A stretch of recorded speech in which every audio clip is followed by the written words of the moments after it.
dive into the intriguing world of The Innocence of Father Brown by G.K. Chesterton. In this captivating collection of short stories, Father Brown, a seemingly humble priest, solves complex mysteries with his keen insight and understanding of human nature.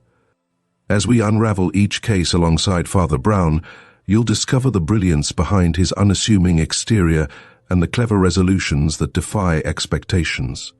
Join us as we embark on this journey into the realm of classic detective fiction. Chapter 1. The Blue Cross. Between the silver ribbon of morning and the green, glittering ribbon of sea, the boat touched Harwich and let loose a swarm of folk like flies, among whom the man we must follow was by no means conspicuous, nor wished to be. There was nothing notable about him, except a slight contrast between the holiday gaiety of his clothes and the official gravity of his face. His clothes included a slight pale grey jacket, a white waistcoat, and a silver straw hat with a grey-blue ribbon. His lean face was dark by contrast, and ended in a curt black beard that looked Spanish and suggested an Elizabethan ruff. He was smoking a cigarette with the seriousness of an idler. There was nothing about him to indicate the fact that the grey jacket covered a loaded revolver, that the white waistcoat covered a police card, or that the straw hat covered one of the most powerful intellects in Europe. For this was Valentine himself, the head of the Paris police and the most famous investigator of the world, and he was coming from Brussels to London to make the greatest arrest of the century. Flambeau was in England. The police of 3 countries had tracked the great criminal at last from Ghent to Brussels, from Brussels to the Hook of Holland, and it was conjectured that he would take some advantage of the unfamiliarity and confusion of the Eucharistic Congress then taking place in London. Probably he would travel as some minor clerk or secretary connected with it, but of course Valentine could not be certain. Nobody could be certain about Flambeau. It is many years now since this colossus of crime suddenly ceased keeping the world in a turmoil, and when he ceased, as they said after the death of Roland, there was a great quiet upon the earth. But in his best days, I mean, of course, his worst, Flambeau was a figure as statuesque and international as the Kaiser. Almost every morning the daily paper announced that he had escaped the consequences of one extraordinary crime by committing another. He was a Gascon of gigantic stature and bodily daring, and the wildest tales were told of his outbursts of athletic humor, how he turned the juge d'instruction upside down and stood him on his head, to clear his mind, how he ran down the Rue de Rivoli with a policeman under each arm. It is due to him to say that his fantastic physical strength was generally employed in such bloodless though undignified scenes. His real crimes were chiefly those of ingenious and wholesale robbery, but each of his thefts was almost a new sin and would make a story by itself. It was he who ran the great Tyrolean Dairy Company in London, with no dairies, no cows, no carts, no milk, but with some 1,000 subscribers. These he served by the simple operation of moving the little milk cans outside people's doors to the doors of his own customers. It was he who had kept up an unaccountable and close correspondence with a young lady whose whole letter bag was intercepted by the extraordinary trick of photographing his messages infinitesimally small upon the slides of a microscope. A sweeping simplicity, however, marked many of his experiments. It is said that he once repainted all the numbers in a street in the dead of night merely to divert one traveler into a trap. It is quite certain that he invented a portable pillar box, which he put up at corners in quiet suburbs on the chance of strangers dropping postal orders into it. Lastly, he was known to be a startling acrobat. Despite his huge figure, he could leap like a grasshopper and melt into the treetops like a monkey. Hence the great Valentine, when he set out to find Flambeau, was perfectly aware that his adventures would not end when he had found him. But how was he to find him? On this, the great Valentine's ideas were still in process of settlement. There was one thing which Flambeau, with all his dexterity of disguise, could not cover, and that was his singular height. If Valentine's quick eye had caught a tall applewoman, a tall grenadier, or even a tolerably tall duchess, he might have arrested them on the spot. But all along his train there was nobody that could be a disguised flambeau, any more than a cat could be a disguised giraffe. About the people on the boat he had already satisfied himself, and the people picked up at Harwich, or on the journey, limited themselves with certainty to 6. There was a short railway official travelling up to the terminus. 3 fairly short market gardeners picked up 2 stations afterwards, one very short widow lady going up from a small Essex town, and a very short Roman Catholic priest going up from a small Essex village. When it came to the last case, Valentine gave it up and almost laughed. The little priest was so much the essence of those eastern flats. He had a face as round and dull as a Norfolk dumpling. He had eyes as empty as the North Sea. He had several brown paper parcels, which he was quite incapable of collecting. The Eucharistic Congress had doubtless sucked out of their local stagnation many such creatures, blind and helpless, like moles disinterred. Valentine was a skeptic in the severe style of France, and could have no love for priests. But he could have pity for them, and this one might have provoked pity in anybody. He had a large, shabby umbrella, which constantly fell on the floor. He did not seem to know which was the right end of his return ticket. He explained with a mooncalf simplicity to everybody in the carriage that he had to be careful, because he had something made of real silver with blue stones in one of his brown paper parcels. His quaint blending of Essex flatness with saintly simplicity continuously amused the Frenchman till the priest arrived somehow at Tottenham with all his parcels and came back for his umbrella.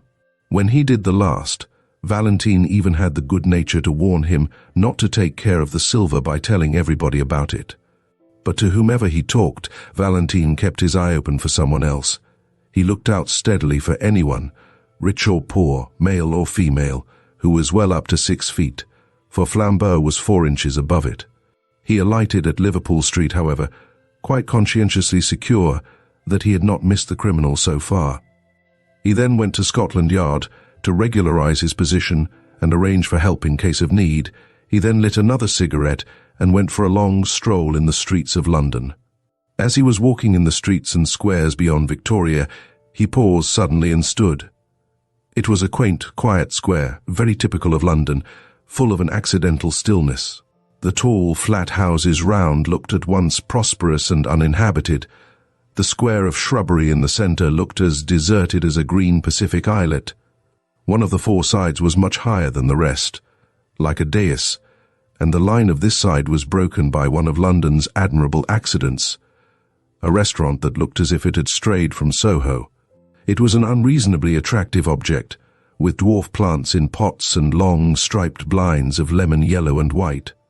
It stood specially high above the street, and in the usual patchwork way of London, a flight of steps from the street ran up to meet the front door, almost as a fire escape might run up to a first-floor window. Valentine stood and smoked in front of the yellow-white blinds and considered them long. The most incredible thing about miracles is that they happen. A few clouds in heaven do come together into the staring shape of one human eye. A tree does stand up in the landscape of a doubtful journey in the exact and elaborate shape of a note of interrogation. I have seen both these things myself within the last few days. Nelson does die in the instant of victory, and a man named Williams does quite accidentally murder a man named Williamson. It sounds like a sort of infanticide. In short, there is in life an element of elfin coincidence which people reckoning on the prosaic may perpetually miss. As it has been well expressed in the paradox of Poe, wisdom should reckon on the unforeseen.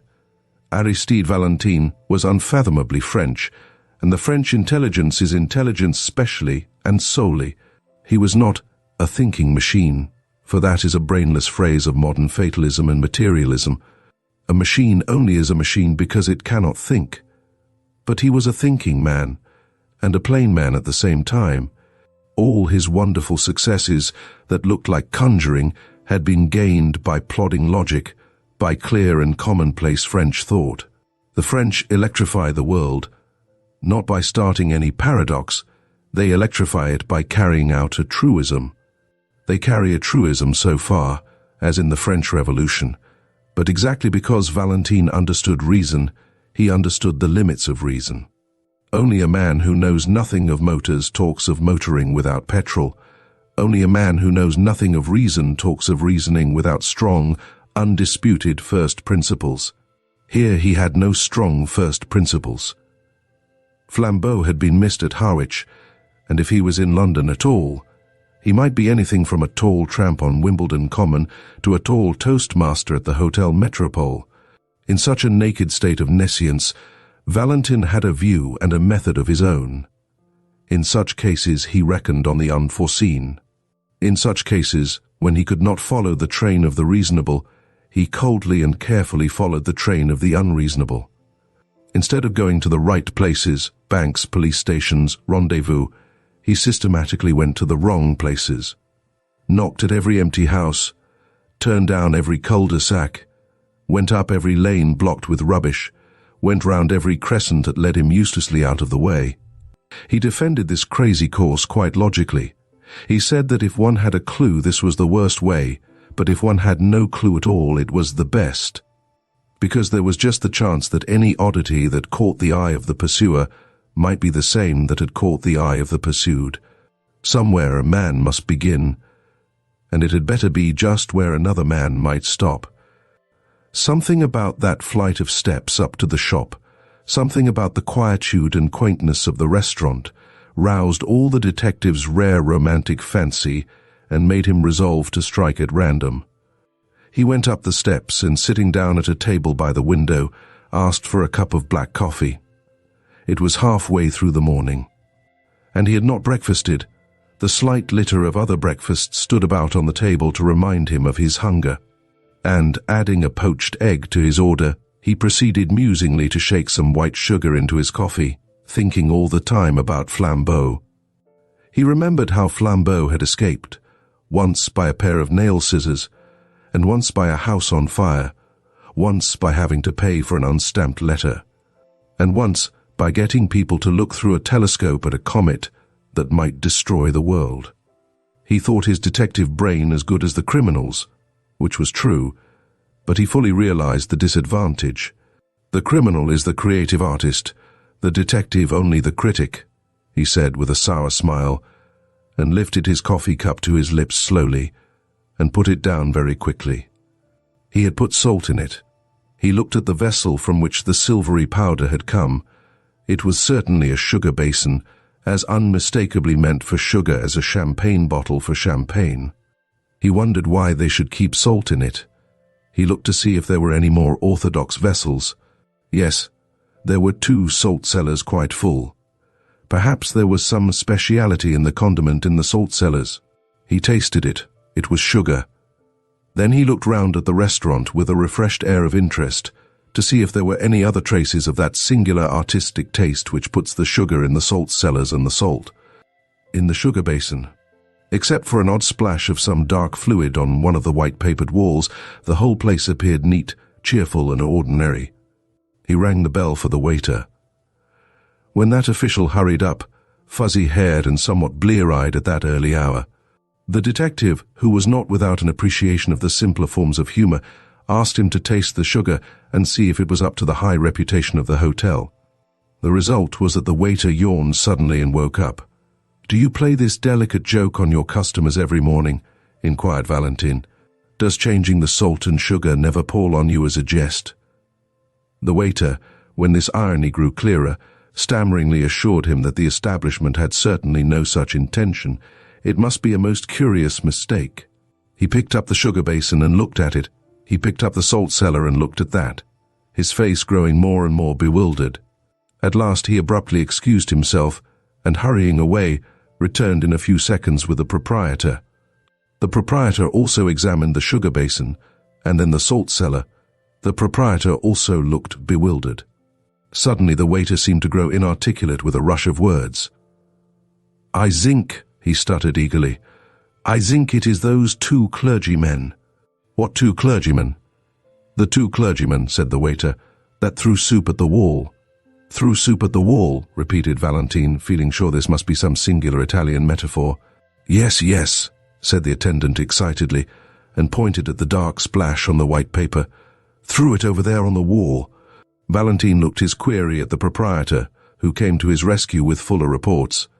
"Yes, sir," he said, "it's quite true, though I don't suppose it has anything to do with the sugar and salt. 2 clergymen came in and drank soup here very early, as soon as the shutters were taken down. They were both very quiet, respectable people. One of them paid the bill and went out. The other, who seemed a slower coach altogether, was some minutes longer getting his things together. But he went at last. Only, the instant before he stepped into the street, he deliberately picked up his cup, which he had only half emptied, and threw the soup slap on the wall. I was in the back room myself, and so was the waiter, so I could only rush out in time to find the walls splashed and the shop empty. It don't do any particular damage, but it was confounded cheek, and I tried to catch the men in the street. They were too far off, though. I only noticed they went round the next corner into Carstairs Street." The detective was on his feet, hat settled and stick in hand. He had already decided that in the universal darkness of his mind he could only follow the first odd finger that pointed, and this finger was odd enough. Paying his bill and clashing the glass doors behind him, he was soon swinging round into the other street.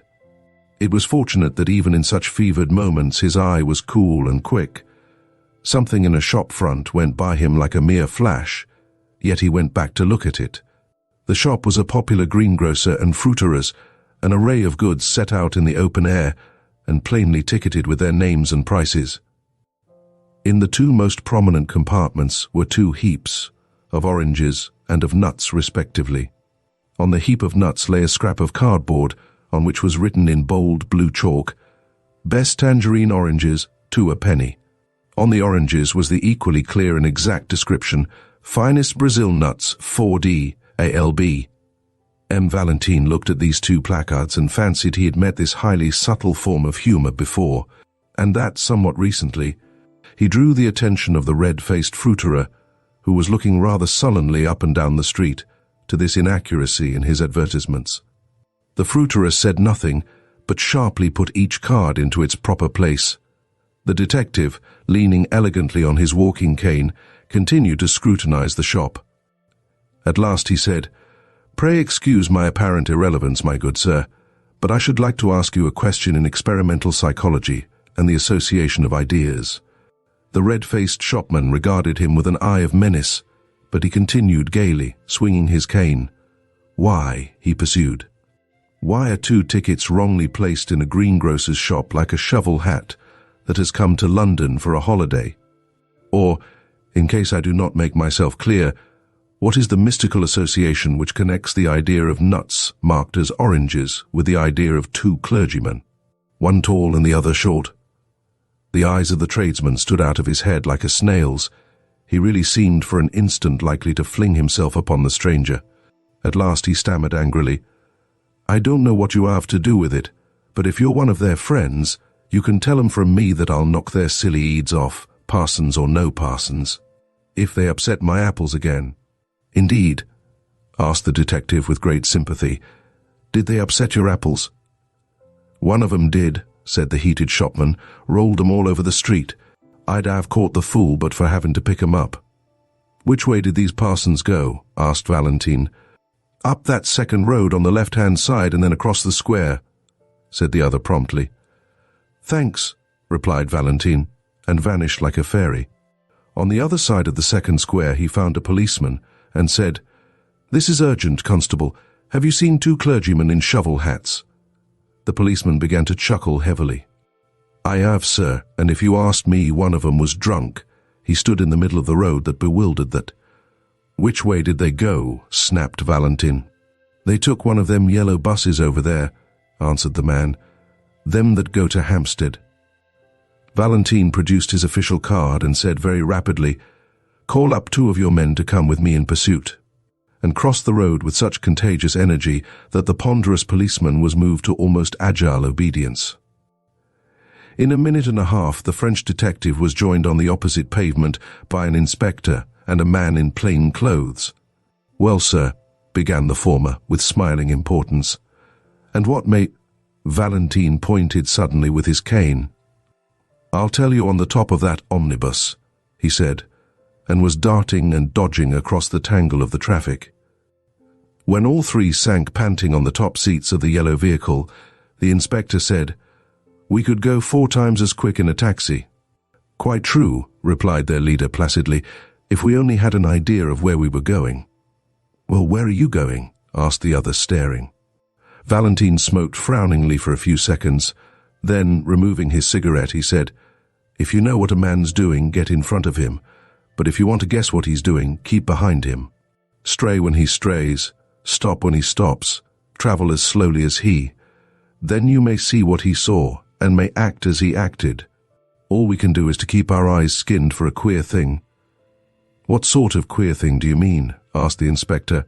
"Any sort of queer thing," answered Valentine, and relapsed into obstinate silence. The yellow omnibus crawled up the northern roads for what seemed like hours on end. The great detective would not explain further, and perhaps his assistants felt a silent and growing doubt of his errand. Perhaps, also, they felt a silent and growing desire for lunch, for the hours crept long past the normal luncheon hour, and the long roads of the North London suburbs seemed to shoot out into length after length like an infernal telescope. It was one of those journeys on which a man perpetually feels that now at last he must have come to the end of the universe, and then finds he has only come to the beginning of Tufnell Park. London died away in draggled taverns and dreary scrubs, and then was unaccountably born again in blazing high streets and blatant hotels. It was like passing through 13 separate vulgar cities, all just touching each other. But though the winter twilight was already threatening the road ahead of them, the Parisian detectives still sat silent and watchful, eyeing the frontage of the streets that slid by on either side. By the time they had left Camden Town behind, the policemen were nearly asleep at least. They gave something like a jump as Valentine leapt erect, struck a hand on each man's shoulder, and shouted to the driver to stop. They tumbled down the steps into the road without realizing why they had been dislodged. When they looked round for enlightenment, they found Valentine triumphantly pointing his finger towards a window on the left side of the road. It was a large window, forming part of the long facade of a gilt and palatial public house. It was the part reserved for respectable dining, and labelled restaurant. This window, like all the rest along the frontage of the hotel, was of frosted and figured glass, but in the middle of it was a big black smash, like a star in the ice. "Our cue at last," cried Valentine, waving his stick. "The place with the broken window." "What window?" "What cue?" asked his principal assistant. "Why, what proof is there that this has anything to do with them?" Valentine almost broke his bamboo stick with rage. "Proof!" he cried. "Good God, the man is looking for proof. Why, of course, the chances are 20 to 1 that it has nothing to do with them. But what else can we do? Don't you see we must either follow one wild possibility or else go home to bed?" He banged his way into the restaurant, followed by his companions, and they were soon seated at a late luncheon at a little table, and looked at the star of smashed glass from the inside. Not that it was very informative to them even then. "Got your window broken, I see," said Valentine to the waiter as he paid the bill. "Yes, sir," answered the attendant, bending busily over the change, to which Valentine silently added an enormous tip. The waiter straightened himself with mild but unmistakable animation. "Ah, yes, sir," he said. "Very odd thing, that, sir. Indeed." "Tell us about it," said the detective with careless curiosity. "Well, 2 gents in black came in," said the waiter. "2 of those foreign parsons that are running about. They had a cheap and quiet little lunch, and one of them paid for it and went out. The other was just going out to join him when I looked at my change again and found he'd paid me more than 3 times too much.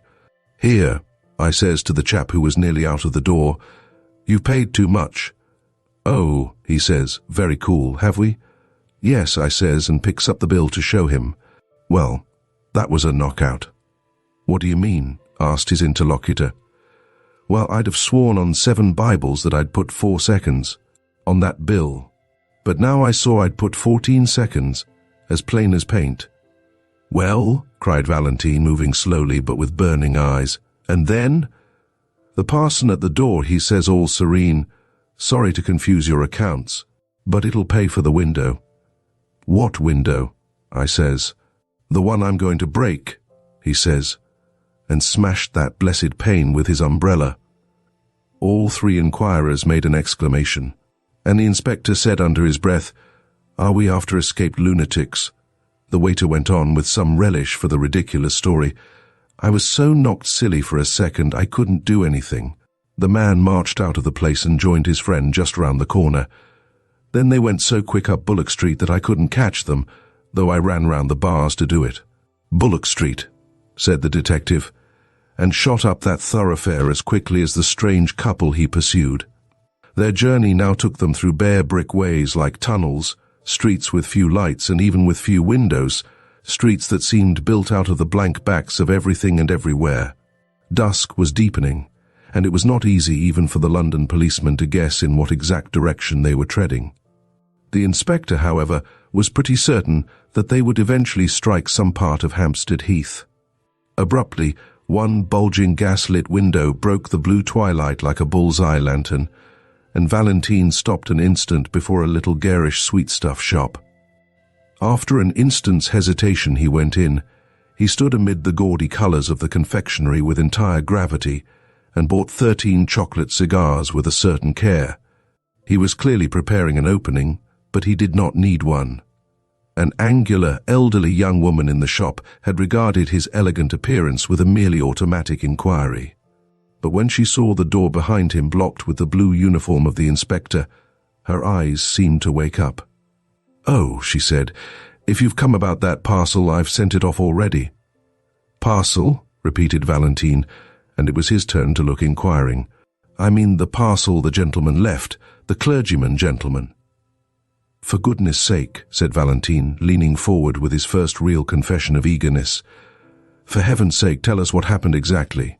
"Well," said the woman a little doubtfully, "the clergyman came in about half an hour ago and bought some peppermints and talked a bit and then went off towards the heath.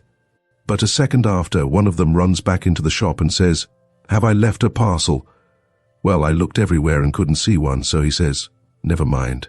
But if it should turn up, please post it to this address.' And he left me the address and a shilling for my trouble.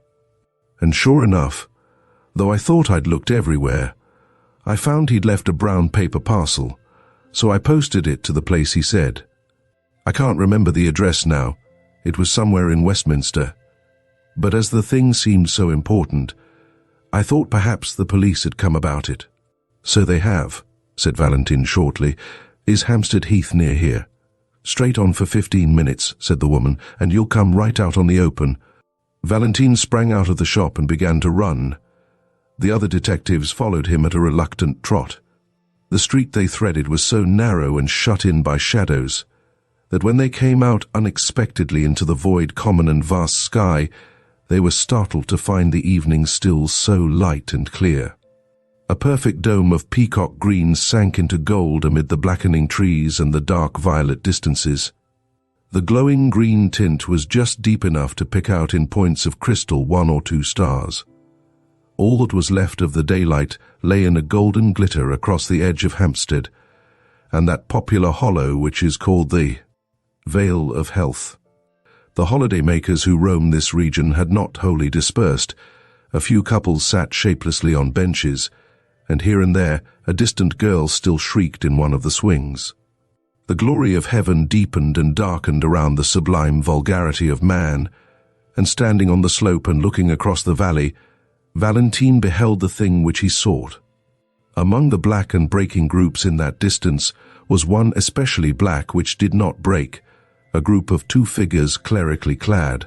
Though they seemed as small as insects, Valentine could see that one of them was much smaller than the other.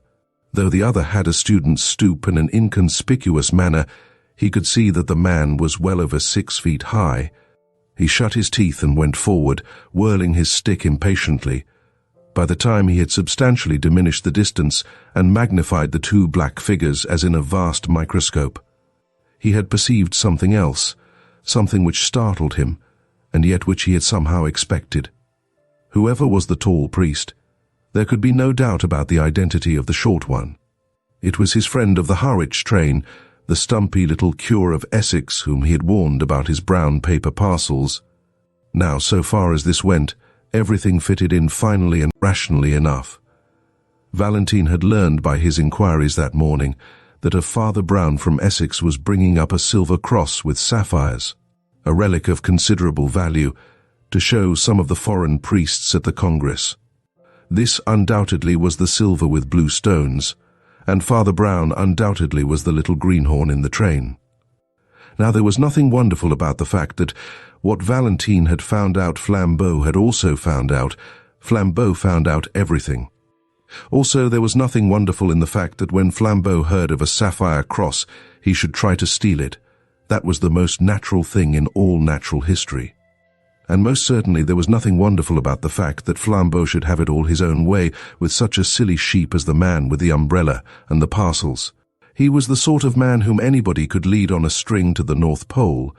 It was not surprising that an actor like Flambeau, dressed as another priest, could lead him to Hampstead Heath.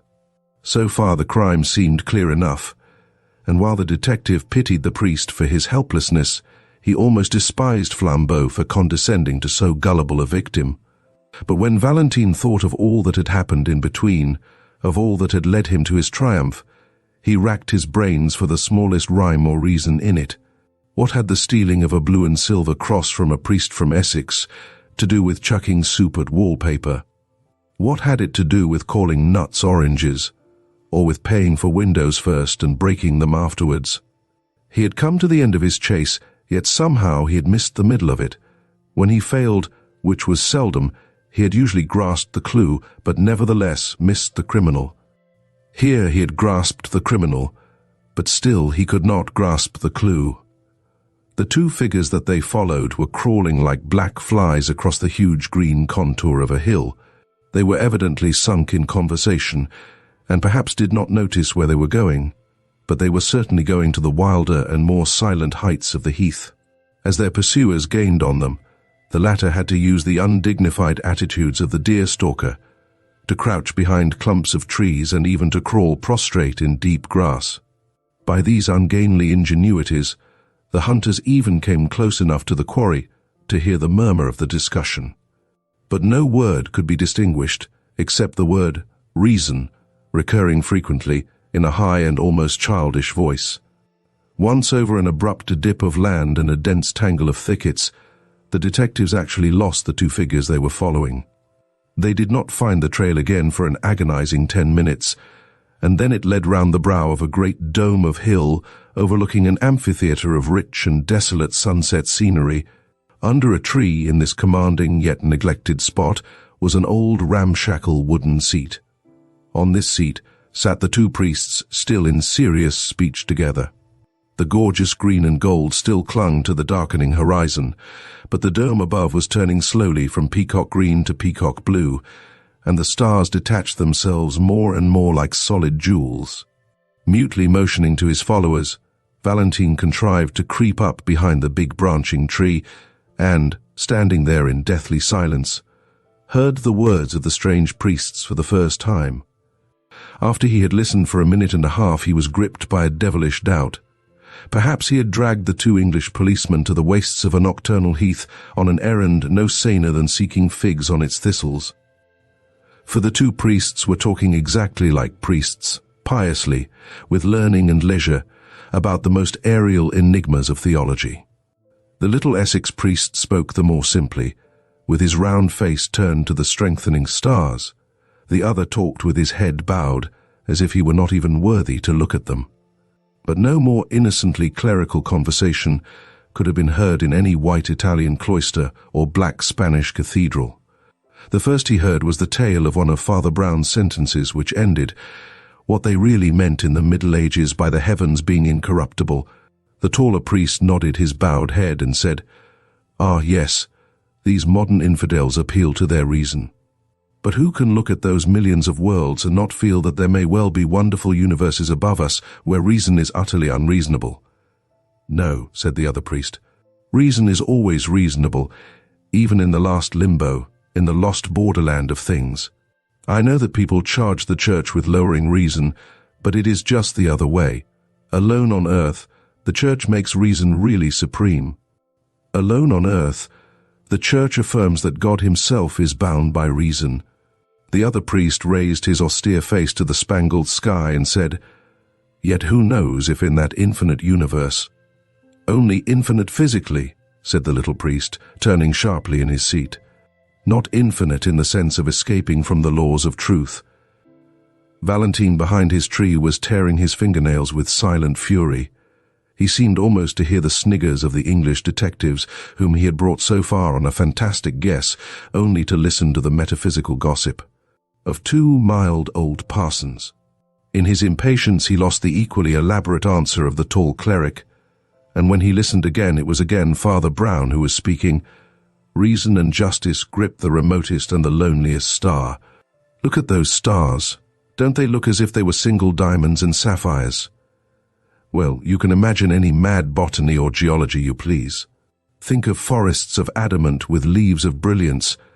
Think the moon is a blue moon, a single elephantine sapphire. But don't fancy that all that frantic astronomy would make the smallest difference to the reason and justice of conduct. On plains of opal, under cliffs cut out of pearl, you would still find a notice board, 'Thou shalt not steal.'" Valentine was just in the act of rising from his rigid and crouching attitude and creeping away as softly as might be, felled by the one great folly of his life. But something in the very silence of the tall priest made him stop until the latter spoke. When at last he did speak, he said simply, his head bowed and his hands on his knees, "Well, I think that other worlds may perhaps rise higher than our reason. The mystery of heaven is unfathomable, and I, for one, can only bow my head." Then, with brow yet bent and without changing by the faintest shade his attitude or voice, he added, "Just hand over that sapphire cross of yours, will you? We're all alone here, and I could pull you to pieces like a straw doll." The utterly unaltered voice and attitude added a strange violence to that shocking change of speech. But the guarder of the relic only seemed to turn his head by the smallest section of the compass. He seemed still to have a somewhat foolish face turned to the stars. Perhaps he had not understood, or perhaps he had understood and sat rigid with terror. "Yes," said the tall priest in the same low voice and in the same still posture. "Yes, I am Flambeau." Then, after a pause, he said, "Come, will you give me that cross?" "No," said the other, and the monosyllable had an odd sound. Flambeau suddenly flung off all his pontifical pretensions. The great robber leaned back in his seat and laughed low but long. "No," he cried, "you won't give it me, you proud prelate. You won't give it me, you little celibate simpleton. Shall I tell you why you won't give it me? Because I've got it already in my own breast pocket." The small man from Essex turned what seemed to be a dazed face in the dusk, and said with the timid eagerness of the private secretary, Are you sure?" Flambeau yelled with delight. "Really, you're as good as a 3-act farce," he cried. "Yes, you turnip, I am quite sure. I had the sense to make a duplicate of the right parcel, and now, my friend, you've got the duplicate, and I've got the jewels. An old dodge, Father Brown, a very old dodge." "Yes," said Father Brown, and passed his hand through his hair with the same strange vagueness of manner. "Yes, I've heard of it before." The colossus of crime leaned over to the little rustic priest with a sort of sudden interest. "You've heard of it?" he asked. "Where have you heard of it?" "Well, I mustn't tell you his name, of course," said the little man simply. "He was a penitent, you know. He had lived prosperously for about 20 years entirely on duplicate brown paper parcels. And so, you see, when I began to suspect you, I thought of this poor chap's way of doing it at once." "Began to suspect me?" repeated the outlaw with increased intensity.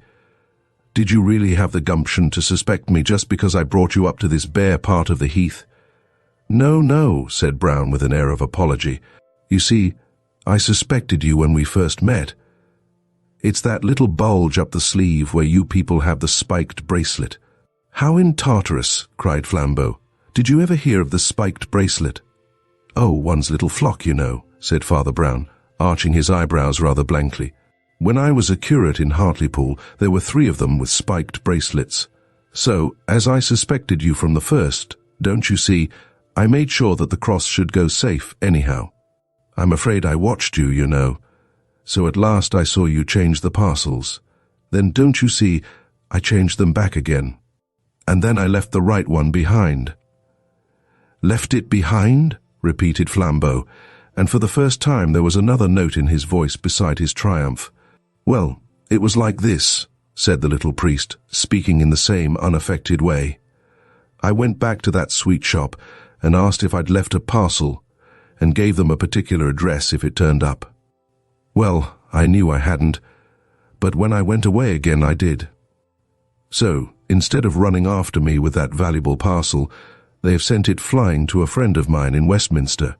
Then he added rather sadly, "I learnt that too from a poor fellow in Hartlepool. He used to do it with handbags he stole at railway stations, but he's in a monastery now. Oh, one gets to know, you know," he added, rubbing his head again with the same sort of desperate apology. "We can't help being priests. People come and tell us these things." Flambeau tore a brown paper parcel out of his inner pocket and rent it in pieces. There was nothing but paper and sticks of lead inside it.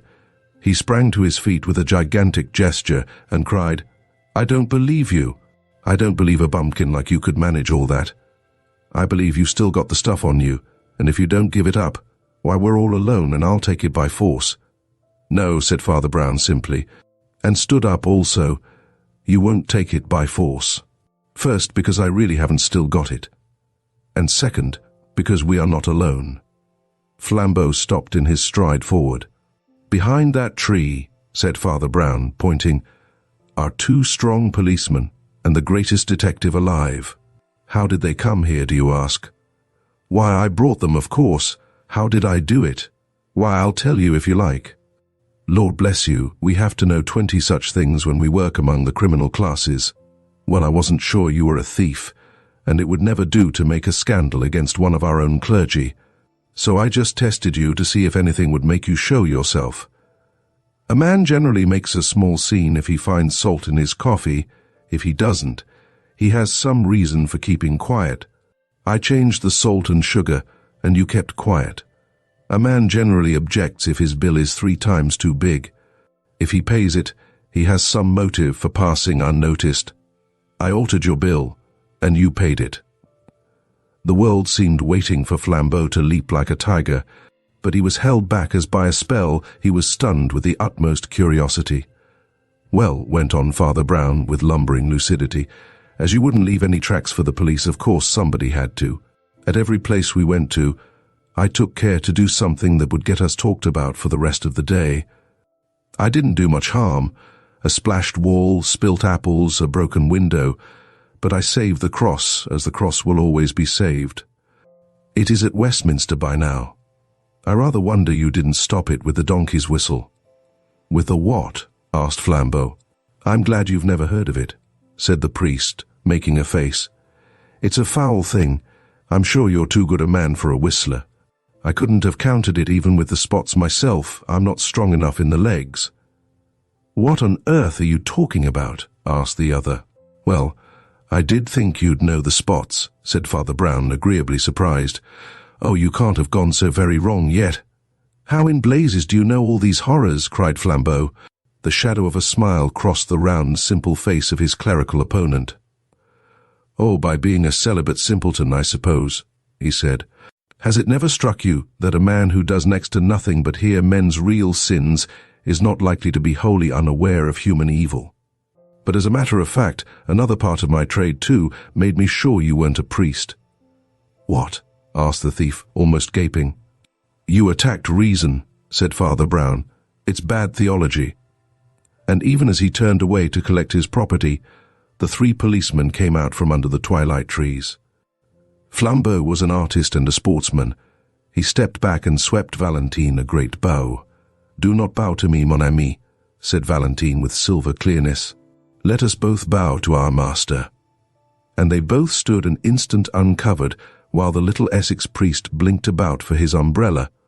Chapter 2. The Secret Garden. Aristide Valentin, chief of the Paris police, was late for his dinner, and some of his guests began to arrive before him. These were, however, reassured by his confidential servant, Ivan, the old man with a scar, and a face almost as grey as his moustaches, who always sat at a table in the entrance hall, a hall hung with weapons. Valentin's house was perhaps as peculiar and celebrated as its master. It was an old house, with high walls and tall poplars almost overhanging the Seine.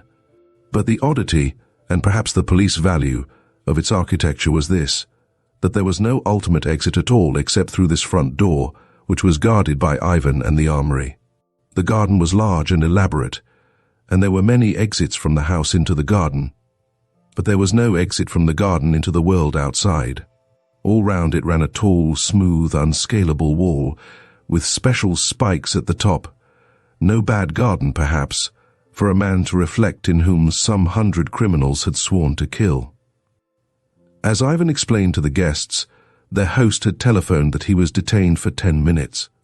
He was, in truth, making some last arrangements about executions and such ugly things, and though these duties were rootedly repulsive to him, he always performed them with precision. Ruthless in the pursuit of criminals, he was very mild about their punishment, since he had been supreme over French and largely over European policial methods. His great influence had been honorably used for the mitigation of sentences and the purification of prisons. He was one of the great humanitarian French freethinkers, and the only thing wrong with them is that they make mercy even colder than justice. When Valentin arrived, he was already dressed in black clothes and the red rosette, an elegant figure, his dark beard already streaked with grey. He went straight through his house to his study, which opened on the grounds behind. The garden door of it was open, and after he had carefully locked his box in its official place, he stood for a few seconds at the open door, looking out upon the garden. A sharp moon was fighting with the flying rags and tatters of a storm, and Valentin regarded it with a wistfulness unusual in such scientific natures as his. Perhaps such scientific natures have some psychic prevision of the most tremendous problem of their lives. From any such occult mood, at least, he quickly recovered, for he knew he was late, and that his guests had already begun to arrive. A glance at his drawing room when he entered it, it was enough to make certain that his principal guest was not there, at any rate. He saw all the other pillars of the little party. He saw Lord Galloway, the English ambassador, a choleric old man with a russet face like an apple, wearing the blue ribbon of the Garter. He saw Lady Galloway, slim and thread-like, with silver hair and a face sensitive and superior. He saw her daughter, Lady Margaret Graham, a pale and pretty girl with an elfish face and copper-coloured hair. He saw the Duchess of Mont-Saint-Michel, black-eyed and opulent, and with her 2 daughters, black-eyed and opulent also. He saw Dr. Simon, a typical French scientist, with glasses, a pointed brown beard, and a forehead barred with those parallel wrinkles which are the penalty of superciliousness, since they come through constantly elevating the eyebrows. He saw Father Brown, of Cobhole, in Essex, whom he had recently met in England. He saw, perhaps with more interest than any of these, a tall man in uniform, who had bowed to the Galloways without receiving any very hearty acknowledgment, and who now advanced alone to pay his respects to his host. This was Commandant O'Brien, of the French Foreign Legion. He was a slim yet somewhat swaggering figure, clean-shaven, dark-haired and blue-eyed, and, as seemed natural in an officer of that famous regiment of victorious failures and successful suicides, he had an air at once dashing and melancholy.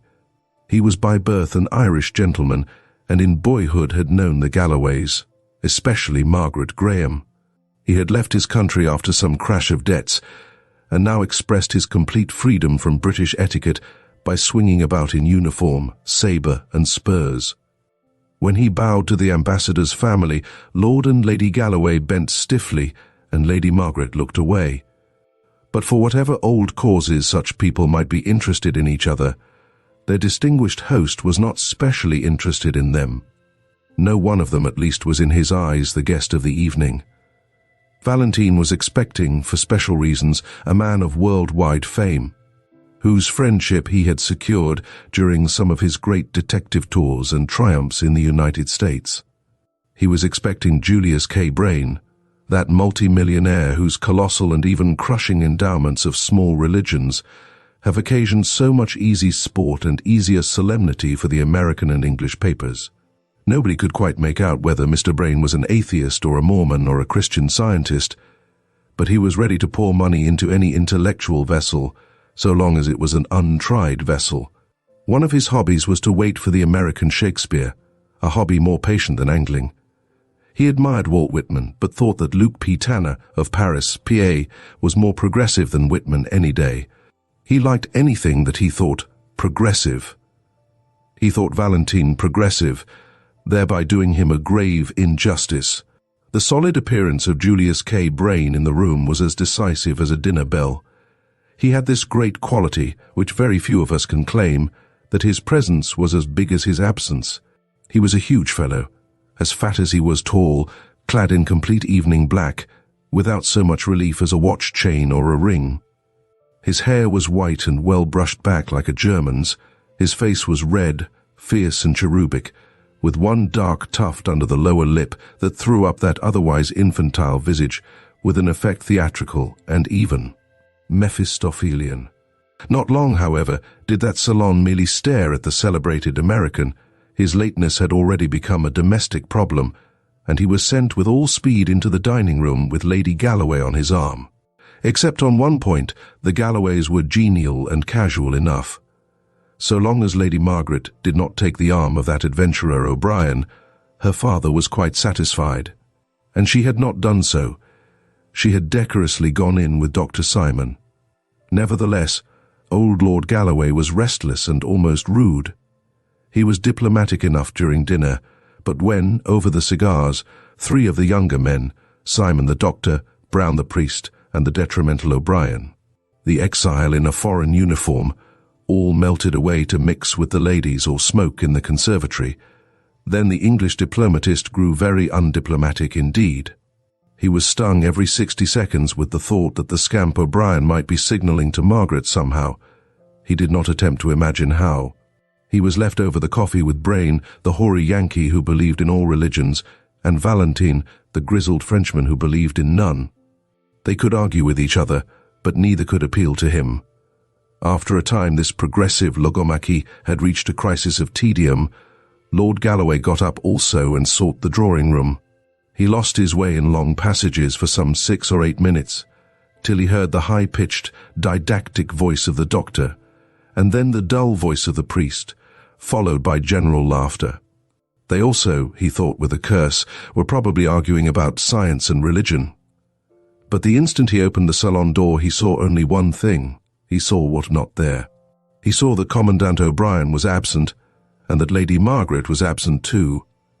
Rising impatiently from the drawing-room, as he had from the dining-room, he stamped along the passage once more. His notion of protecting his daughter from the Irish-Algerian ne'er-do-well had become something central and even mad in his mind.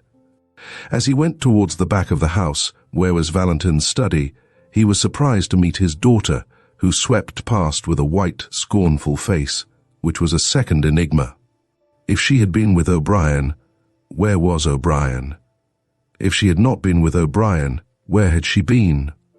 With a sort of senile and passionate suspicion, he groped his way to the dark back parts of the mansion and eventually found a servant's entrance that opened onto the garden. The moon with her scimitar had now ripped up and rolled away all the storm rack.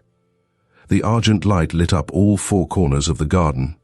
A tall figure in blue was striding across the lawn towards the study door. A glint of moonlit silver on his facings picked him out as Commandant O'Brien.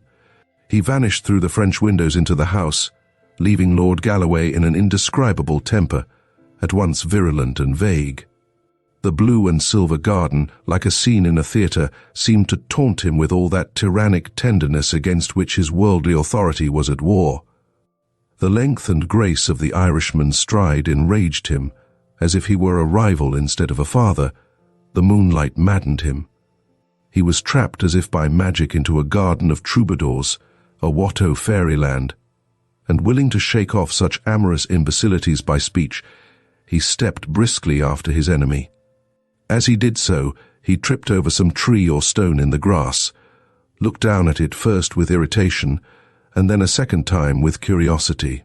The next instant the moon and the tall poplars looked at an unusual sight, an elderly English diplomatist running hard and crying or bellowing as he ran. His hoarse shouts brought a pale face to the study door, the beaming glasses and worried brow of Dr. Simon, who heard the nobleman's first clear words. Lord Galloway was crying, "A corpse in the grass, a blood-stained corpse." O'Brien at last had gone utterly out of his mind. "We must tell Valentin at once," said the doctor, when the other had brokenly described all that he had dared to examine. "It is fortunate that he is here." And even as he spoke, the great detective entered the study, attracted by the cry. It was almost amusing to note his typical transformation. He had come with the common concern of a host and a gentleman, fearing that some guest or servant was ill. When he was told the gory fact, he turned with all his gravity instantly bright and businesslike, for this, however abrupt and awful, was his business. "Strange, gentlemen," he said as they hurried out into the garden, "that I should have hunted mysteries all over the earth, and now one comes and settles in my own backyard. But where is the place?" They crossed the lawn less easily, as a slight mist had begun to rise from the river. But under the guidance of the shaken Galloway, they found the body sunken in deep grass, the body of a very tall and broad-shouldered man. He lay face downwards, so they could only see that his big shoulders were clad in black cloth, and that his big head was bald, except for a wisp or two of brown hair that clung to his skull like wet seaweed. A scarlet serpent of blood crawled from under his fallen face. "At least," said Simon with a deep and singular intonation, "he is none of our party." "Examine him, doctor," cried Valentine rather sharply. "He may not be dead." The doctor bent down. "He is not quite cold, but I'm afraid he is dead enough," he answered. "Just help me to lift him up." They lifted him carefully an inch from the ground, and all doubts as to his being really dead were settled at once and frightfully. The head fell away. It had been entirely sundered from the body. Whoever had cut his throat had managed to sever the neck as well. Even Valentin was slightly shocked. "He must have been as strong as a gorilla," he muttered. Not without a shiver, though he was used to anatomical abortions. Dr. Simon lifted the head. It was slightly slashed about the neck and jaw, but the face was substantially unhurt. It was a ponderous yellow face, at once sunken and swollen, with a hawk-like nose and heavy lids, a face of a wicked Roman emperor, with, perhaps, a distant touch of a Chinese emperor. All present seemed to look at it with the coldest eye of ignorance. Nothing else could be noted about the man except that, as they had lifted his body, they had seen underneath it the white gleam of a shirt front, defaced with a red gleam of blood. As Dr. Simon said, the man had never been of their party, but he might very well have been trying to join it, for he had come dressed for such an occasion. Valentine went down on his hands and knees and examined with his closest professional attention the grass and ground for some 20 yards round the body, in which he was assisted less skillfully by the doctor and quite vaguely by the English lord. Nothing rewarded their grovellings except a few twigs, snapped or chopped into very small lengths, which Valentine lifted for an instant's examination and then tossed away. "Twigs," he said gravely, "twigs, and a total stranger with his head cut off. That is all there is on this lawn." There was an almost creepy stillness, and then the unnerved Galloway called out sharply, "Who's that?" "Who's that over there by the garden wall?" A small figure with a foolishly large head drew waveringly near them in the moonlit haze. Looked for an instant like a goblin, but turned out to be the harmless little priest whom they had left in the drawing-room. "I say," he said meekly, "there are no gates to this garden, do you know?" Valentine's black brows had come together somewhat crossly, as they did on principle at the sight of the cassock, but he was far too just a man to deny the relevance of the remark. "You are right," he said. "Before we find out how he came to be killed, we may have to find out how he came to be here. Now listen to me, gentlemen. If it can be done without prejudice to my position and duty, we shall all agree that certain distinguished names might well be kept out of this. There are ladies, gentlemen, and there is a foreign ambassador. If we must mark it down as a crime, then it must be followed up as a crime. But till then I can use my own discretion. I am the head of the police. I am so public that I can afford to be private. Please, Heaven, I will clear every one of my own guests before I call in my men to look for anybody else. Gentlemen, upon your honor, you will none of you leave the house till tomorrow at noon. There are bedrooms for all. Simon, I think you know where to find my man, Ivan, in the front hall. He is a confidential man. Tell him to leave another servant on guard and come to me at once. Lord Galloway, you are certainly the best person to tell the ladies what has happened and prevent a panic. They also must stay.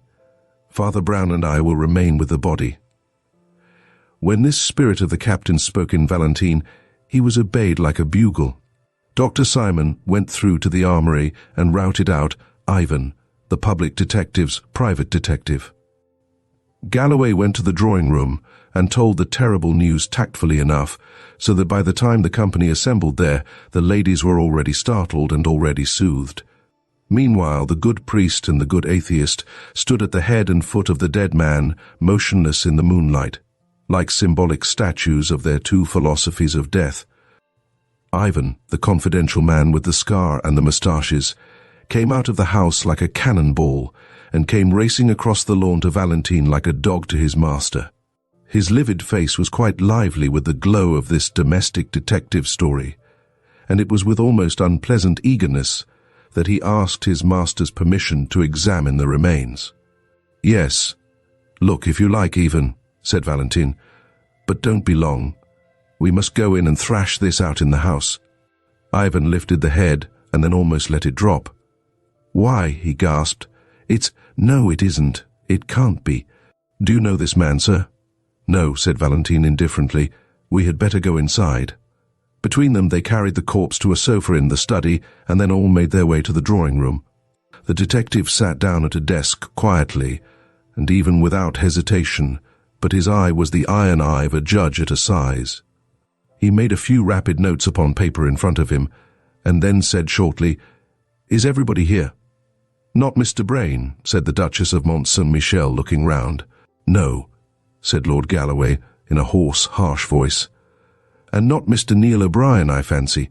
I saw that gentleman walking in the garden when the corpse was still warm. Ivan, said the detective, go and fetch Commandant O'Brien and Mr. Brain. Mr. Brain, I know, is finishing a cigar in the dining room. Commandant O'Brien, I think, is walking up and down the conservatory. I am not sure. The faithful attendant flashed from the room, and before anyone could stir or speak, Valentine went on with the same soldierly swiftness of exposition. Everyone here knows that a dead man has been found in the garden, his head cut clean from his body. Dr. Simon, you have examined it. Do you think that to cut a man's throat like that would need great force, or perhaps only a very sharp knife? I should say that it could not be done with a knife at all, said the pale doctor. Have you any thought, resumed Valentine, of a tool with which it could be done? Speaking within modern probabilities, I really haven't, said the doctor, arching his painful brows. It's not easy to hack a neck through even clumsily, and this was a very clean cut. It could be done with a battle-axe, or an old headsman's axe, or an old two-handed sword. But good heavens, cried the Duchess, almost in hysterics, there aren't any two-handed swords and battle-axes round here. Valentine was still busy with the paper in front of him. Tell me, he said, still writing rapidly, could it have been done with a long French cavalry sabre? A low knocking came at the door, which, for some unreasonable reason, curdled everyone's blood like the knocking in Macbeth. Amid that frozen silence, Dr. Simon managed to say, A sabre. Yes, I suppose it could. Thank you, said Valentine. Come in, Ivan. The confidential Ivan opened the door and ushered in Commandant Neil O'Brien, whom he had found at last pacing the garden again. The Irish officer stood up disordered and defiant on the threshold. What do you want with me? He cried. Please sit down, said Valentine in pleasant, level tones. Why, you aren't wearing your sword. Where is it? I left it on the library table, said O'Brien, his brogue deepening in his disturbed mood. It was a nuisance. It was getting... Ivan, said Valentine, please go and get the commandant's sword from the library. Then, as the servant vanished, "Lord Galloway says he saw you leaving the garden just before he found the corpse. What were you doing in the garden?" The commandant flung himself recklessly into a chair. "Oh," he cried in pure Irish, "admiring the moon." Despite the irrelevance, there was assent as well as irritation in Valentin's face as he lifted his head. "Quite right," he remarked sharply. "Ivan, go and see about Mr. Brain again, and bring him here at once." The instant the factotum had closed the door, Valentin addressed the girl with an entirely new earnestness. "Lady Margaret," he said, "we all feel, I am sure, both gratitude and admiration for your act in rising above your lower dignity and explaining the commandant's conduct. But there is a hiatus still. Lord Galloway, I understand, met you passing from the study to the drawing-room, and it was only some minutes afterwards that he found the garden and the commandant still walking there." "You have to remember," replied Margaret with a faint irony in her voice, "that I had just refused him, so we should scarcely have come back arm in arm. He is a gentleman anyhow, and he loitered behind, and so got charged with murder. In those few moments," said Valentin gravely, "he might really—" The knock came again, and Ivan put in his scarred face. "Beg pardon, sir," he said, "but Mr. Brain has left the house." "Left?" cried Valentin, and rose for the first time to his feet. "Gone, scooted, evaporated," replied Ivan in humorous French. "His hat and coat are gone too, and I'll tell you something to cap it all. I ran outside the house to find any traces of him, and I found one, and a big trace too." "What do you mean?" asked Valentin. "I'll show you," said his servant, and reappeared with a flashing naked cavalry saber, streaked with blood about the point and edge. Everyone in the room eyed it as if it were a thunderbolt, but the experienced Ivan went on quite quietly. "I found this," he said, "flung among the bushes 50 yards up the road to Paris. In other words, I found it just where your respectable Mr. Brain threw it when he ran away." There was again a silence, but of a new sort. Valentin took the saber, examined it, reflected with unaffected concentration of thought, and then turned a respectful face to O'Brien. "Commandant," he said, "we trust you will always produce this weapon if it is wanted for police examination. Meanwhile," he added, slapping the steel back in the ringing scabbard, "let me return you your sword." At the military symbolism of the action, the audience could hardly refrain from applause. For Neil O'Brien, indeed, that gesture was the turning point of existence. By the time he was wandering in the mysterious garden again in the colours of the morning, the tragic futility of his ordinary mien had fallen from him. He was a man with many reasons for happiness. Lord Galloway was a gentleman, and had offered him an apology.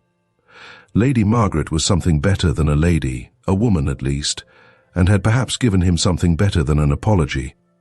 As they drifted among the old flower beds before breakfast, the whole company was more light-hearted and humane, for though the riddle of the death remained, the load of suspicion was lifted off them all, and sent flying off to Paris with the strange millionaire, a man they hardly knew.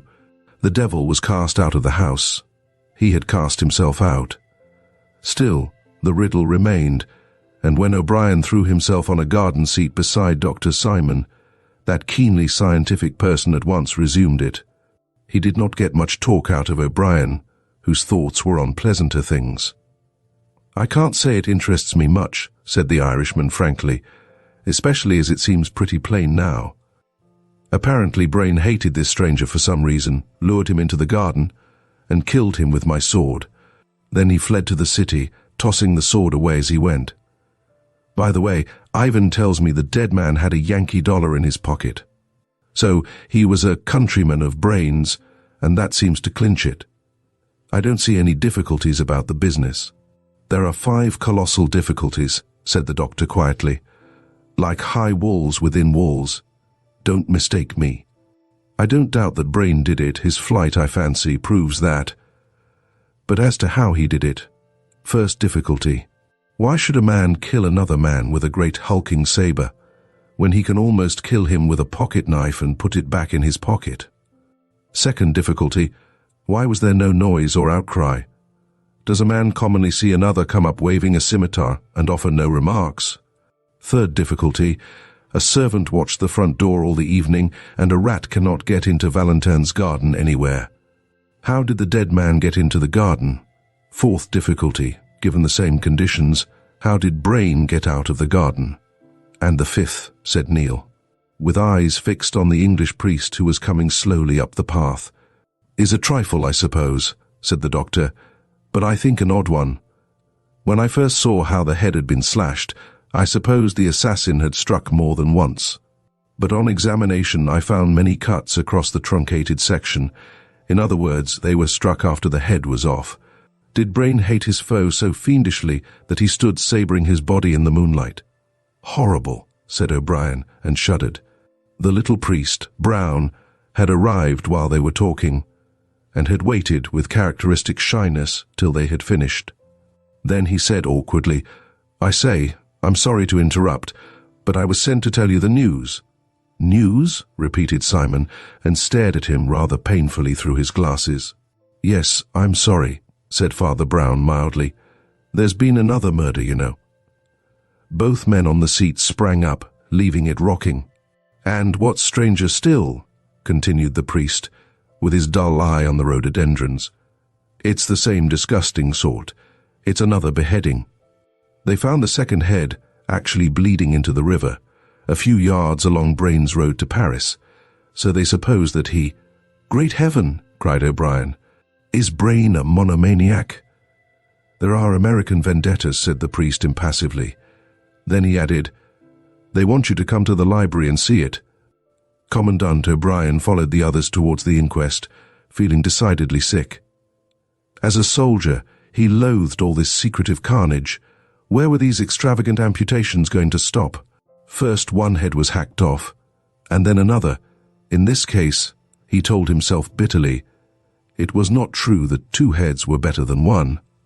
As he crossed the study, he almost staggered at a shocking coincidence.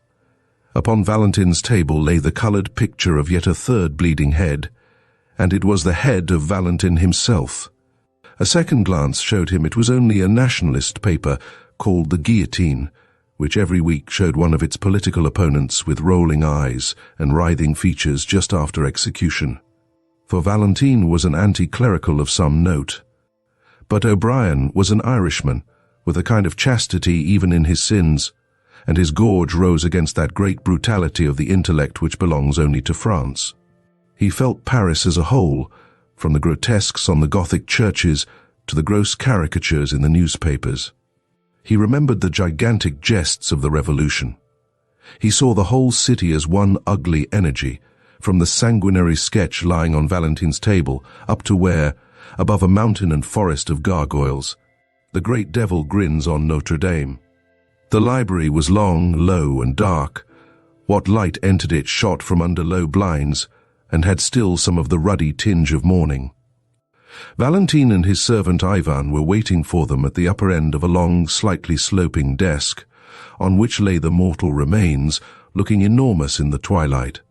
The big black figure and yellow face of the man found in the garden confronted them, essentially unchanged. The second head, which had been fished from among the river reeds that morning, lay streaming and dripping beside it. Valentin's men were still seeking to recover the rest of this second corpse, which was supposed to be afloat. Father Brown, who did not seem to share O'Brien's sensibilities in the least, went up to the second head and examined it with his blinking care. It was little more than a mop of wet white hair, fringed with silver fire in the red and level morning light. The face, which seemed of an ugly, empurpled and perhaps criminal type, had been much battered against trees or stones as it tossed in the water. "Good morning, Commandant O'Brien," said Valentin with quiet cordiality. "You have heard of Brain's last experiment in butchery, I suppose?" Father Brown was still bending over the head with white hair, and he said, without looking up, "I suppose it is quite certain that Brain cut off this head too." "Well, it seems common sense," said Valentin, with his hands in his pockets. "Killed in the same way as the other, found within a few yards of the other, and sliced by the same weapon which we know he carried away." Yes, I know," replied Father Brown submissively. "Yet, you know, I doubt whether Brain could have cut off this head." "Why not?" inquired Dr. Simon with a rational stare. "Well, doctor," said the priest, looking up, blinking, "can a man cut off his own head?" "I don't know." O'Brien felt an insane universe crashing about his ears, but the doctor sprang forward with impetuous practicality and pushed back the wet white hair. "Oh, there's no doubt it's brain," said the priest quietly. He had exactly that chip in the left ear. The detective, who had been regarding the priest with steady and glittering eyes, opened his clenched mouth and said sharply, "You seem to know a lot about him, Father Brown." "I do," said the little man simply. "I've been about with him for some weeks. He was thinking of joining our church."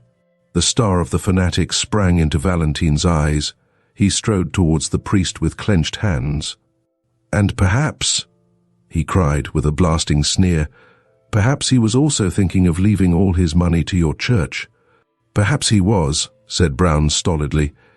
"It is possible." "In that case," cried Valentine with a dreadful smile, "you may indeed know a great deal about him. About his life, and about his—" Commandant O'Brien laid a hand on Valentine's arm. "Drop that slanderous rubbish, Valentine," he said, "or there may be more swords yet." But Valentine, under the steady, humble gaze of the priest, had already recovered himself. "Well," he said shortly, "people's private opinions can wait. You gentlemen are still bound by your promise to stay. You must enforce it on yourselves and on each other. Ivan here will tell you anything more you want to know. I must get to business and write to the authorities. We can't keep this quiet any longer. I shall be writing in my study if there is any more news." "Is there any more news, Ivan?" asked Dr. Simon as the chief of police strode out of the room. "Only one more thing, I think, sir," said Ivan, wrinkling up his grey old face. "But that's important too in its way. There's that old buffer you found on the lawn," and he pointed without pretense of reverence at the big black body with the yellow head. "We've found out who he is anyhow." "Indeed," cried the astonished doctor. "And who is he?" "His name was Arnold Becker," said the under-detective, "though he went by many aliases. He was a wandering sort of scamp, and is known to have been in America. So that was where Brain got his knife into him. We didn't have much to do with him ourselves, for he worked mostly in Germany. We've communicated, of course, with the German police. But, oddly enough, there was a twin brother of his, named Louis Becker, whom we had a great deal to do with. In fact, we found it necessary to guillotine him only yesterday. Well, it's a rum thing, gentlemen, but when I saw that fellow flat on the lawn, I had the greatest jump of my life. If I hadn't seen Louis Becker guillotined with my own eyes, I'd have sworn it was Louis Becker lying there in the grass. Then, of course, I remembered his twin brother in Germany, and following up the clue, the explanatory Ivan stopped, for the excellent reason that nobody was listening to him. The commandant and the doctor were both staring at Father Brown, who had sprung stiffly to his feet and was holding his temples tight like a man in sudden and violent pain. "Stop, stop, stop," he cried. "Stop talking a minute, for I see half. Will God give me strength? Will my brain make the one jump and see all? Heaven help me. I used to be fairly good at thinking. I could paraphrase any page in Aquinas once. Will my head split, or will it see? I see half. I only see half." He buried his head in his hands and stood in a sort of rigid torture of thought or prayer, while the other three could only go on staring at this last prodigy of their wild 12 hours. When Father Brown's hands fell, they showed a face quite fresh and serious like a child's. He heaved a huge sigh and said, "Let us get this said and done with as quickly as possible. Look here, this will be the quickest way to convince you all of the truth." He turned to the doctor. "Dr. Simon," he said, "you have a strong headpiece, and I heard you this morning asking the 5 hardest questions about this business. Well, if you will ask them again, I will answer them." Simon's pince-nez dropped from his nose in his doubt and wonder, but he answered at once. "Well, the first question, you know, is why a man should kill another with a clumsy saber at all when a man can kill with a bodkin." "A man cannot behead with a bodkin," said Brown calmly. "And for this murder, beheading was absolutely necessary." "Why?" asked O'Brien with interest. "And the next question," asked Father Brown, Well, why didn't the man cry out or anything? Asked the doctor. Sabres in gardens are certainly unusual. Twigs, said the priest gloomily, and turned to the window which looked on the scene of death. No one saw the point of the twigs. Why should they lie on that lawn, look at it, so far from any tree? They were not snapped off, they were chopped off. The murderer occupied his enemy with some tricks with the sabre, showing how he could cut a branch in mid-air, or what not. Then, while his enemy bent down to see the result, a silent slash, and the head fell. Well, said the doctor slowly, that seems plausible enough. But my next two questions will stump anyone. The priest still stood looking critically out of the window and waited. You know how all the garden was sealed up like an airtight chamber, went on the doctor. Well, how did the strange man get into the garden without turning round? The little priest answered, There never was any strange man in the garden. There was a silence, and then a sudden cackle of almost childish laughter relieved the strain. The absurdity of Brown's remark moved Ivan to open taunts. Oh, he cried, then we didn't lug a great fat corpse onto a sofa last night. He hadn't got into the garden, I suppose. Got into the garden, repeated Brown reflectively. No, not entirely. Hang it all, cried Simon. A man gets into a garden or he doesn't. Not necessarily, said the priest with a faint smile. What is the next question, Doctor? I fancy you're ill, exclaimed Dr. Simon sharply, but I'll ask the next question if you like. How did Brain get out of the garden? He didn't get out of the garden, said the priest, still looking out of the window. Didn't get out of the garden? Exploded Simon. Not completely, said Father Brown. Simon shook his fists in a frenzy of French logic. A man gets out of a garden or he doesn't, he cried. Not always, said Father Brown. Dr. Simon sprang to his feet impatiently. I have no time to spare on such senseless talk, he cried angrily. If you can't understand a man being on one side of a wall or the other, I won't trouble you further. Doctor, said the cleric very gently, we have always got on very pleasantly together. If only for the sake of old friendship, stop and tell me your fifth question. The impatient Simon sank into a chair by the door and said briefly, The head and shoulders were cut about in a queer way. It seemed to be done after death. Yes, said the motionless priest, it was done so as to make you assume exactly the one simple falsehood that you did assume. It was done to make you take for granted that the head belonged to the body. The borderland of the brain where all the monsters are made moved horribly in the Gaelic O'Brien. He felt the chaotic presence of all the horsemen and fishwomen that man's unnatural fancy has begotten. A voice older than his first father's seemed saying in his ear, Keep out of the monstrous garden where grows the tree with double fruit. Avoid the evil garden where died the man with two heads. Yet, while these shameful symbolic shapes passed across the ancient mirror of his Irish soul, his Frenchified intellect was quite alert, and was watching the odd priest as closely and incredulously as all the rest. Father Brown had turned round at last and stood against the window, with his face in dense shadow, but even in that shadow they could see it was pale as ashes. Nevertheless, he spoke quite sensibly, as if there were no Gaelic souls on earth. Gentlemen, he said, you did not find the strange body of Becca in the garden. You did not find any strange body in the garden. In face of Dr. Simon's rationalism, I still affirm that Becca was only partly present. Look here, pointing to the black bulk of the mysterious corpse. You never saw that man in your lives. Did you ever see this man?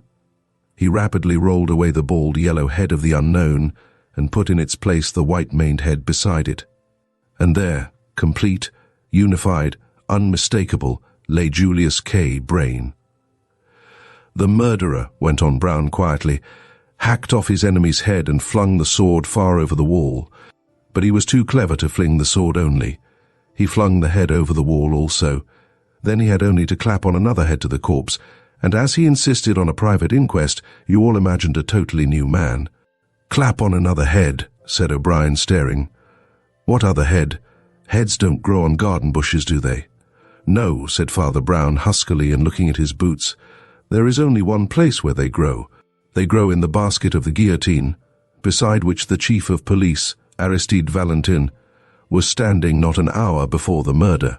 Oh, my friends, hear me a minute more before you tear me in pieces. Valentin is an honest man, if being mad for an arguable cause is honesty. But did you never see in that cold, grey eye of his that he is mad? He would do anything to break what he calls the superstition of the cross. He has fought for it and starved for it, and now he has murdered for it. Brain's crazy millions had hitherto been scattered among so many sects that they did little to alter the balance of things. But Valentin heard a whisper that Brain, like so many scatterbrained skeptics, was drifting to us, and that was quite a different thing. Brain would pour supplies into the impoverished and pugnacious Church of France. He would support 6 nationalist newspapers like the Guillotine. The battle was already balanced on a point, and the fanatic took flame at the risk. He resolved to destroy the millionaire, and he did it as one would expect the greatest of detectives to commit his only crime. He abstracted the severed head of Becker on some criminological excuse, and took it home in his official box. He had that last argument with Brain that Lord Galloway did not hear the end of, that failing, he led him out into the sealed garden, talked about swordsmanship, used twigs and a sabre for illustration, and Ivan of the Scar sprang up. "You lunatic," he yelled. "You'll go to my master now, if I take you by." "Why, I was going there," said Brown heavily. "I must ask him to confess and all that." Driving the unhappy Brown before them like a hostage or sacrifice, they rushed together into the sudden stillness of Valentin's study. The great detective sat at his desk apparently too occupied to hear their turbulent entrance. They paused a moment, and then something in the look of that upright and elegant back made the doctor run forward suddenly. A touch and a glance showed him that there was a small box of pills at Valentin's elbow, and that Valentin was dead in his chair, and on the blind face of the suicide was more than the pride of Cato. Chapter 3. The Queer Feet. If you meet a member of that select club, the 12 True Fishermen, entering the Vernon Hotel for the annual club dinner, you will observe, as he takes off his overcoat, that his evening coat is green and not black. If, supposing that you have the star-defying audacity to address such a being, you ask him why, he will probably answer that he does it to avoid being mistaken for a waiter. You will then retire crushed. But you will leave behind you a mystery, as yet unsolved, and a tale worth telling. If, to pursue the same vein of improbable conjecture, you were to meet a mild, hard-working little priest named Father Brown, and were to ask him what he thought was the most singular luck of his life, he would probably reply that upon the whole his best stroke was at the Vernon Hotel, where he had averted a crime and perhaps saved a soul merely by listening to a few footsteps in a passage. He is perhaps a little proud of this wild and wonderful guess of his, and it is possible that he might refer to it. But since it is immeasurably unlikely that you will ever rise high enough in the social world to find the 12 True Fishermen, or that you will ever sink low enough among slums and criminals to find Father Brown, I fear you will never hear the story at all unless you hear it from me. The Vernon Hotel at which the 12 True Fishermen held their annual dinners was an institution such as can only exist in an oligarchical society which has almost gone mad on good manners. It was that topsy-turvy product, an exclusive commercial enterprise. That is, it was a thing which paid not by attracting people, but actually by turning people away. In the heart of a plutocracy, tradesmen become cunning enough to be more fastidious than their customers. They positively create difficulties so that their wealthy and weary clients may spend money and diplomacy in overcoming them. If there were a fashionable hotel in London, which no man could enter who was under 6 foot, society would meekly make up parties of 6-foot men to dine in it. If there were an expensive restaurant which by a mere caprice of its proprietor was only open on Thursday afternoon, it would be crowded on Thursday afternoon. The Vernon Hotel stood, as if by accident, in the corner of a square in Belgravia. It was a small hotel, and a very inconvenient one. But its very inconveniences were considered as walls protecting a particular class. One inconvenience in particular was held to be of vital importance. The fact that practically only 24 people could dine in the place at once. The only big dinner table was the celebrated terrace table, which stood open to the air on a sort of veranda overlooking one of the most exquisite old gardens in London. Thus it happened that even the 24 seats at this table could only be enjoyed in warm weather, and this, making the enjoyment yet more difficult, made it yet more desired. The existing owner of the hotel was a Jew named Lever, and he made nearly $1 million out of it by making it difficult to get into. Of course, he combined with this limitation in the scope of his enterprise the most careful polish in its performance. The wines and cooking were really as good as any in Europe, and the demeanor of the attendants exactly mirrored the fixed mood of the English upper class. The proprietor knew all his waiters like the fingers on his hand. There were only 15 of them all told. It was much easier to become a member of Parliament than to become a waiter in that hotel. Each waiter was trained in terrible silence and smoothness, as if he were a gentleman's servant. And, indeed, there was generally at least one waiter to every gentleman who dined. The Club of the 12 True Fishermen would not have consented to dine anywhere but in such a place, for it insisted on a luxurious privacy, and would have been quite upset by the mere thought that any other club was even dining in the same building. On the occasion of their annual dinner, the fishermen were in the habit of exposing all their treasures, as if they were in a private house, especially the celebrated set of fish knives and forks, which were, as it were, the insignia of the society, each being exquisitely wrought in silver in the form of a fish, and each loaded at the hilt with one large pearl. These were always laid out for the fish course, and the fish course was always the most magnificent in that magnificent repast. The society had a vast number of ceremonies and observances, but it had no history and no object. That was where it was so very aristocratic. You did not have to be anything in order to be one of the 12 fishers. Unless you were already a certain sort of person, you never even heard of them. It had been in existence 12 years. Its president was Mr. Audley. Its vice-president was the Duke of Chester.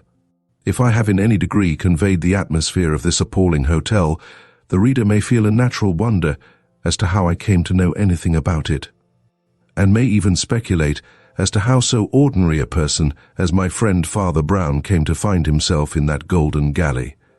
As far as that is concerned, my story is simple, or even vulgar. There is in the world a very aged rioter and demagogue who breaks into the most refined retreats with the dreadful information that all men are brothers. And wherever this leveller went on his pale horse, it was Father Brown's trade to follow. One of the waiters, an Italian, had been struck down with a paralytic stroke that afternoon, and his Jewish employer, marveling mildly at such superstitions, had consented to send for the nearest popish priest. With what the waiter confessed to Father Brown we are not concerned, for the excellent reason that that cleric kept it to himself. But apparently it involved him in writing out a note or statement for the conveying of some message or the righting of some wrong. Father Brown, therefore, with a meek impudence which he would have shown equally in Buckingham Palace, asked to be provided with a room and writing materials. Mr. Lever was torn in two. He was a kind man, and had also that bad imitation of kindness, the dislike of any difficulty or scene. At the same time, the presence of one unusual stranger in his hotel that evening was like a speck of dirt on something just cleaned. There was never any borderland or anteroom in the Vernon Hotel, no people waiting in the hall, no customers coming in on chance. There were 15 waiters, there were 12 guests.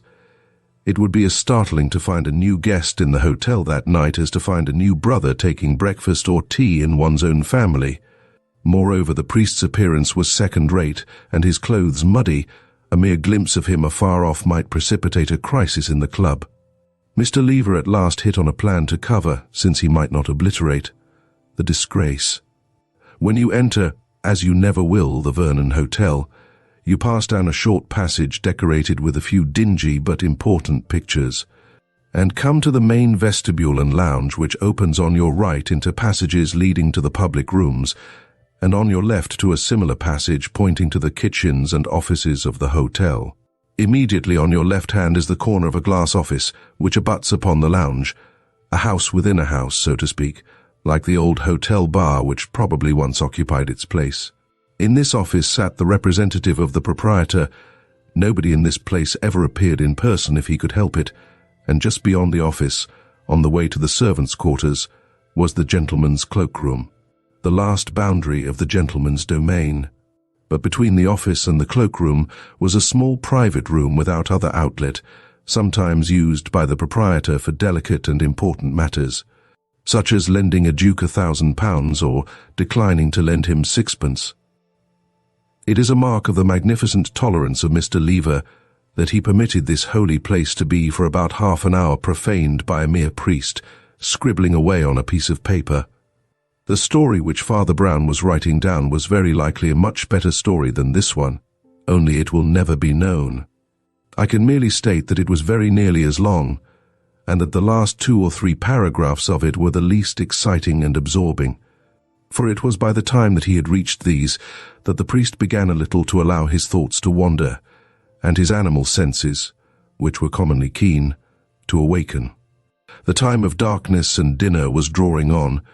His own forgotten little room was without a light, and perhaps the gathering gloom, as occasionally happens, sharpened the sense of sound.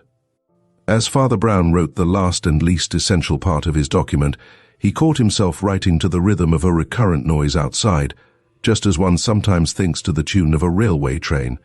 When he became conscious of the thing, he found what it was, only the ordinary patter of feet passing the door, which in an hotel was no very unlikely matter. Nevertheless, he stared at the darkened ceiling and listened to the sound. After he had listened for a few seconds dreamily, he got to his feet and listened intently, with his head a little on one side. Then he sat down again and buried his brow in his hands, now not merely listening, but listening and thinking also. The footsteps outside at any given moment were such as one might hear in any hotel, and yet, taken as a whole, there was something very strange about them. There were no other footsteps. It was always a very silent house, for the few familiar guests went at once to their own apartments, and the well-trained waiters were told to be almost invisible until they were wanted. One could not conceive any place where there was less reason to apprehend anything irregular, but these footsteps were so odd that one could not decide to call them regular or irregular. Father Brown followed them with his finger on the edge of the table, like a man trying to learn a tune on the piano. First, there came a long rush of rapid little steps, such as a light man might make in winning a walking race. At a certain point, they stopped and changed to a sort of slow, swinging stamp, numbering not a quarter of the steps, but occupying about the same time. The moment the last echoing stamp had died away, would come again the run or ripple of light, hurrying feet, and then again the thud of the heavier walking. It was certainly the same pair of boots, partly because, as has been said, there were no other boots about, and partly because they had a small but unmistakable creak in them. Father Brown had the kind of head that cannot help asking questions, and on this apparently trivial question his head almost split. He had seen men run in order to jump. He had seen men run in order to slide. But why on earth should a man run in order to walk? Or, again, why should he walk in order to run? Yet no other description would cover the antics of this invisible pair of legs.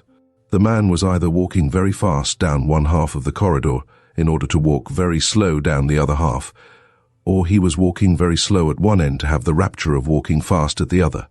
Neither suggestion seemed to make much sense. His brain was growing darker and darker, like his room. Yet, as he began to think steadily, the very blackness of his cell seemed to make his thoughts more vivid. He began to see, as in a kind of vision, the fantastic feet capering along the corridor in unnatural or symbolic attitudes. Was it a heathen religious dance, or some entirely new kind of scientific exercise? Father Brown began to ask himself with more exactness what the steps suggested. Taking the slow step first, it certainly was not the step of the proprietor. Men of his type walk with a rapid waddle, or they sit still. It could not be any servant or messenger waiting for directions. It did not sound like it. The poorer orders in an oligarchy sometimes lurch about when they are slightly drunk, but generally and especially in such gorgeous scenes, they stand or sit in constrained attitudes. No, that heavy yet springy step, with a kind of careless emphasis, not specially noisy, yet not caring what noise it made, belonged to only one of the animals of this earth. It was a gentleman of Western Europe, and probably one who had never worked for his living. Just as he came to this solid certainty, the step changed to the quicker one, and ran past the door as feverishly as a rat. The listener remarked that, though this step was much swifter, it was also much more noiseless, almost as if the man were walking on tiptoe. Yet it was not associated in his mind with secrecy, but with something else, something that he could not remember. He was maddened by one of those half-memories that make a man feel half-witted. Surely he had heard that strange, swift walking somewhere. Suddenly he sprang to his feet with a new idea in his head, and walked to the door. His room had no direct outlet on the passage, but let on one side into the glass office, and on the other into the cloakroom beyond. He tried the door into the office, and found it locked. Then he looked at the window, now a square pane full of purple cloud cleft by livid sunset, and for an instant he smelt evil as a dog smells rats. The rational part of him, whether the wiser or not, regained its supremacy. He remembered that the proprietor had told him that he should lock the door and would come later to release him. He told himself that 20 things he had not thought of might explain the eccentric sounds outside. He reminded himself that there was just enough light left to finish his own proper work. Bringing his paper to the window so as to catch the last stormy evening light, he resolutely plunged once more into the almost completed record. He had written for about 20 minutes, bending closer and closer to his paper in the lessening light. Then suddenly he sat upright. He had heard the strange feet once more. This time they had a third oddity. Previously the unknown man had walked, with levity indeed and lightning quickness, but he had walked. This time he ran.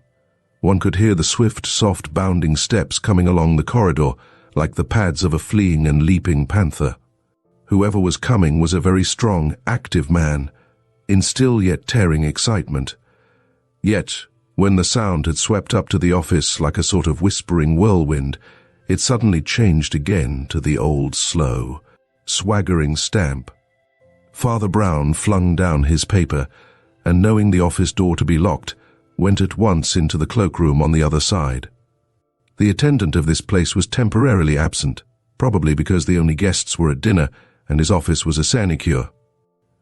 After groping through a grey forest of overcoats, he found that the dim cloakroom opened on the lighted corridor in the form of a sort of counter or half-door, like most of the counters across which we have all handed umbrellas and received tickets.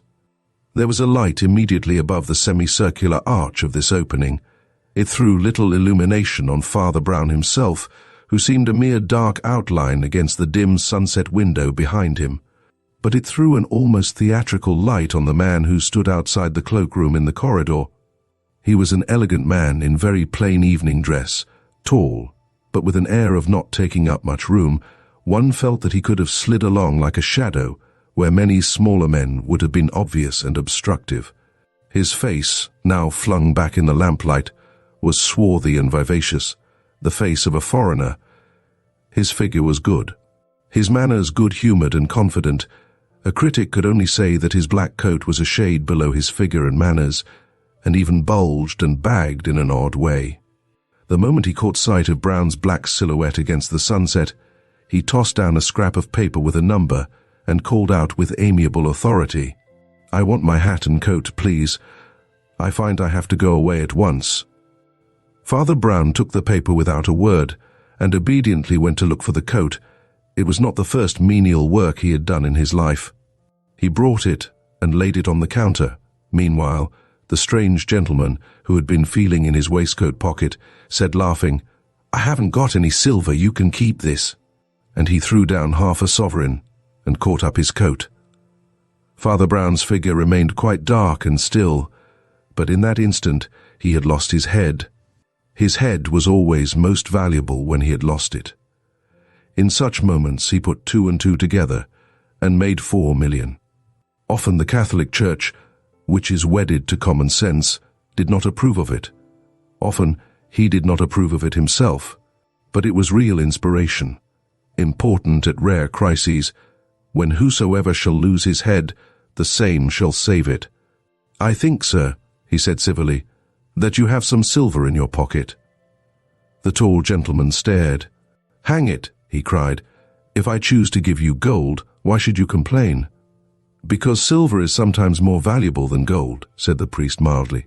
"That is, in large quantities." The stranger looked at him curiously. Then he looked still more curiously up the passage towards the main entrance. Then he looked back at Brown again, and then he looked very carefully at the window beyond Brown's head, still colored with the afterglow of the storm. Then he seemed to make up his mind. He put one hand on the counter, vaulted over as easily as an acrobat, and towered above the priest, putting one tremendous hand upon his collar. "Stand still," he said in a hacking whisper. "I don't want to threaten you, but—" "I do want to threaten you," said Father Brown in a voice like a rolling drum. "I want to threaten you with a worm that dieth not, and the fire that is not quenched." "You're a rum sort of cloakroom clerk," said the other.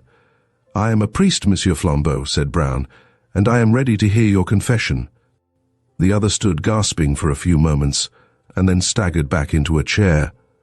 The first two courses of the dinner of the 12 True Fishermen had proceeded with placid success. I do not possess a copy of the menu, and if I did, it would not convey anything to anybody. It was written in a sort of super-French employed by cooks, but quite unintelligible to Frenchmen. There was a tradition in the club that the hors d'oeuvres should be various and manifold to the point of madness. They were taken seriously because they were avowedly useless extras, like the whole dinner and the whole club.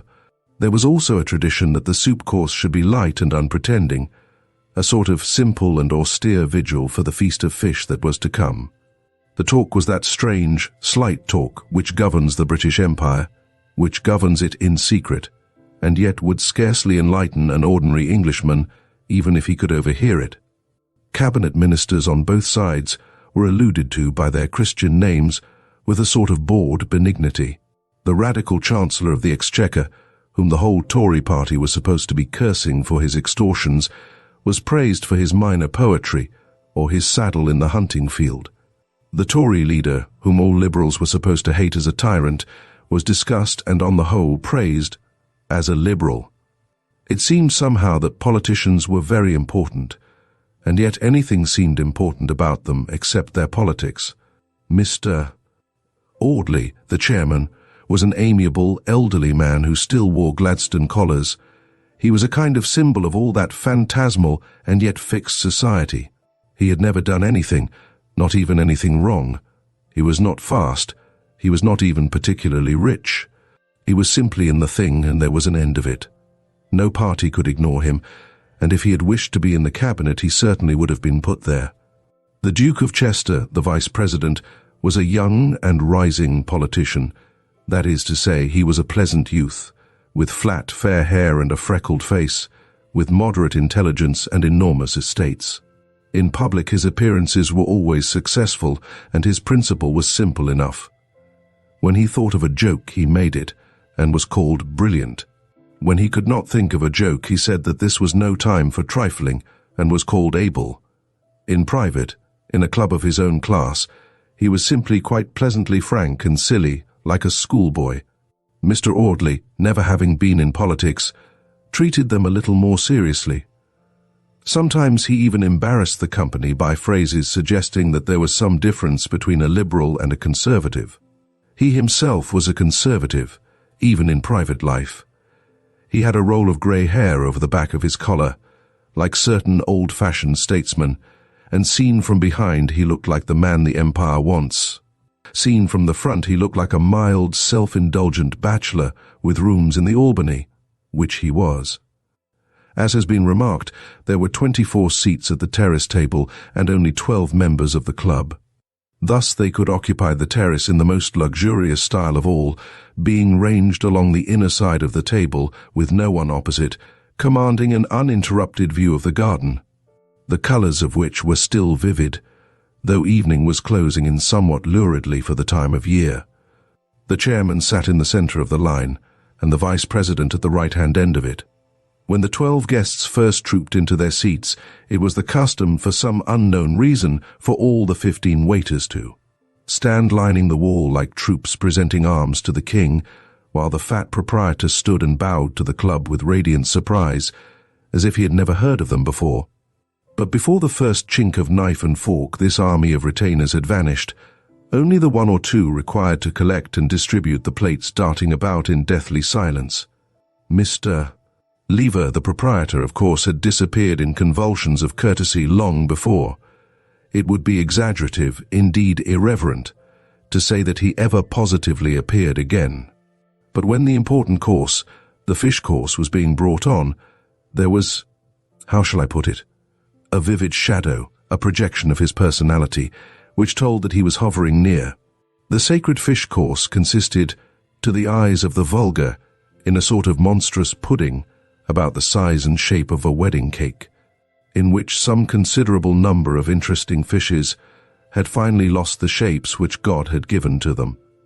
The 12 true fishermen took up their celebrated fish knives and fish forks, and approached it as gravely as if every inch of the pudding cost as much as the silver fork it was eaten with. So it did, for all I know. This course was dealt with in eager and devouring silence, and it was only when his plate was nearly empty that the young Duke made the ritual remark, "They can't do this anywhere but here." "Nowhere," said Mr. Audley in a deep bass voice, turning to the speaker and nodding his venerable head a number of times. "Nowhere, assuredly, except here. It was represented to me that at the Café Anglais—" Here he was interrupted and even agitated for a moment by the removal of his plate, but he recaptured the valuable thread of his thoughts. "It was represented to me that the same could be done at the Café Anglais." "Nothing like it, sir," he said, shaking his head ruthlessly, like a hanging judge. "Nothing like it." "Overrated place," said a certain Colonel Pound, speaking by the look of him for the first time for some months. "Oh, I don't know," said the Duke of Chester, who was an optimist. "It's jolly good for some things. You can't beat it at—" A waiter came swiftly along the room, and then stopped dead. His stoppage was as silent as his tread. But all those vague and kindly gentlemen were so used to the utter smoothness of the unseen machinery which surrounded and supported their lives, that a waiter doing anything unexpected was a start and a jar. They felt as you and I would feel if the inanimate world disobeyed, if a chair ran away from us. The waiters stood staring a few seconds, while there deepened on every face at table a strange shame which is wholly the product of our time. It is the combination of modern humanitarianism with the horrible modern abyss between the souls of the rich and poor. A genuine historic aristocrat would have thrown things at the waiter, beginning with empty bottles, and very probably ending with money. A genuine democrat would have asked him, with comrade-like clearness of speech, what the devil he was doing. But these modern plutocrats could not bear a poor man near to them, either as a slave or as a friend. That something had gone wrong with the servants was merely a dull, hot embarrassment. They did not want to be brutal, and they dreaded the need to be benevolent. They wanted the thing, whatever it was, to be over. It was over. The waiter, after standing for some seconds rigid, like a cataleptic, turned round and ran madly out of the room. When he reappeared in the room, or rather in the doorway, it was in company with another waiter, with whom he whispered and gesticulated with southern fierceness. Then the first waiter went away, leaving the second waiter, and reappeared with a third waiter. By the time a fourth waiter had joined this hurried synod, Mr. Audley felt it necessary to break the silence in the interests of tact. He used a very loud cough, instead of a presidential hammer, and said, "Splendid work young moochers doing in Burma. Now, no other nation in the world could have—" A fifth waiter had sped towards him like an arrow, and was whispering in his ear, "So sorry. Important. Might the proprietor speak to you?" The chairman turned in disorder, and with a dazed stare saw Mr. Lever coming towards them with his lumbering quickness. The gait of the good proprietor was indeed his usual gait, but his face was by no means usual. Generally it was a genial copper brown. Now it was a sickly yellow. "You will pardon me, Mr. Audley," he said with asthmatic breathlessness. "I have great apprehensions. Your fish plates, they are cleared away with the knife and fork on them." "Well, I hope so," said the chairman with some warmth. "You see him?" panted the excited hotel keeper. "You see the waiter who took them away? You know him?" "Know the waiter?" answered Mr. Audley indignantly. "Certainly not." Mr. Lever opened his hands with a gesture of agony. "I never send him," he said. "I know not when or why he come. I send my waiter to take away the plates, and he find them already away." Mr. Audley still looked rather too bewildered to be really the man the Empire wants. None of the company could say anything except the man of wood, Colonel Pound, who seemed galvanized into an unnatural life.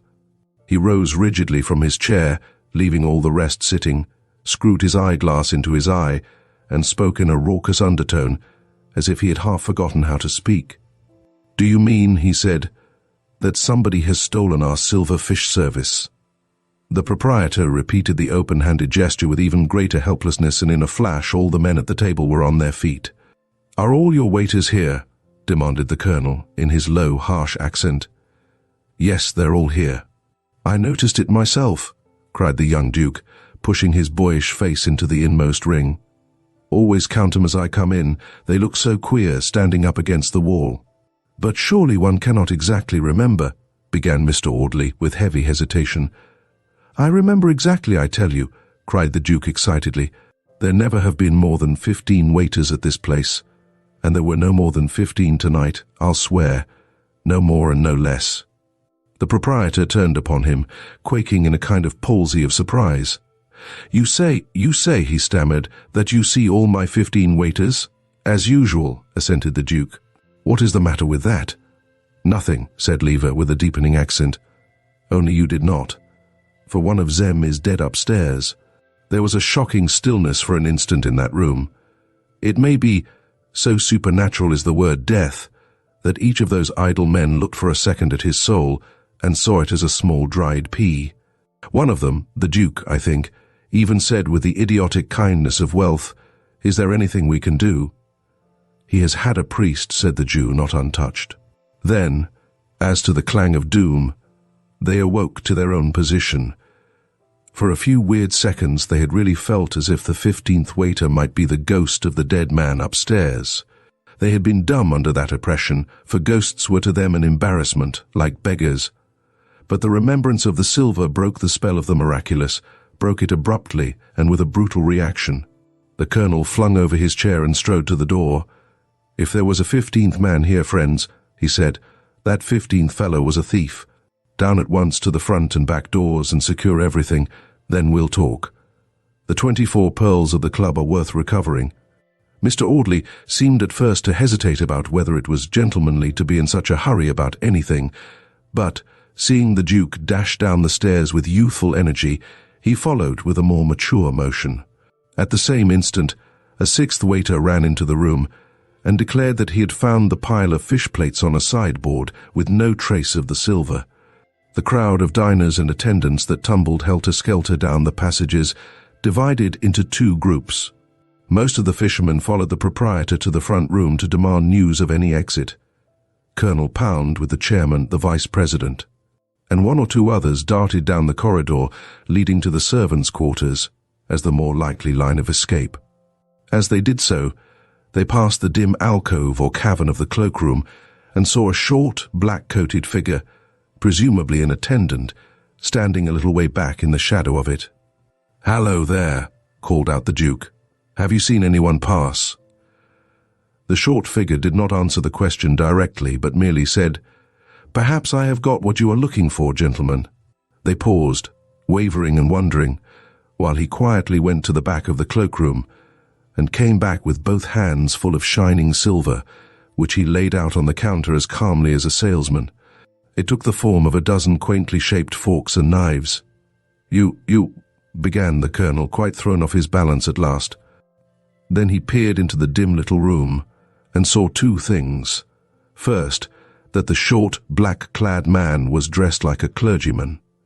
And second, that the window of the room behind him was burst, as if someone had passed violently through. "Valuable things to deposit in a cloakroom, aren't they?" remarked the clergyman with cheerful composure. Did you steal those things?" stammered Mr. Audley with staring eyes. "If I did," said the cleric pleasantly, "at least I am bringing them back again." "But you didn't," said Colonel Pound, still staring at the broken window. "To make a clean breast of it, I didn't," said the other, with some humor, and he seated himself quite gravely on a stool. "But you know who did," said the colonel. "I don't know his real name," said the priest placidly, "but I know something of his fighting weight, and a great deal about his spiritual difficulties. I formed the physical estimate when he was trying to throttle me, and the moral estimate when he repented." "Oh, I say, repented," cried young Chester, with a sort of crow of laughter.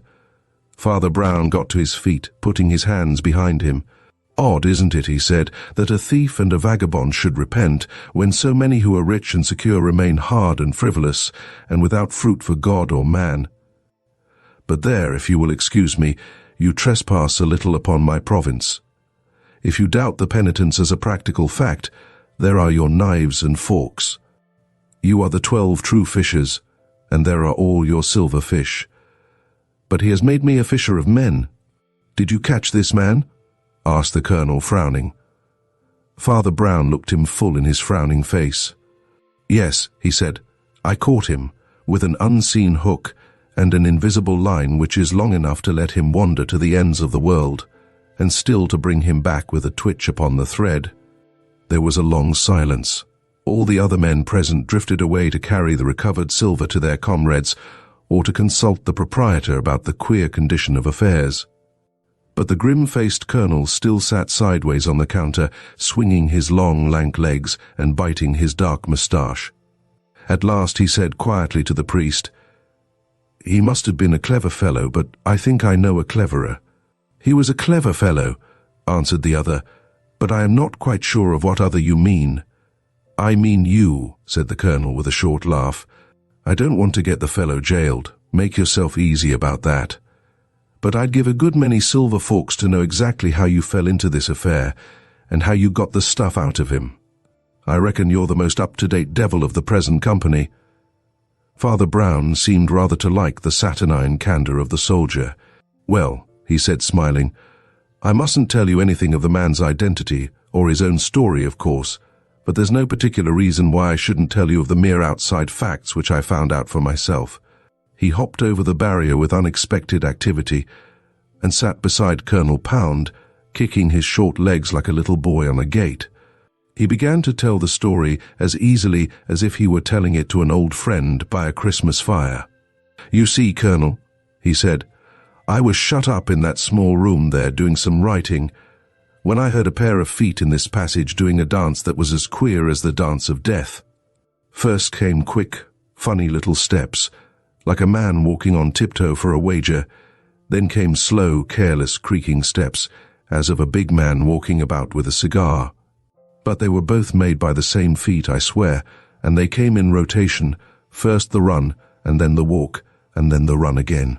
I wondered at first idly, and then wildly, why a man should act these two parts at once.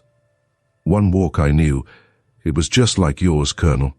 It was the walk of a well-fed gentleman waiting for something, who strolls about rather because he is physically alert than because he is mentally impatient. I knew that I knew the other walk too, but I could not remember what it was. What wild creature had I met on my travels that tore along on tiptoe in that extraordinary style? Then I heard a clink of plates somewhere, and the answer stood up as plain as St. Peter's. It was the walk of a waiter, that walk with the body slanted forward, the eyes looking down, the ball of the toe spurning away the ground, the coat, tails, and napkin flying. Then I thought for a minute and a half more, and I believe I saw the manner of the crime, as clearly as if I were going to commit it. Colonel Pound looked at him keenly, but the speaker's mild grey eyes were fixed upon the ceiling with almost empty wistfulness. "A crime," he said slowly, "is like any other work of art.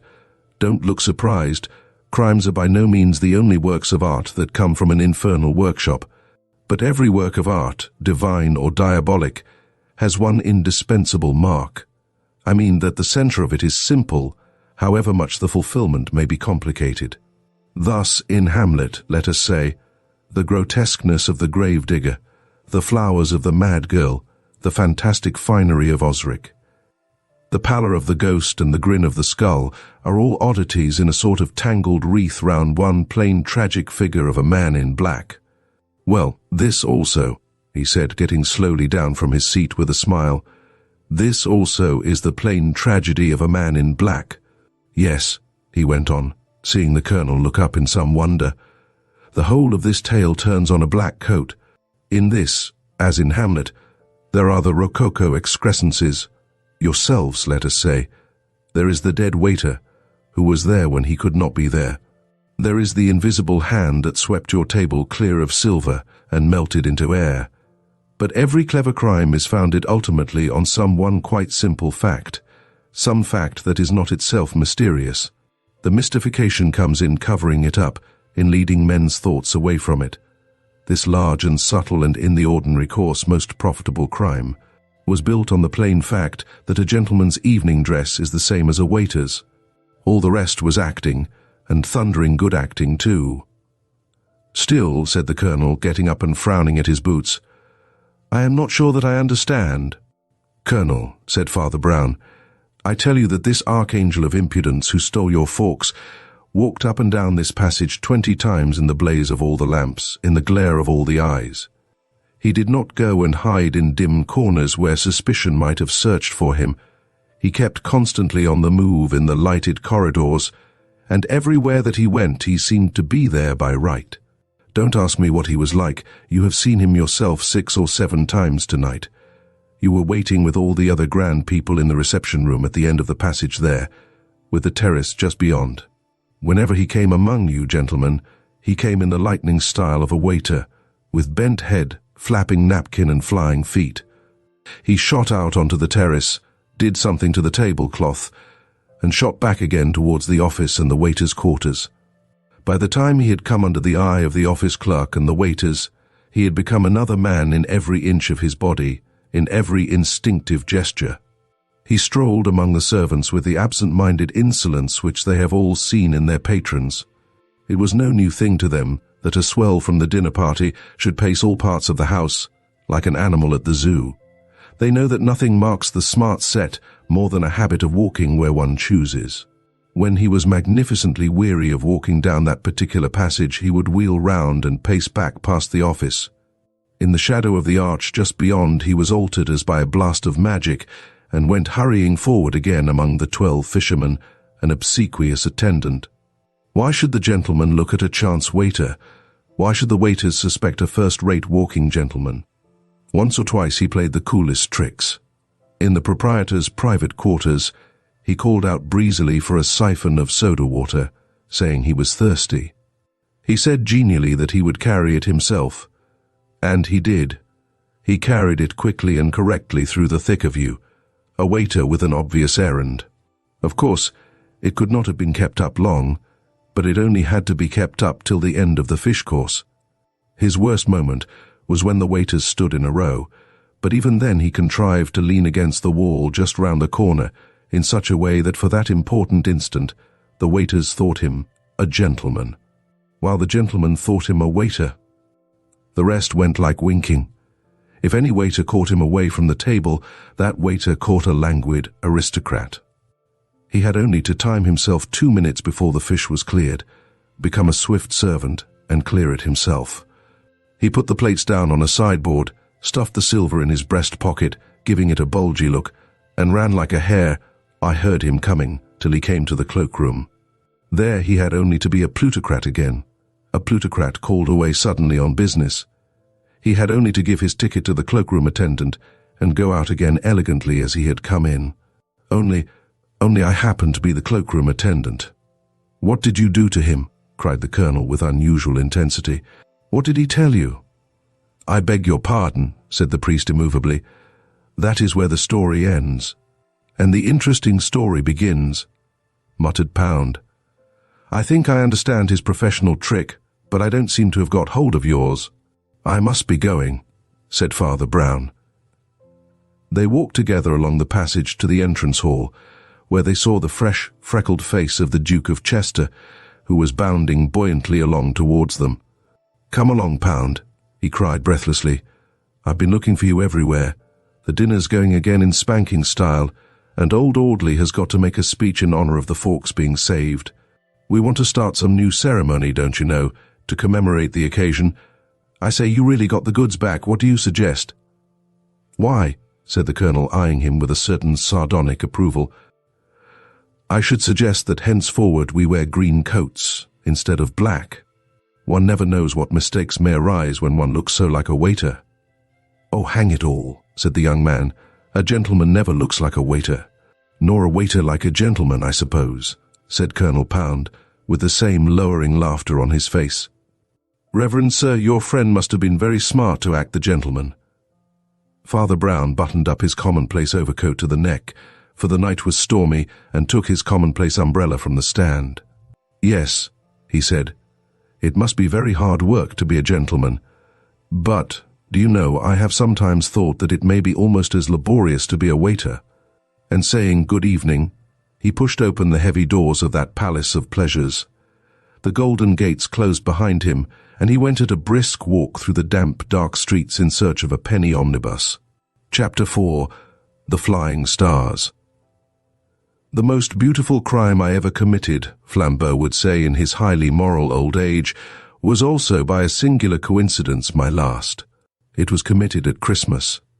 As an artist, I had always attempted to provide crime suitable to the special season or landscapes in which I found myself, choosing this or that terrace or garden for a catastrophe, as if for a statuary group. Thus squires should be swindled in long rooms panelled with oak, while Jews, on the other hand, should rather find themselves unexpectedly penniless among the lights and screens of the Café Riche. Thus in England, if I wish to relieve a dean of his riches, which is not so easy as you might suppose, I wish to frame him, if I make myself clear, in the green lawns and grey towers of some cathedral town. Similarly, in France, when I had got money out of a rich and wicked peasant, which is almost impossible, it gratified me to get his indignant head relieved against a grey line of clipped poplars, and those solemn plains of Gaul over which broods the mighty spirit of millet. Well, my last crime was a Christmas crime, a cheery, cosy English middle-class crime, a crime of Charles Dickens. I did it in a good old middle-class house near Putney, a house with a crescent of carriage drive, a house with a stable by the side of it, a house with the name on the 2 outer gates, a house with a monkey tree. Enough, you know the species. I really think my imitation of Dickens's style was dexterous and literary. It seems almost a pity I repented the same evening. Flambeau would then proceed to tell the story from the inside, and even from the inside it was odd. Seen from the outside it was perfectly incomprehensible, and it is from the outside that the stranger must study it. From this standpoint, the drama may be said to have begun when the front doors of the house with the stable opened on the garden with the monkey tree, and a young girl came out with bread to feed the birds on the afternoon of Boxing Day. She had a pretty face, with brave brown eyes, but her figure was beyond conjecture, for she was so wrapped up in brown furs that it was hard to say which was hair and which was fur. But for the attractive face she might have been a small toddling bear. The winter afternoon was reddening towards evening, and already a ruby light was rolled over the bloomless beds, filling them, as it were, with the ghosts of the dead roses. On one side of the house stood the stable, on the other, an alley or cloister of laurels led to the larger garden behind. The young lady, having scattered bread for the birds, for the 4th or 5th time that day because the dog ate it, passed unobtrusively down the lane of laurels and into a glimmering plantation of evergreens behind. Here she gave an exclamation of wonder, real or ritual, and looking up at the high garden wall above her, beheld it fantastically bestridden by a somewhat fantastic figure. "Oh, don't jump, Mr. Crook," she called out in some alarm. "It's much too high." The individual riding the party wall like an aerial horse was a tall, angular young man with dark hair sticking up like a hairbrush, intelligent and even distinguished lineaments, but a sallow and almost alien complexion. This showed the more plainly because he wore an aggressive red tie. the only part of his costume of which he seemed to take any care. Perhaps it was a symbol. He took no notice of the girl's alarmed adjuration, but leapt like a grasshopper to the ground beside her, where he might very well have broken his legs.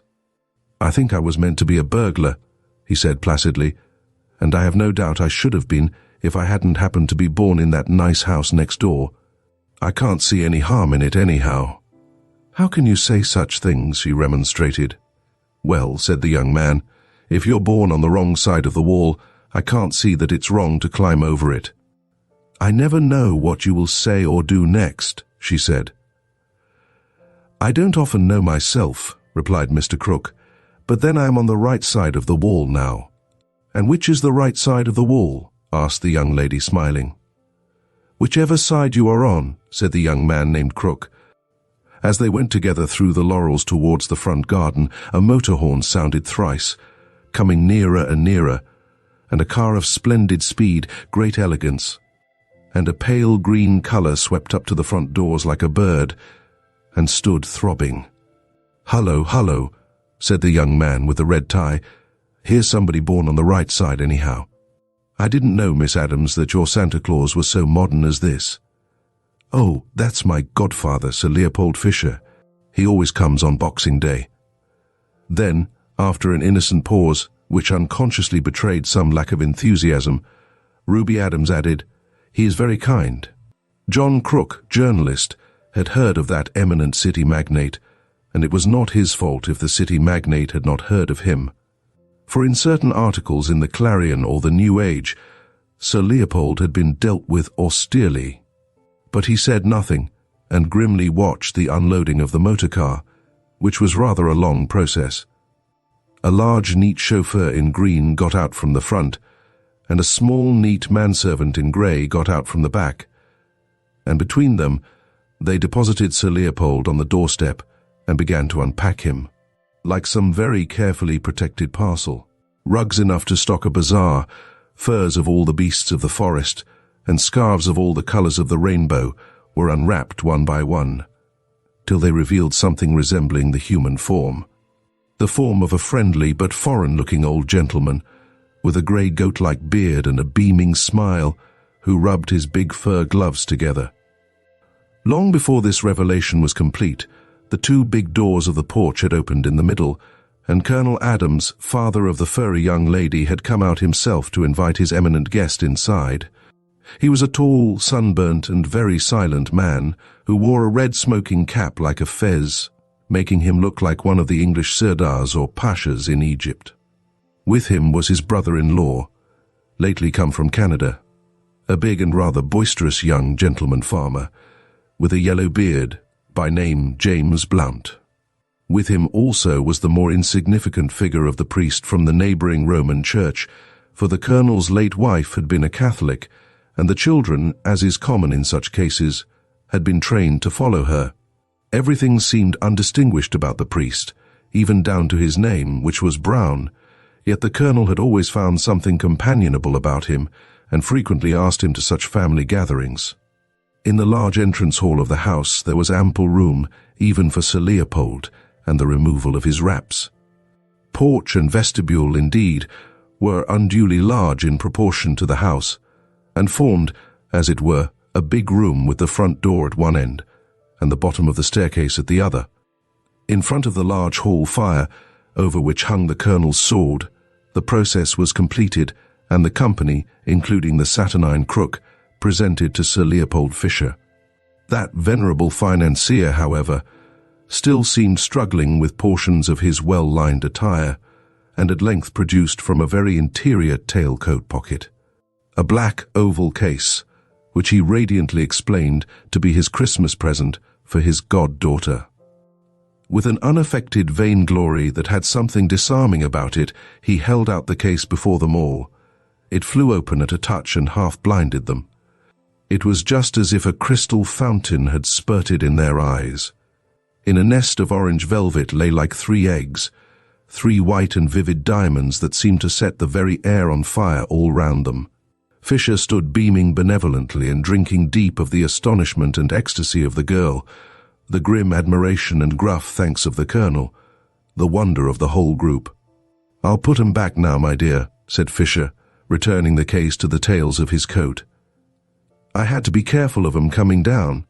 They're the 3 great African diamonds called the Flying Stars, because they've been stolen so often.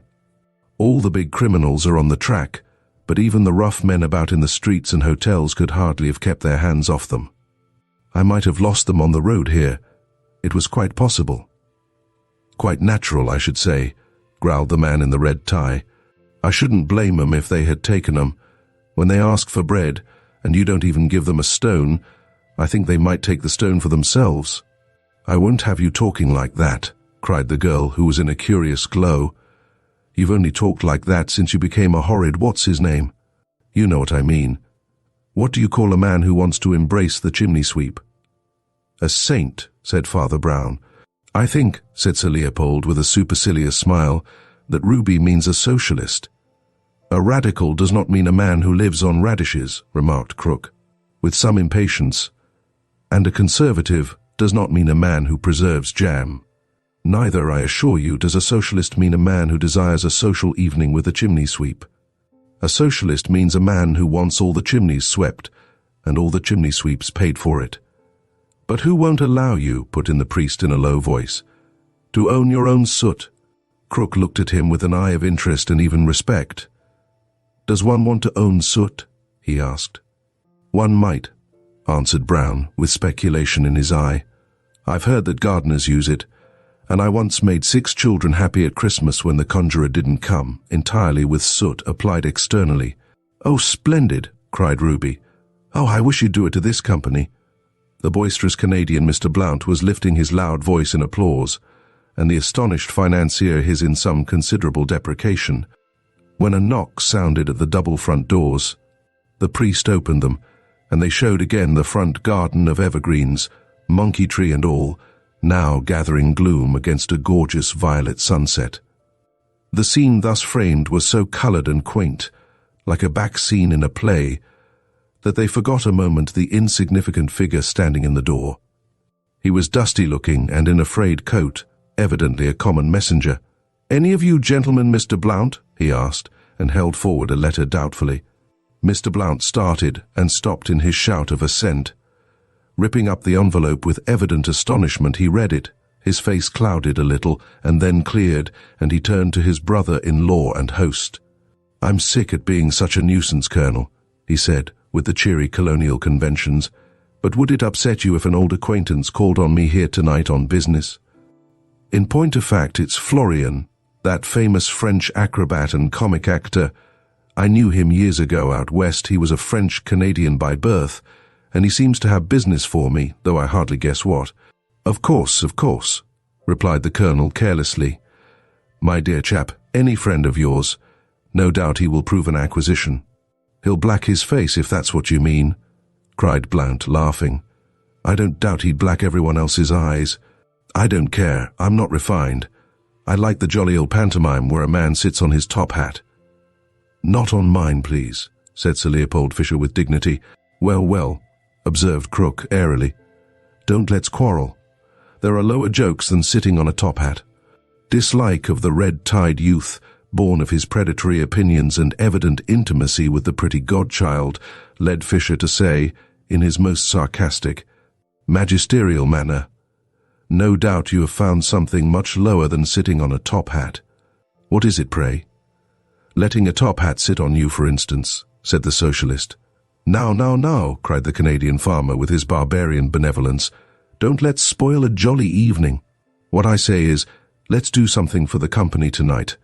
Not blacking faces or sitting on hats if you don't like those, but something of the sort. Why couldn't we have a proper old English pantomime? Clown, Columbine, and so on. I saw one when I left England at 12 years old, and it's blazed in my brain like a bonfire ever since. I came back to the old country only last year, and I find the thing's extinct. Nothing but a lot of snivelling fairy plays. I want a hot poker and a policeman made into sausages, and they give me princesses moralizing by moonlight, blue birds or something. Bluebeard's more in my line, and him I like best when he turned into the pantaloon." "I'm all for making a policeman into sausages," said John Crook. "It's a better definition of socialism than some recently given. but surely the get-up would be too big a business. "Not a scrap," cried Blount, quite carried away. "A harlequinade's the quickest thing we can do, for 2 reasons. First, one can gag to any degree, and, second, all the objects are household things, tables and towel horses and washing baskets and things like that."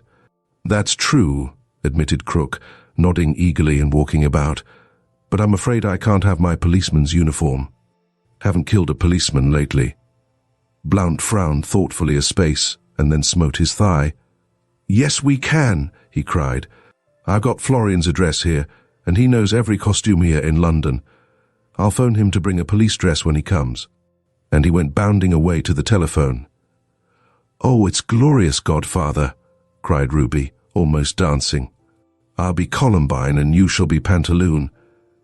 The millionaire held himself stiff with a sort of heathen solemnity. "I think, my dear," he said, "you must get someone else for Pantaloon."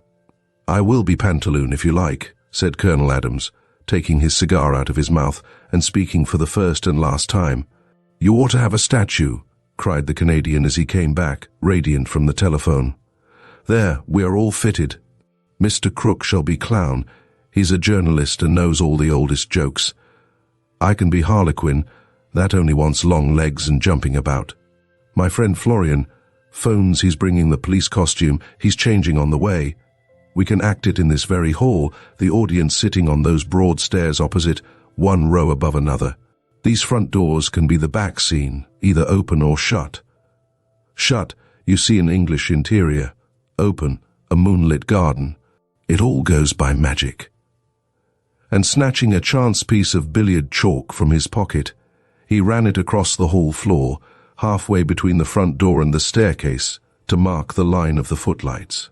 How even such a banquet of bosh was got ready in the time remained a riddle, but they went at it with that mixture of recklessness and industry that lives when youth is in a house. And youth was in that house that night, though not all may have isolated the 2 faces and hearts from which it flamed. As always happens, the invention grew wilder and wilder through the very tameness of the bourgeois conventions from which it had to create. The Columbine looked charming in an outstanding skirt that strangely resembled the large lampshade in the drawing room.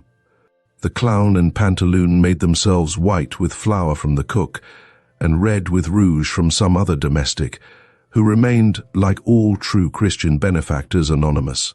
The Harlequin, already clad in silver paper out of cigar boxes, was, with difficulty, prevented from smashing the old Victorian lustre chandeliers that he might cover himself with resplendent crystals. In fact, he would certainly have done so, had not Ruby unearthed some old pantomime paste jewels she had worn at a fancy dress party as the Queen of Diamonds. Indeed, her uncle, James Blount, was getting almost out of hand in his excitement. He was like a schoolboy. He put a paper donkey's head unexpectedly on Father Brown, who bore it patiently, and even found some private manner of moving his ears. He even essayed to put the paper donkey's tail to the coat-tails of Sir Leopold Fisher. This, however, was frowned down.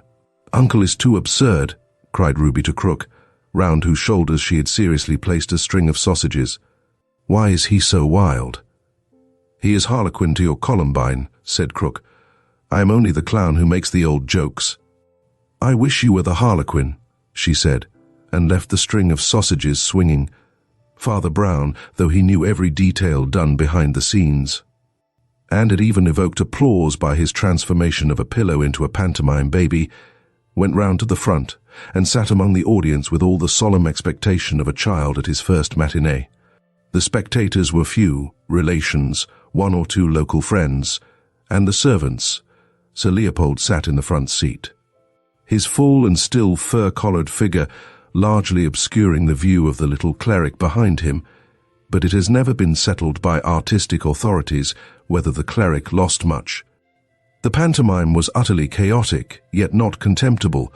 There ran through it a rage of improvisation which came chiefly from Crook the clown. Commonly he was a clever man, and he was inspired tonight with a wild omniscience, a folly wiser than the world, that which comes to a young man who has seen for an instant a particular expression on a particular face. He was supposed to be the clown, but he was really almost everything else. The author, so far as there was an author, the prompter, the scene painter, the scene shifter, and above all the orchestra. At abrupt intervals in the outrageous performance, he would hurl himself in full costume at the piano and bang out some popular music equally absurd and appropriate. The climax of this, as of all else, was the moment when the two front doors at the back of the scene flew open, showing the lovely moonlit garden, but showing more prominently the famous professional guest, the great Florian, dressed up as a policeman. The clown at the piano played the constabulary chorus in The Pirates of Penzance, but it was drowned in the deafening applause. For every gesture of the great comic actor was an admirable though restrained version of the carriage and manner of the police. The harlequin leapt upon him and hit him over the helmet, the pianist playing, "Where did you get that hat?" He faced about in admirably simulated astonishment. And then the leaping harlequin hit him again, the pianist suggesting a few bars of, "Then we had another one." Then the harlequin rushed right into the arms of the policeman and fell on top of him, amid a roar of applause. Then it was that the strange actor gave that celebrated imitation of a dead man, of which the fame still lingers round Putney. It was almost impossible to believe that a living person could appear so limp. The athletic harlequin swung him about like a sack or twisted or tossed him like an Indian club, all the time to the most maddeningly ludicrous tunes from the piano. When the harlequin heaved the comic constable heavily off the floor, the clown played, "I arise from dreams of thee," when he shuffled him across his back, with my bundle on my shoulder. And when the harlequin finally let fall the policeman with a most convincing thud, the lunatic at the instrument struck into a jingling measure with some words which are still believed to have been, "I sent a letter to my love, and on the way I dropped it." At about this limit of mental anarchy, Father Brown's view was obscured altogether, for the city magnate in front of him rose to his full height and thrust his hands savagely into all his pockets. Then he sat down nervously, still fumbling, and then stood up again. For an instant it seemed seriously likely that he would stride across the footlights. Then he turned a glare at the clown playing the piano, and then he burst in silence out of the room. The priest had only watched for a few more minutes the absurd but not inelegant dance of the amateur harlequin over his splendidly unconscious foe. With real though rude art, the harlequin danced slowly backwards out of the door into the garden, which was full of moonlight and stillness. The vamped dress of silver paper and paste, which had been too glaring in the footlights, looked more and more magical and silvery as it danced away under a brilliant moon. The audience was closing in with a cataract of applause, when Brown felt his arm abruptly touched, and he was asked in a whisper to come into the colonel's study. He followed his summoner with increasing doubt, which was not dispelled by a solemn comicality in the scene of the study. There sat Colonel Adams, still unaffectedly dressed as a pantaloon, with the knobbed whalebone nodding above his brow, but with his poor old eyes sad enough to have sobered a Saturnalia. Sir Leopold Fisher was leaning against the mantelpiece and heaving with all the importance of panic. "This is a very painful matter, Father Brown," said Adams. "The truth is, those diamonds we all saw this afternoon seem to have vanished from my friend's tailcoat pocket. And as I, supplemented Father Brown with a broad grin, were sitting just behind him." "Nothing of the sort shall be suggested," said Colonel Adams with a firm look at Fisher, which rather implied that some such thing had been suggested. "I only ask you to give me the assistance that any gentleman might give." "Which is turning out his pockets," said Father Brown, and proceeded to do so, displaying 7 and 6pence, a return ticket, a small silver crucifix, a small breviary, and a stick of chocolate. The colonel looked at him long, and then said, "Do you know, I should like to see the inside of your head more than the inside of your pockets. My daughter is one of your people, I know. Well, she has lately," and he stopped. "She has lately," cried out old Fisher, "opened her father's house to a cutthroat socialist, who says openly he would steal anything from a richer man. This is the end of it.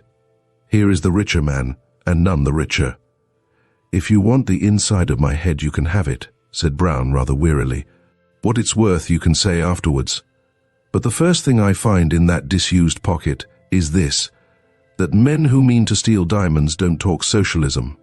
They are more likely, he added demurely, to denounce it. Both the others shifted sharply, and the priest went on, "You see, we know these people more or less. That socialist would no more steal a diamond than a pyramid. We ought to look at once to the one man we don't know. The fellow acting the policeman, Florian.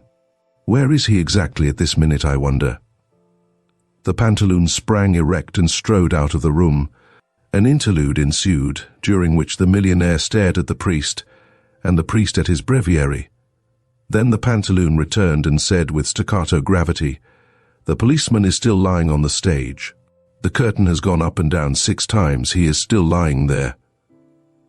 Father Brown dropped his book and stood staring with a look of blank mental ruin. Very slowly a light began to creep in his grey eyes, and then he made the scarcely obvious answer. "Please forgive me, Colonel, but when did your wife die?" "Wife," replied the staring soldier. "She died this year, 2 months. Her brother James arrived just a week too late to see her." The little priest bounded like a rabbit shot. "Come on," he cried in quite unusual excitement. "Come on, we've got to go and look at that policeman."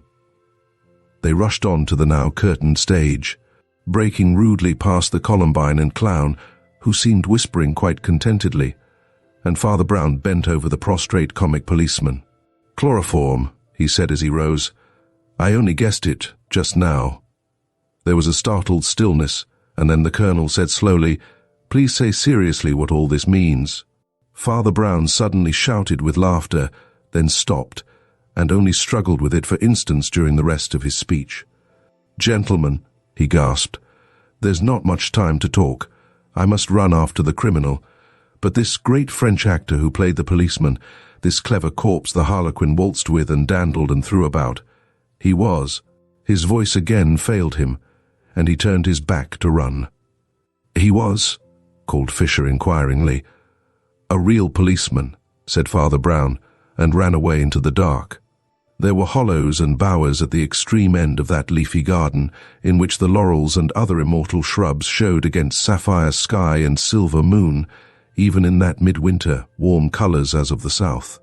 The green gaiety of the waving laurels, the rich purple indigo of the night, the moon like a monstrous crystal, make an almost irresponsible romantic picture, and among the top branches of the garden trees a strange figure is climbing, who looks not so much romantic as impossible. He sparkles from head to heel, as if clad in 10 million moons. The real moon catches him at every movement and sets a new inch of him on fire. But he swings, flashing and successful, from the short tree in this garden to the tall rambling tree in the other, and only stops there because a shade has slid under the smaller tree and has unmistakably called up to him. "Well, Flambeau," says the voice, "you really look like a flying star, but that always means a falling star at last." The silver sparkling figure above seems to lean forward in the laurels and, confident of escape, listens to the little figure below. "You never did anything better, Flambeau. It was clever to come from Canada with a Paris ticket, I suppose, just a week after Mrs. Adams died, when no one was in a mood to ask questions. It was cleverer to have marked down the flying stars and the very day of Fisher's coming. But there's no cleverness, but mere genius, in what followed.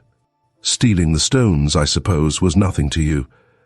You could have done it by sleight of hand in 100 other ways besides that pretense of putting a paper donkey's tail to Fisher's coat. But in the rest you eclipsed yourself." The silvery figure among the green leaves seems to linger, as if hypnotized. Though his escape is easy behind him, he is staring at the man below. "Oh yes," says the man below, "I know all about it. I know you not only forced the pantomime, but put it to a double use. You were going to steal the stones quietly.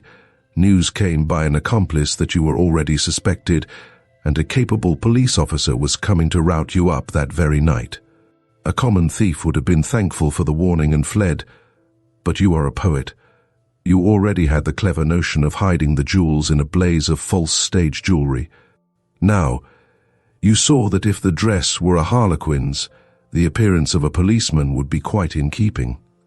The worthy officer started from Putney police station to find you. and walked into the queerest trap ever set in this world.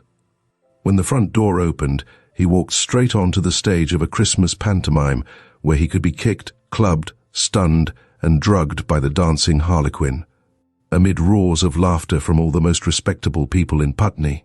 "Oh, you will never do anything better. And now, by the way, you might give me back those diamonds." The green branch on which the glittering figure swung rustled as if in astonishment, but the voice went on, "I want you to give them back, Flambeau, and I want you to give up this life. There is still youth and honor and humor in you. Don't fancy they will last in that trade. Men may keep a sort of level of good, but no man has ever been able to keep on one level of evil. That road goes down and down. The kind man drinks and turns cruel. The frank man kills and lies about it. Many a man I've known started like you to be an honest outlaw, a merry robber of the rich, and ended stamped into slime. Maurice Blum started out as an anarchist of principle, a father of the poor. He ended a greasy spy and talebearer that both sides used and despised. Harry Burke started his free money movement sincerely enough. Now he's sponging on a half-starved sister for endless brandies and sodas. Lord Amber went into wild society in a sort of chivalry. Now he's paying blackmail to the lowest vultures in London. Captain Barillon was the great gentleman Apache before your time. He died in a madhouse, screaming with fear of the narcs and receivers that had betrayed him and hunted him down. I know the woods look very free behind you, Flambeau. I know that in a flash you could melt into them like a monkey. But someday you will be an old grey monkey, Flambeau. You will sit up in your free forest cold at heart and close to death, and the treetops will be very bare. Everything continued still, as if the small man below held the other in the tree in some long invisible leash, and he went on. Your downward steps have begun. You used to boast of doing nothing mean, but you are doing something mean tonight. You are leaving suspicion on an honest boy with a good deal against him already. You are separating him from the woman he loves and who loves him, but you will do meaner things than that before you die. 3 flashing diamonds fell from the tree to the turf. The small man stooped to pick them up, and when he looked up again, the green cage of the tree was emptied of its silver bird. The restoration of the gems, accidentally picked up by Father Brown of all people, ended the evening in uproarious triumph. And Sir Leopold, in his height of good humor, even told the priest that though he himself had broader views, he could respect those whose creed required them to be cloistered and ignorant of this world. Chapter 5. The Invisible Man. In the cool blue twilight of 2 steep streets in Camden Town, the shop at the corner, a confectioner's, glowed like the butt of a cigar. One should rather say, perhaps, like the butt of a firework, for the light was of many colors and some complexity, broken up by many mirrors and dancing on many gilt and gaily colored cakes and sweetmeats. Against this one fiery glass were glued the noses of many gutter snipes, for the chocolates were all wrapped in those red and gold and green metallic colors, which are almost better than chocolate itself. And the huge white wedding cake in the window was somehow at once remote and satisfying, just as if the whole North Pole were good to eat. Such rainbow provocations could naturally collect the youth of the neighborhood up to the ages of 10 or 12. But this corner was also attractive to youth at a later stage, and a young man, not less than 24, was staring into the same shop window. To him, also, the shop was of fiery charm, but this attraction was not wholly to be explained by chocolates, which, however, he was far from despising. He was a tall, burly, red-haired young man with a resolute face but a listless manner. He carried under his arm a flat, grey portfolio of black and white sketches, which he had sold with more or less success to publishers ever since his uncle, who was an admiral, had disinherited him for socialism because of a lecture which he had delivered against that economic theory. His name was John Turnbull Angus. Entering at last, he walked through the confectioner's shop to the back room, which was a sort of pastry cook restaurant, merely raising his hat to the young lady who was serving there. She was a dark, elegant, alert girl in black, with a high color and very quick dark eyes, and after the ordinary interval, she followed him into the inner room to take his order. His order was evidently a usual one. "I want, please," he said with precision, "1 halfpenny bun and a small cup of black coffee." An instant before the girl could turn away, he added, "Also, I want you to marry me." The young lady of the shop stiffened suddenly and said, "Those are jokes I don't allow." The red-haired young man lifted grey eyes of an unexpected gravity. "Really and truly," he said, "it's as serious as the halfpenny bun. It is expensive, like the bun, one pays for it. It is indigestible, like the bun. It hurts." The dark young lady had never taken her dark eyes off him, but seemed to be studying him with almost tragic exactitude. At the end of her scrutiny, she had something like the shadow of a smile, and she sat down in a chair. "Don't you think," observed Angus absently, "that it's rather cruel to eat these halfpenny buns? They might grow up into penny buns. I shall give up these brutal sports when we are married." The dark young lady rose from her chair and walked to the window, evidently in a state of strong but not unsympathetic cogitation. When at last she swung round again with an air of resolution, she was bewildered to observe that the young man was carefully laying out on the table various objects from the shop window. They included a pyramid of highly coloured sweets, several plates of sandwiches, and the 2 decanters containing that mysterious port and sherry which are peculiar to pastry cooks. In the middle of this neat arrangement, he had carefully let down the enormous load of white sugared cake, which had been the huge ornament of the window. "What on earth are you doing?" she asked. "Duty, my dear Laura," he began. "Oh, for the Lord's sake, stop a minute," she cried, "and don't talk to me in that way. I mean, what is all that?" "A ceremonial meal, Miss Hope." "And what is that?" she asked impatiently, pointing to the mountain of sugar. "The wedding cake, Mrs. Angus," he said. The girl marched to that article, removed it with some clatter, and put it back in the shop window. She then returned, and putting her elegant elbows on the table, regarded the young man not unfavourably, but with considerable exasperation. "You don't give me any time to think," she said. "I'm not such a fool," he answered. "That's my Christian humility." She was still looking at him, but she had grown considerably graver behind the smile. "Mr. Angus," she said steadily, "before there is a minute more of this nonsense, I must tell you something about myself as shortly as I can." "Delighted," replied Angus gravely. "You might tell me something about myself too, while you are about it." "Oh, do hold your tongue and listen," she said. "It's nothing that I'm ashamed of, and it isn't even anything that I'm specially sorry about. But what would you say if there was something that is no business of mine and yet is my nightmare?" "In that case," said the man seriously, "I should suggest that you bring back the cake." "Well, you must listen to the story first," said Laura persistently. "To begin with, I must tell you that my father owned the inn called the Red Fish at Ludbury, and I used to serve people in the bar. I've often wondered," he said, "why there was a kind of a Christian air about this one confectioner's shop. Ludbury is a sleepy, grassy little hole in the eastern counties, and the only kind of people who ever came to the Red Fish were occasional commercial travellers, and for the rest the most awful people you can see. Only you've never seen them. I mean little, loungy men, who had just enough to live on, and had nothing to do but lean about in bar-rooms and bet on horses, in bad clothes that were just too good for them. Even these wretched young rotters were not very common at our house, but there were 2 of them that were a lot too common in every sort of way. They both lived on money of their own, and were wearisomely idle and overdressed, but yet I was a bit sorry for them, because I half believe they slunk into our little empty bar because each of them had a slight deformity, the sort of thing that some yokels laugh at. It wasn't exactly a deformity either. It was more an oddity. One of them was a surprisingly small man, something like a dwarf, or at least like a jockey. He was not at all jockeyish to look at, though. He had a round black head and a well-trimmed black beard. Bright eyes like a bird's, he jingled money in his pockets, he jangled a great gold watch chain, and he never turned up except dressed just too much like a gentleman to be one. He was no fool, though a futile idler. He was curiously clever at all kinds of things that couldn't be the slightest use, a sort of impromptu conjuring. making 15 matches set fire to each other like a regular firework, or cutting a banana or some such thing into a dancing doll.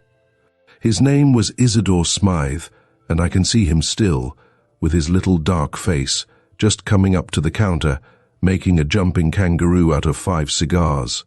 The other fellow was more silent and more ordinary, but somehow he alarmed me much more than poor little Smythe. He was very tall and slight, and light-haired. His nose had a high bridge, and he might almost have been handsome in a spectral sort of way, but he had one of the most appalling squints I have ever seen or heard of. When he looked straight at you, you didn't know where you were yourself, let alone what he was looking at.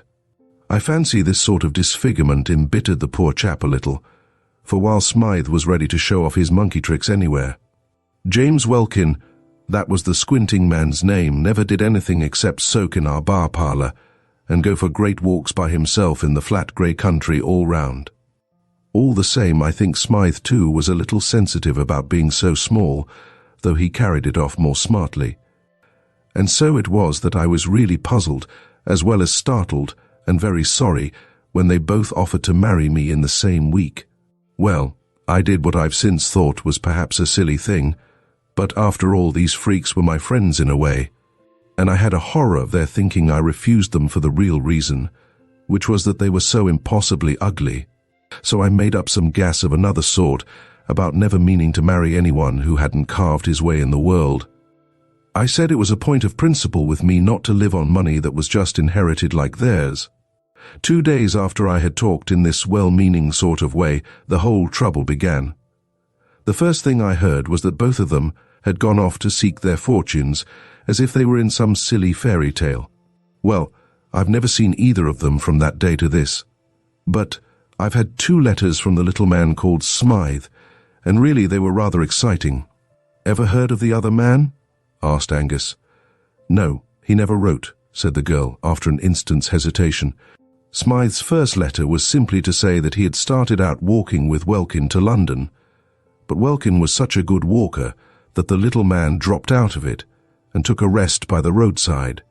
He happened to be picked up by some travelling show, and partly because he was nearly a dwarf, and partly because he was really a clever little wretch, he got on quite well in the show business, and was soon sent up to the aquarium to do some tricks that I forget.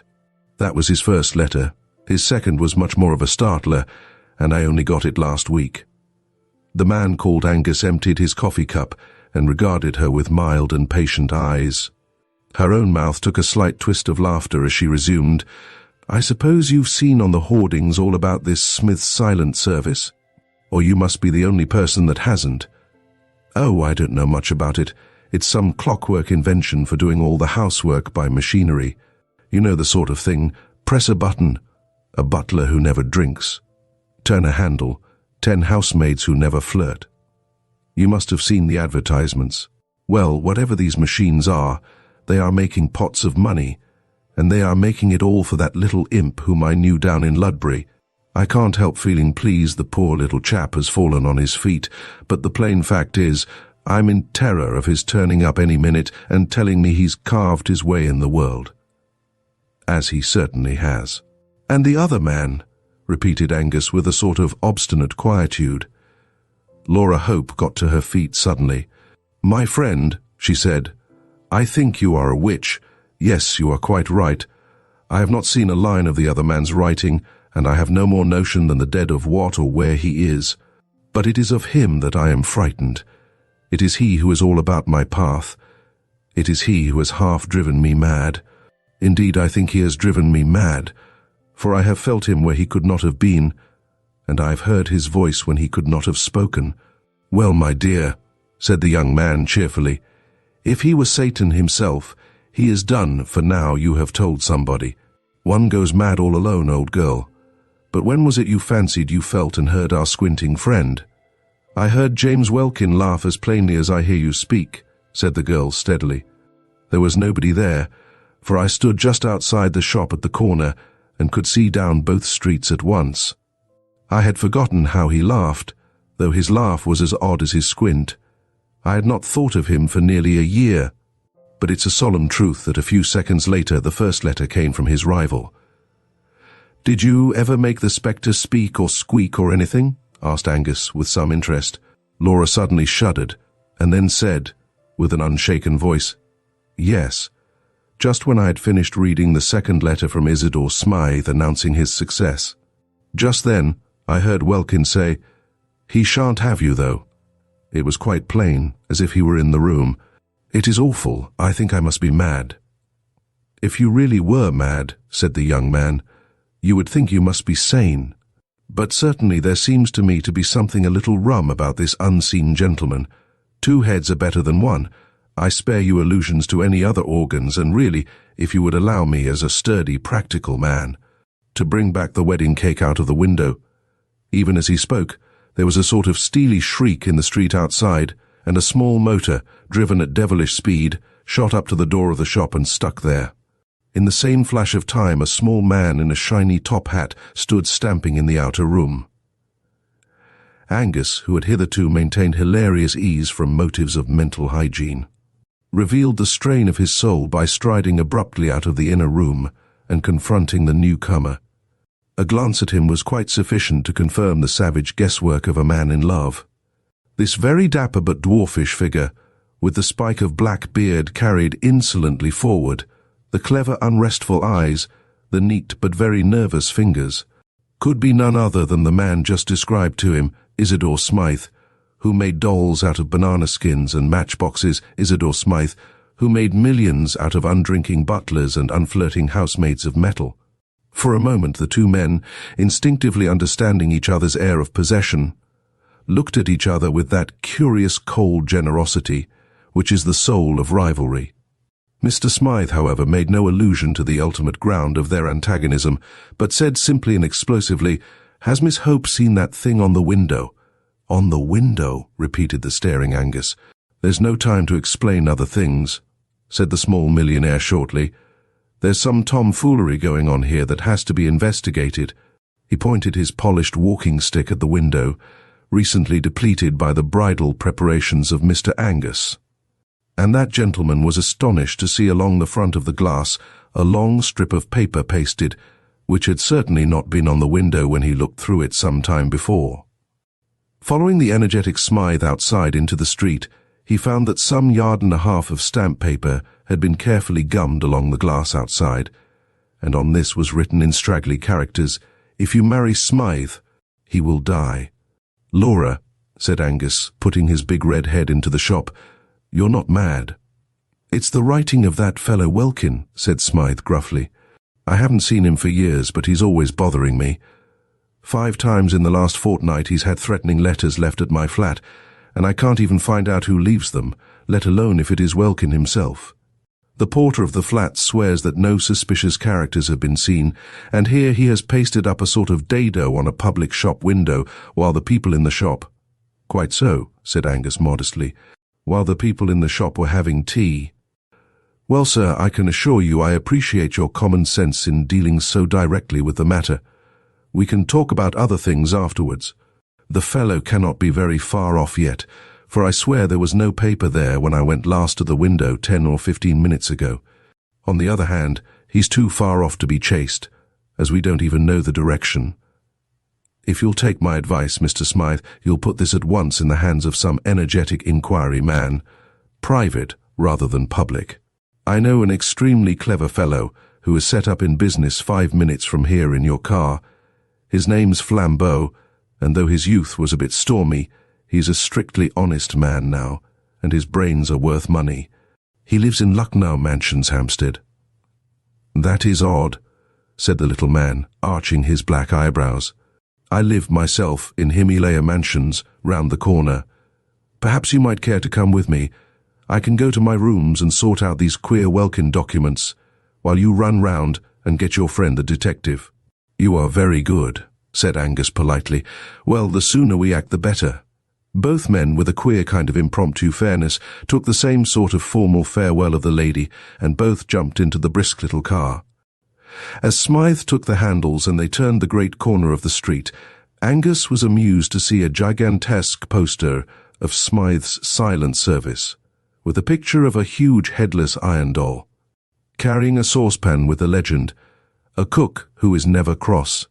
I use them in my own flat, said the little black-bearded man, laughing, partly for advertisements and partly for real convenience. Honestly, and all above board, those big clockwork dolls of mine do bring your coals or claret or a timetable quicker than any live servants I've ever known, if you know which knob to press. But I'll never deny between ourselves that such servants have their disadvantages too. Indeed, said Angus. Is there something they can't do? Yes, replied Smythe coolly. They can't tell me who left those threatening letters at my flat. The man's motor was small and swift like himself. In fact, like his domestic service, it was of his own invention. If he was an advertising quack, he was one who believed in his own wares. The sense of something tiny and flying was accentuated as they swept up long white curves of road in the dead but open daylight of evening. Soon the white curves came sharper and dizzier. They were upon ascending spirals, as they say in the modern religions. For indeed, they were cresting a corner of London which is almost as precipitous as Edinburgh, if not quite so picturesque. Terrace rose above terrace, and the special tower of flats they sought rose above them all to almost Egyptian height, gilt by the level sunset. The change, as they turned the corner and entered the crescent known as Himalaya Mansions, was as abrupt as the opening of a window, for they found that pile of flats sitting above London as above a green sea of slate. Opposite to the mansions, on the other side of the gravel crescent, was a bushy enclosure more like a steep hedge or dike than a garden, and some way below that ran a strip of artificial water, a sort of canal, like the moat of that embowered fortress. As the car swept round the crescent it passed, at one corner, the stray stall of a man selling chestnuts, and right away at the other end of the curve, Angus could see a dim blue policeman walking slowly. These were the only human shapes in that high suburban solitude, but he had an irrational sense that they expressed the speechless poetry of London. He felt as if they were figures in a story. The little car shot up to the right house like a bullet, and shot out its owner like a bombshell. He was immediately inquiring of a tall commissionaire in shining braid and a short porter in shirt-sleeves whether anybody or anything had been seeking his apartments. He was assured that nobody and nothing had passed these officials since his last inquiries, whereupon he and the slightly bewildered Angus were shot up in the lift like a rocket till they reached the top floor. "Just come in for a minute," said the breathless Smythe. "I want to show you those Welkin letters. Then you might run round the corner and fetch your friend." He pressed a button concealed in the wall, and the door opened of itself. It opened on a long, commodious anteroom, of which the only arresting features, ordinarily speaking, were the rows of tall, half-human mechanical figures that stood up on both sides like tailors' dummies. Like tailors' dummies they were headless, and like tailors' dummies they had a handsome unnecessary humpiness in the shoulders, and a pigeon-breasted protuberance of chest. But barring this, they were not much more like a human figure than any automatic machine at a station that is about the human height. They had two great hooks like arms for carrying trays, and they were painted pea-green or vermilion, or black for convenience of distinction. In every other way they were only automatic machines, and nobody would have looked twice at them. On this occasion, at least, nobody did. For between the two rows of these domestic dummies lay something more interesting than most of the mechanics of the world. It was a white, tattered scrap of paper scrawled with red ink, and the agile inventor had snatched it up almost as soon as the door flew open. He handed it to Angus without a word. The red ink on it actually was not dry, and the message ran, "If you have been to see her today, I shall kill you." There was a short silence, and then Isidore Smythe said quietly, "Would you like a little whiskey?" "I rather feel as if I should." "Thank you, I should like a little flambeau," said Angus gloomily. "This business seems to me to be getting rather grave. I'm going round at once to fetch him."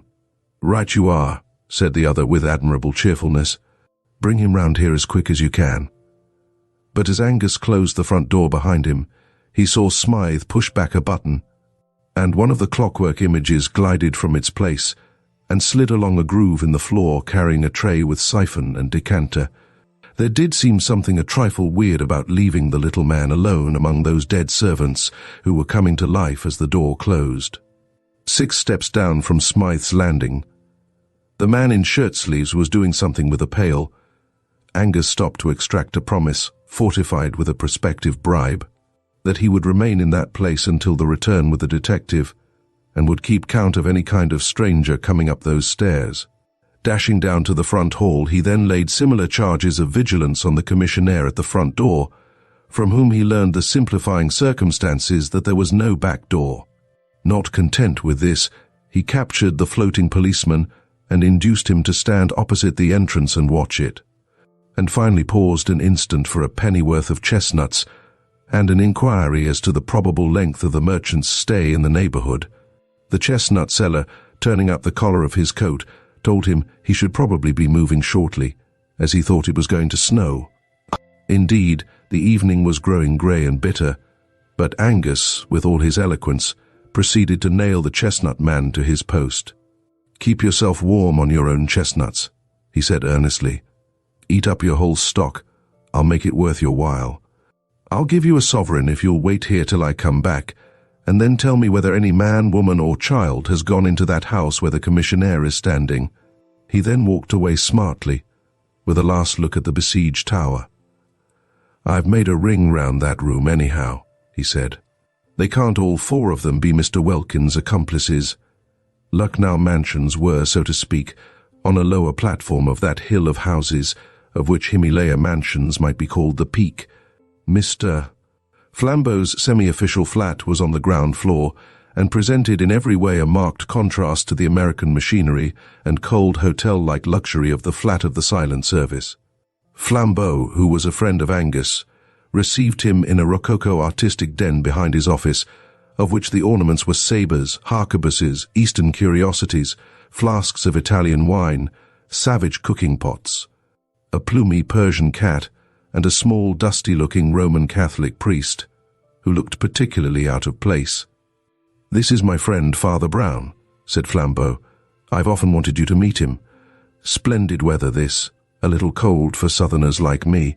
"Yes, I think it will keep clear," said Angus, sitting down on a violet-striped Eastern ottoman. "No," said the priest quietly, "it has begun to snow." And, indeed, as he spoke, the first few flakes, foreseen by the man of chestnuts, began to drift across the darkening window pane. "Well," said Angus heavily, "I'm afraid I've come on business, and rather jumpy business at that. The fact is, Flambeau, within a stone's throw of your house is a fellow who badly wants your help. He's perpetually being haunted and threatened by an invisible enemy, a scoundrel whom nobody has even seen." As Angus proceeded to tell the whole tale of Smythe and Welkin, beginning with Laura's story and going on with his own, the supernatural laugh at the corner of 2 empty streets, the strange distinct words spoken in an empty room, Flambeau grew more and more vividly concerned, and the little priest seemed to be left out of it, like a piece of furniture. When it came to the scribbled stamp paper pasted on the window, Flambeau rose, seeming to fill the room with his huge shoulders. "If you don't mind," he said, "I think you had better tell me the rest on the nearest road to this man's house. It strikes me somehow that there is no time to be lost." "Delighted," said Angus, rising also, "though he's safe enough for the present, for I've set 4 men to watch the only hole to his burrow." They turned out into the street, the small priest trundling after them with the docility of a small dog. He merely said, in a cheerful way, like one making conversation, "How quick the snow gets thick on the ground."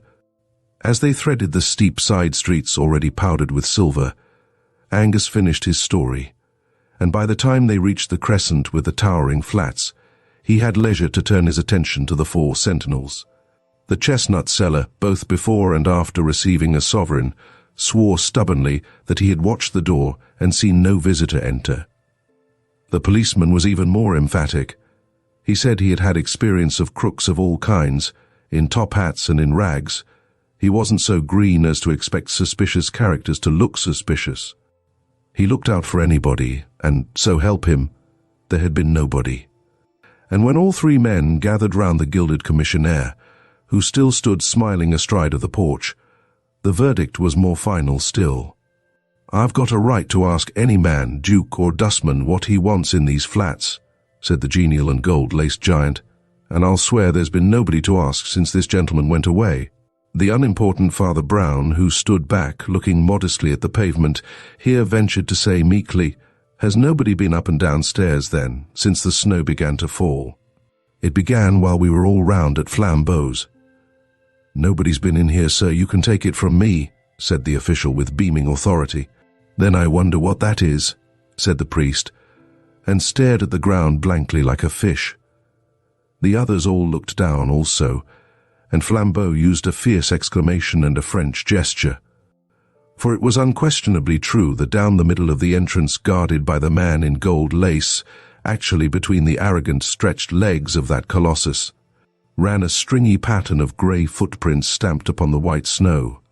"God!" cried Angus involuntarily. "The invisible man!" Without another word he turned and dashed up the stairs, with Flambeau following, but Father Brown still stood looking about him in the snow-clad street as if he had lost interest in his query. Flambeau was plainly in a mood to break down the door with his big shoulders, but the Scotchman, with more reason, if less intuition, fumbled about on the frame of the door till he found the invisible button, and the door swung slowly open. It showed substantially the same serried interior. The hall had grown darker, though it was still struck here and there with the last crimson shafts of sunset, and one or two of the headless machines had been moved from their places for this or that purpose, and stood here and there about the twilight place. The green and red of their coats were all darkened in the dusk, and their likeness to human shapes slightly increased by their very shapelessness. But in the middle of them all, exactly where the paper with the red ink had lain, there lay something that looked like red ink spilt out of its bottle. But it was not red ink. With a French combination of reason and violence, Flambeau simply said, "Murder," and plunging into the flat had explored every corner and cupboard of it in 5 minutes. But if he expected to find a corpse, he found none. Isidore Smythe was not in the place, either dead or alive. After the most tearing search, the two men met each other in the outer hall, with streaming faces and staring eyes. "My friend," said Flambeau, talking French in his excitement, "not only is your murderer invisible, but he makes invisible also the murdered man." Angus looked round at the dim room full of dummies, and in some Celtic corner of his Scotch soul a shudder started. One of the life-size dolls stood immediately overshadowing the bloodstain, summoned perhaps by the slain man an instant before he fell. One of the high-shouldered hooks that served the thing for arms was a little lifted, and Angus had suddenly the horrid fancy that poor Smythe's own iron child had struck him down. Matter had rebelled, and these machines had killed their master. But even so, what had they done with him? "Eaten him?" said the nightmare at his ear, and he sickened for an instant at the idea of rent. Human remains absorbed and crushed into all that acephalous clockwork. He recovered his mental health by an emphatic effort, and said to Flambeau, "Well, there it is. The poor fellow has evaporated like a cloud and left a red streak on the floor. The tale does not belong to this world." "There is only one thing to be done," said Flambeau. "Whether it belongs to this world or the other, I must go down and talk to my friend." They descended, passing the man with the pail, who again asseverated that he had let no intruder pass, down to the commissionaire and the hovering chestnut man, who rigidly reasserted their own watchfulness. But when Angus looked round for his fourth confirmation, he could not see it, and called out with some nervousness, "Where is the policeman?" "I beg your pardon," said Father Brown, "that is my fault. I just sent him down the road to investigate something that I just thought worth investigating." "Well, we want him back pretty soon," said Angus abruptly, "for the wretched man upstairs has not only been murdered, but wiped out." "How?" asked the priest. "Father," said Flambeau after a pause, "upon my soul I believe it is more in your department than mine. No friend or foe has entered the house, but Smythe is gone, as if stolen by the fairies. If that is not supernatural, I—" As he spoke, they were all checked by an unusual sight. The big blue policeman came round the corner of the crescent, running. He came straight up to Brown. "You're right, sir," he panted. "They've just found poor Mr. Smythe's body in the canal down below." Angus put his hand wildly to his head. "Did he run down and drown himself?" he asked. "He never came down, I'll swear," said the constable, "and he wasn't drowned either, for he died of a great stab over the heart." "And yet you saw no one enter," said Flambeau in a grave voice. "Let us walk down the road a little," said the priest. As they reached the other end of the crescent, he observed abruptly, "Stupid of me. I forgot to ask the policeman something. I wonder if they found a light brown sack." "Why a light brown sack?" asked Angus, astonished. "Because if it was any other coloured sack, the case must begin over again," said Father Brown. "But if it was a light brown sack, why, the case is finished."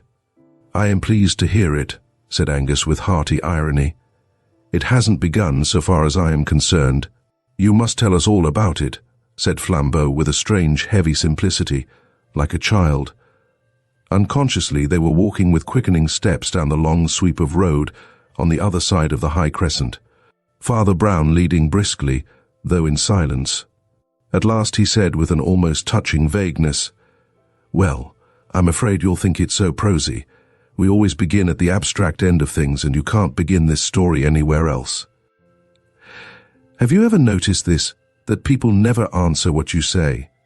They answer what you mean or what they think you mean. Suppose one lady says to another in a country house, 'Is anybody staying with you?' The lady doesn't answer yes.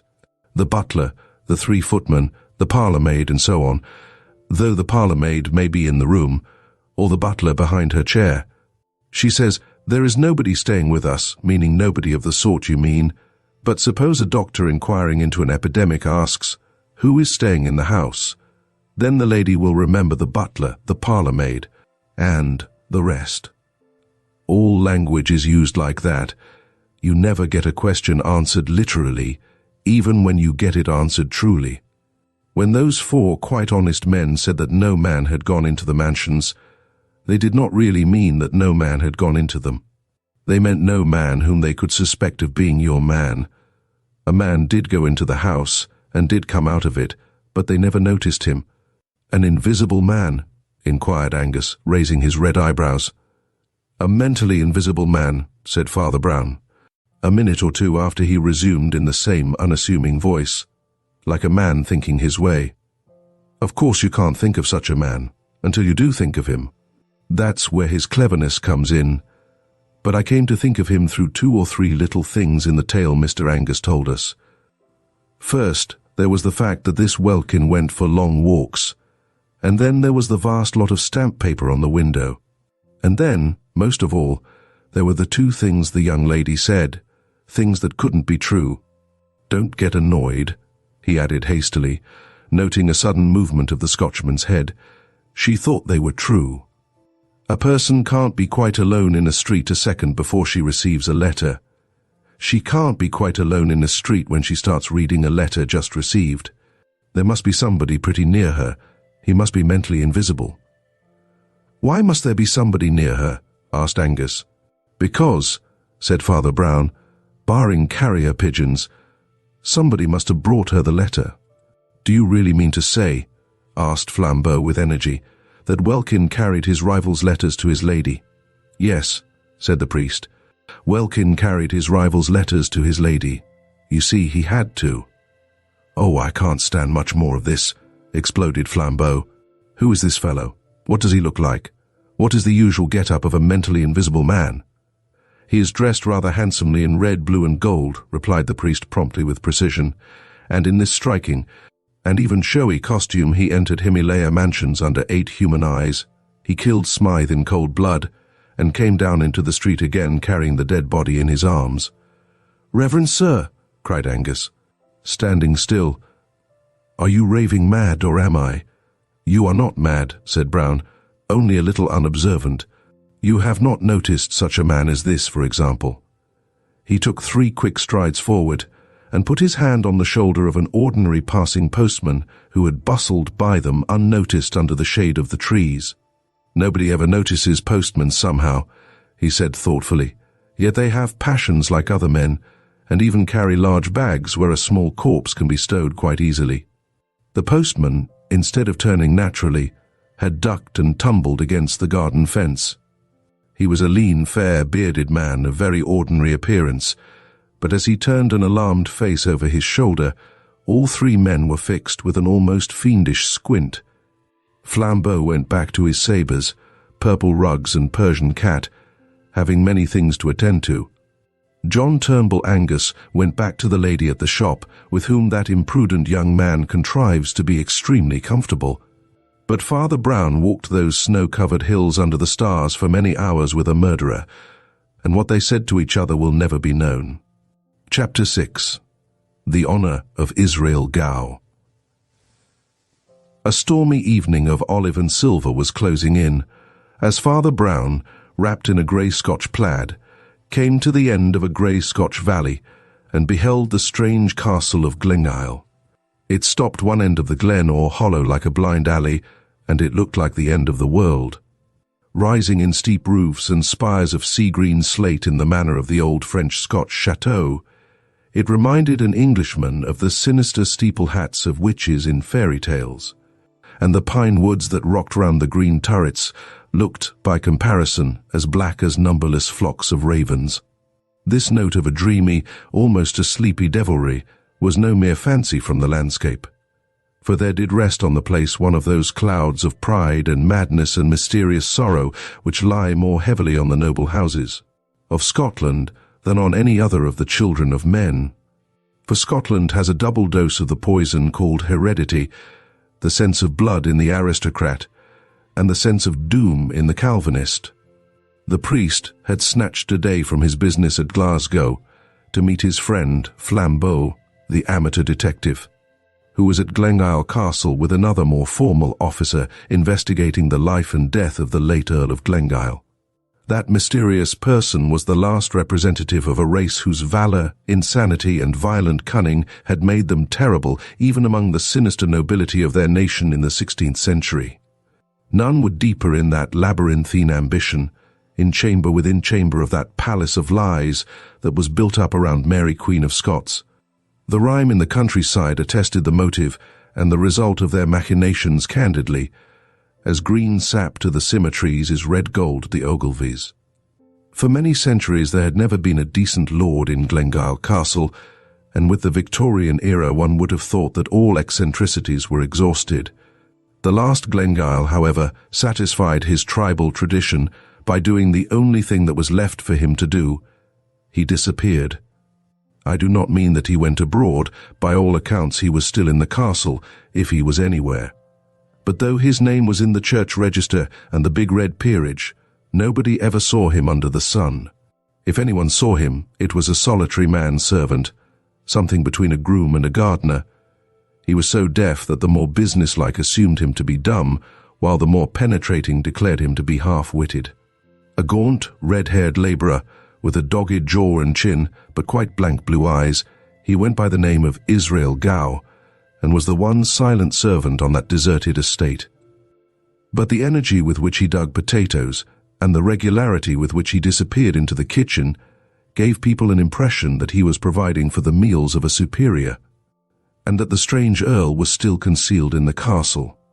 If society needed any further proof that he was there, the servant persistently asserted that he was not at home. One morning the provost and the minister, for the Glengyles were Presbyterian, were summoned to the castle. There they found that the gardener, groom, and cook had added to his many professions that of an undertaker, and had nailed up his noble master in a coffin. With how much or how little further inquiry this odd fact was passed did not as yet very plainly appear, for the thing had never been legally investigated till Flambeau had gone north 2 or 3 days before. By then, the body of Lord Glengyle, if it was the body, had lain for some time in the little churchyard on the hill. As Father Brown passed through the dim garden and came under the shadow of the chateau, the clouds were thick and the whole air damp and thundery. Against the last stripe of the green-gold sunset, he saw a black human silhouette, a man in a chimney-pot hat, with a big spade over his shoulder. The combination was queerly suggestive of a sexton, but when Brown remembered the deaf servant who dug potatoes, he thought it natural enough. He knew something of the Scotch peasant, He knew the respectability which might well feel it necessary to wear blacks for an official inquiry. He knew also the economy that would not lose an hour's digging for that. Even the man's start and suspicious stare as the priest went by were consonant enough with the vigilance and jealousy of such a type.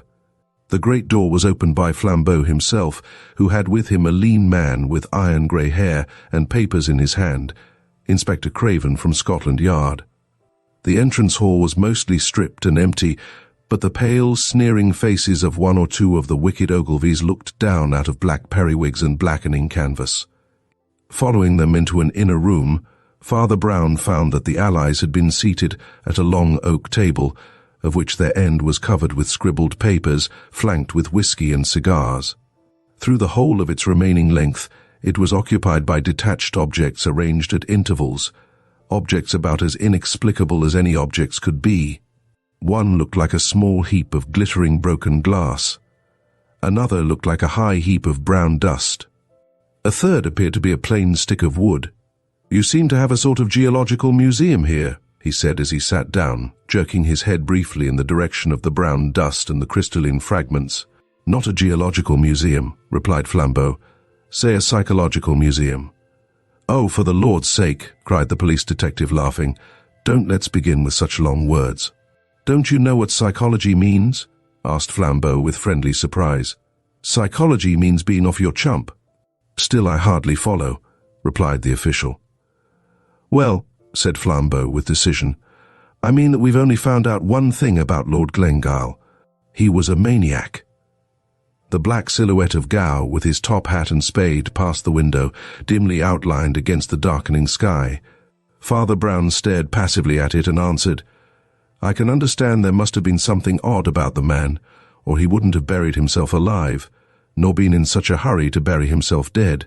But what makes you think it was lunacy?" "Well," said Flambeau, "you just listen to the list of things Mr. Craven has found in the house." "We must get a candle," said Craven suddenly. "A storm is getting up, and it's too dark to read." "Have you found any candles?" asked Brown, smiling. "Among your oddities?" Flambeau raised a grave face, and fixed his dark eyes on his friend. "That is curious too," he said. 25 candles, and not a trace of a candlestick." In the rapidly darkening room and rapidly rising wind, Brown went along the table to where a bundle of wax candles lay among the other scrappy exhibits.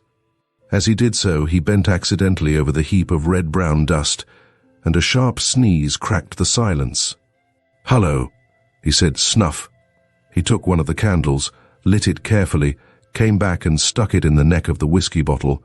The unrestful night air, blowing through the crazy window, waved the long flame like a banner, and on every side of the castle they could hear the miles and miles of black pine wood seething like a black sea around a rock. "I will read the inventory," began Craven gravely, picking up one of the papers. "The inventory of what we found loose and unexplained in the castle. You are to understand that the place generally was dismantled and neglected, but one or two rooms had plainly been inhabited in a simple but not squalid style by somebody who was not the servant Gow. The list is as follows. First item, a very considerable hoard of precious stones, nearly all diamonds, and all of them loose without any setting whatever. Of course, it is natural that the Ogilvies should have family jewels, but those are exactly the jewels that are almost always set in particular articles of ornament. The Ogilvies would seem to have kept theirs loose in their pockets like coppers. Second item, heaps and heaps of loose snuff, not kept in a horn or even a pouch, but lying in heaps on the mantelpieces, on the sideboard, on the piano, anywhere. It looks as if the old gentleman would not take the trouble to look in a pocket or lift a lid. Third item, here and there about the house curious little heaps of minute pieces of metal, some like steel springs, and some in the form of microscopic wheels, as if they had gutted some mechanical toy. Fourth item, the wax candles, which have to be stuck in bottlenecks because there is nothing else to stick them in. Now I wish you to note how very much queerer all this is than anything we anticipated. For the central riddle we are prepared.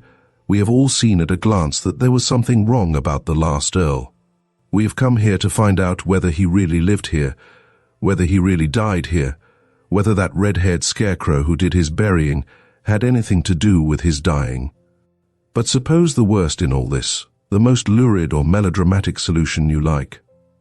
Suppose the servant really killed the master, or suppose the master isn't really dead, or suppose the master is dressed up as the servant, or suppose the servant is buried for the master. Invent what Wilkie Collins's tragedy you like, and you still have not explained a candle without a candlestick, or why an elderly gentleman of good family should habitually spill snuff on the piano. The core of the tale we could imagine. It is the fringes that are mysterious. By no stretch of fancy can the human mind connect together snuff and diamonds and wax and loose clockwork. "I think I see the connection," said the priest. "This Glengyle was mad against the French Revolution. He was an enthusiast for the Ancien regime and was trying to reenact literally the family life of the last Bourbons. He had snuff because it was the 18th century luxury, wax candles because they were the 18th century lighting. The mechanical bits of iron represent the locksmith hobby of Louis XVI. The diamonds offer the diamond necklace of Marie Antoinette. Both the other men were staring at him with round eyes."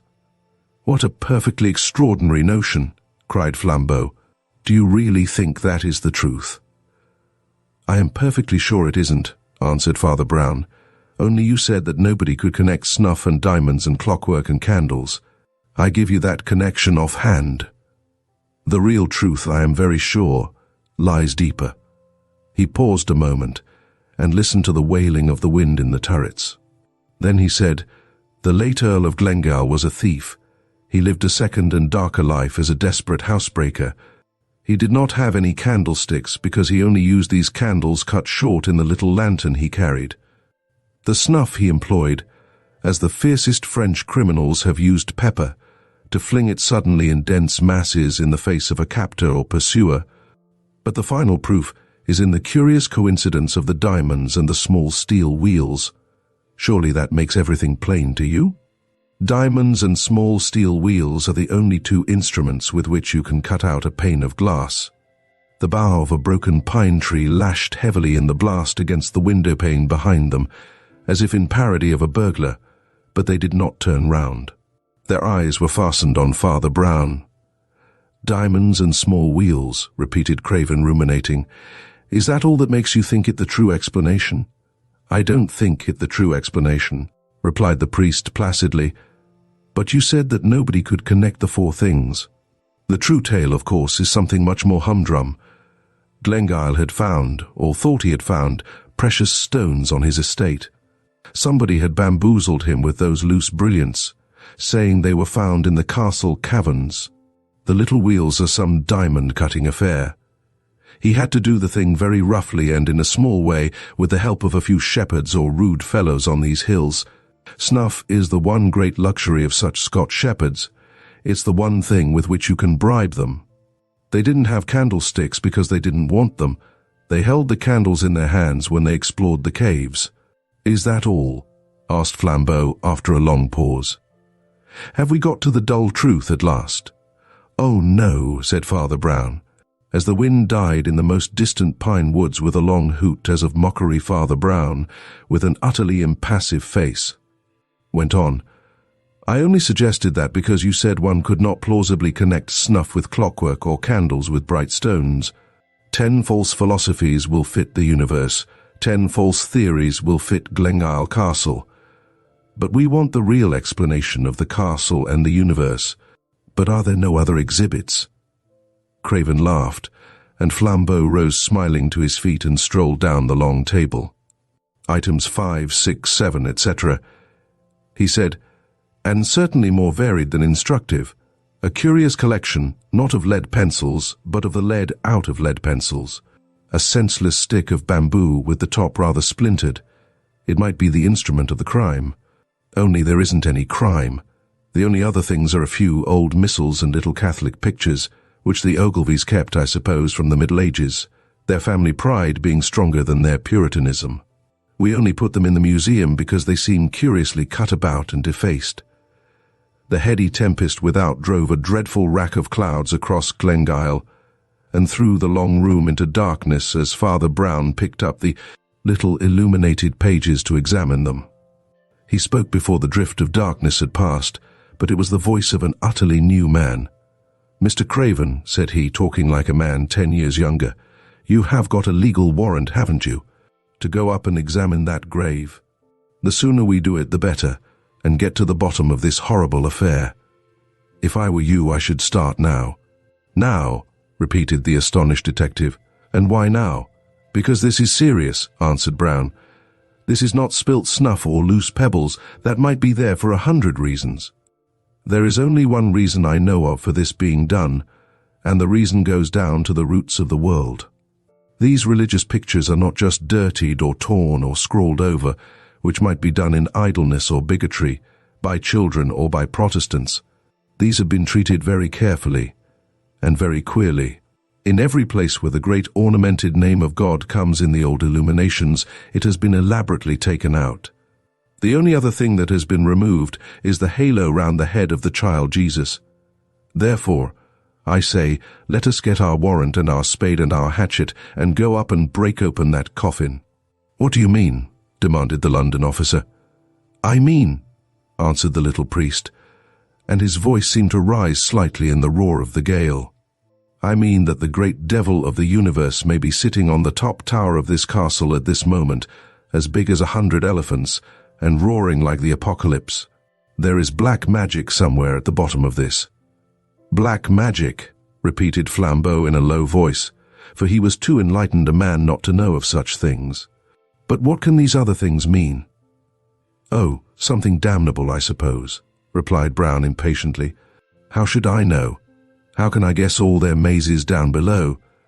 Perhaps you can make a torture out of snuff and bamboo. Perhaps lunatics lust after wax and steel filings. Perhaps there is a maddening drug made of lead pencils. Our shortest cut to the mystery is up the hill to the grave."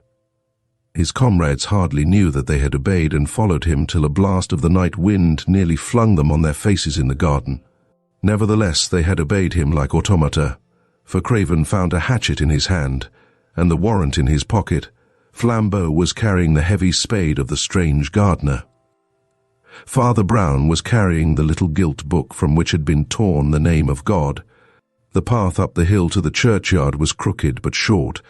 Only under that stress of wind it seemed laborious and long. Far as the eye could see, farther and farther as they mounted the slope, were seas beyond seas of pines, now all aslope one way under the wind. And that universal gesture seemed as vain as it was vast, as vain as if that wind were whistling about some unpeopled and purposeless planet. Through all that infinite growth of grey-blue forests sang, shrill and high, that ancient sorrow that is in the heart of all heathen things.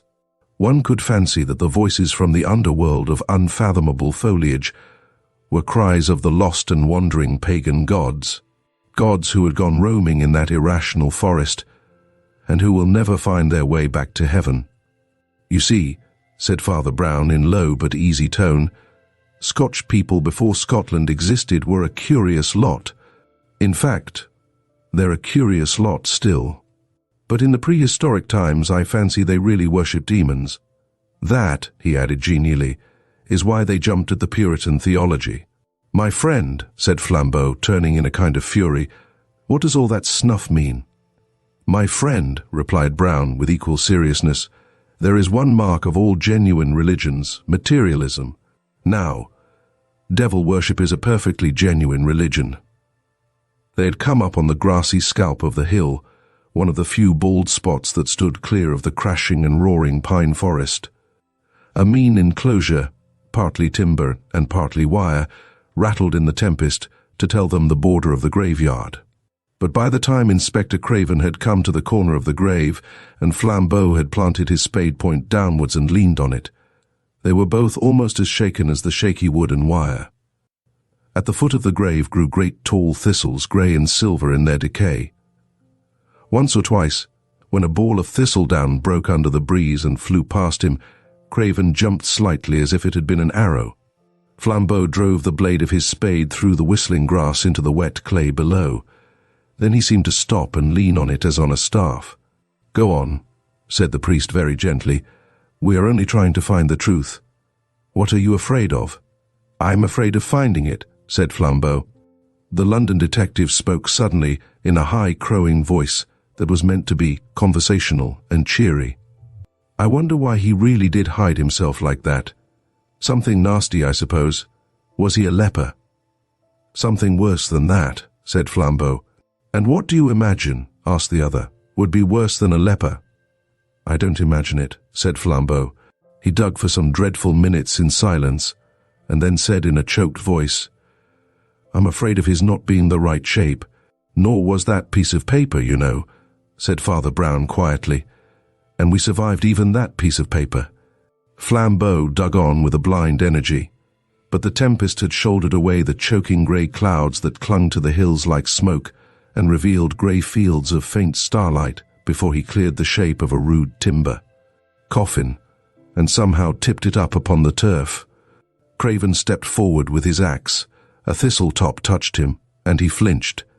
Then he took a firmer stride and hacked and wrenched with an energy like Flambeau's till the lid was torn off, and all that was there lay glimmering in the grey starlight. "Bones," said Craven, and then he added, "But it is a man," as if that were something unexpected. "Is he?" asked Flambeau in a voice that went oddly up and down. "Is he all right?" "Seems so," said the officer huskily, bending over the obscure and decaying skeleton in the box. "Wait a minute." A vast heave went over Flambeau's huge figure. "And now I come to think of it," he cried, "why in the name of madness shouldn't he be all right? What is it gets hold of a man on these cursed cold mountains? I think it's the black, brainless repetition, all these forests, and overall an ancient horror of unconsciousness. It's like the dream of an atheist. Pine trees and more pine trees and millions more pine trees." "God!" cried the man by the coffin, "but he hasn't got a head." While the others stood rigid, the priest for the first time showed a leap of startled concern.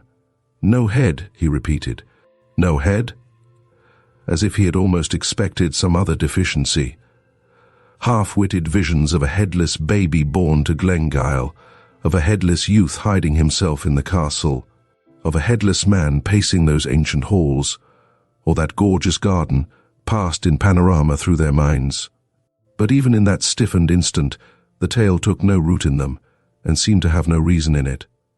They stood listening to the loud woods and the shrieking sky quite foolishly, like exhausted animals. Thought seemed to be something enormous that had suddenly slipped out of their grasp. "There are 3 headless men," said Father Brown, "standing round this open grave." The pale detective from London opened his mouth to speak, and left it open like a yokel, while a long scream of wind tore the sky. Then he looked at the axe in his hands as if it did not belong to him, and dropped it. "Father," said Flambeau, in that infantile and heavy voice he used very seldom, "what are we to do?" His friend's reply came with the pent promptitude of a gun going off. "Sleep," cried Father Brown. "Sleep. We have come to the end of the ways. Do you know what sleep is? Do you know that every man who sleeps believes in God? It is a sacrament, for it is an act of faith and it is a food. And we need a sacrament, if only a natural one. Something has fallen on us that falls very seldom on men, perhaps the worst thing that can fall on them." Craven's parted lips came together to say, "What do you mean?" The priest had turned his face to the castle as he answered, "We have found the truth, and the truth makes no sense." He went down the path in front of them with a plunging and reckless step very rare with him, and when they reached the castle again, he threw himself upon sleep with the simplicity of a dog. Despite his mystic praise of slumber, Father Brown was up earlier than anyone else except the silent gardener, and was found smoking a big pipe and watching that expert at his speechless labours in the kitchen garden. Towards daybreak the rocking storm had ended in roaring rains, and the day came with a curious freshness. The gardener seemed even to have been conversing, but at sight of the detectives he planted his spade sullenly in a bed and, saying something about his breakfast, shifted along the lines of cabbages and shut himself in the kitchen. "He's a valuable man, that," said Father Brown. "He does the potatoes amazingly. Still," he added with a dispassionate charity, "he has his faults, which of us hasn't? He doesn't dig this bank quite regularly. There, for instance," and he stamped suddenly on one spot. I'm really very doubtful about that potato." "And why?" asked Craven, amused with the little man's hobby. "I'm doubtful about it," said the other, "because old Gow was doubtful about it himself. He put his spade in methodically in every place but just this. There must be a mighty fine potato just here." Flambeau pulled up the spade and impetuously drove it into the place. He turned up, under a load of soil, something that did not look like a potato, but rather like a monstrous over-domed mushroom. But it struck the spade with a cold click. It rolled over like a ball and grinned up at them. "The Earl of Glengyle," said Brown sadly, and looked down heavily at the skull. Then, after a momentary meditation, he plucked the spade from Flambeau, and saying, "We must hide it again," clamped the skull down in the earth. Then he leaned his little body and huge head on the great handle of the spade, that stood up stiffly in the earth, and his eyes were empty and his forehead full of wrinkles. "If one could only conceive," he muttered, "the meaning of this last monstrosity." And leaning on the large spade handle, he buried his brows in his hands, as men do in church. All the corners of the sky were brightening into blue and silver. The birds were chattering in the tiny garden trees, so loud it seemed as if the trees themselves were talking. But the three men were silent enough. "Well, I give it all up," said Flambeau at last boisterously. "My brain and this world don't fit each other, and there's an end of it. Snuff, spoilt prayer books, and the insides of musical boxes." What Brown threw up his bothered brow and rapped on the spade handle with an intolerance quite unusual with him. "Oh, tut, tut, tut, tut," he cried. "All that is as plain as a pikestaff. I understood the snuff and clockwork and so on when I first opened my eyes this morning, and since then I've had it out with old Gow, the gardener, who is neither so deaf nor so stupid as he pretends. There's nothing amiss about the loose items. I was wrong about the torn mass book too, there's no harm in that. But it's this last business, desecrating graves and stealing dead men's heads. Surely there's harm in that. Surely there's black magic still in that. That doesn't fit into the quite simple story of the snuff and the candles." And striding about again, he smoked moodily. "My friend," said Flambeau with a grim humour, "you must be careful with me, and remember I was once a criminal. The great advantage of that estate was that I always made up the story myself, and acted it as quick as I chose. This detective business of waiting about is too much for my French impatience. All my life, for good or evil, I have done things at the instant. I always fought duels the next morning. I always paid bills on the nail. I never even put off a visit to the dentist. Father Brown's pipe fell out of his mouth and broke into 3 pieces on the gravel path. He stood rolling his eyes, the exact picture of an idiot. 'Lord, what a turnip I am,' he kept saying. 'Lord, what a turnip.' Then in a somewhat groggy kind of way he began to laugh. 'The dentist,' he repeated. 6 hours in the spiritual abyss, and all because I never thought of the dentist. Such a simple, such a beautiful and peaceful thought. Friends, we have passed a night in hell, but now the sun is risen, the birds are singing, and the radiant form of the dentist consoles the world. I will get some sense out of this," cried Flambeau, striding forward. "If I use the tortures of the Inquisition." Father Brown repressed what appeared to be a momentary disposition to dance on the now sunlit lawn, and cried quite piteously like a child, "Oh, let me be silly a little. You don't know how unhappy I have been, and now I know that there has been no deep sin in this business at all. Only a little lunacy, perhaps. And who minds that?" He spun round once more, then faced them with gravity. "This is not a story of crime," he said. "Rather it is the story of a strange and crooked honesty. We are dealing with the one man on earth, perhaps, who has taken no more than his due.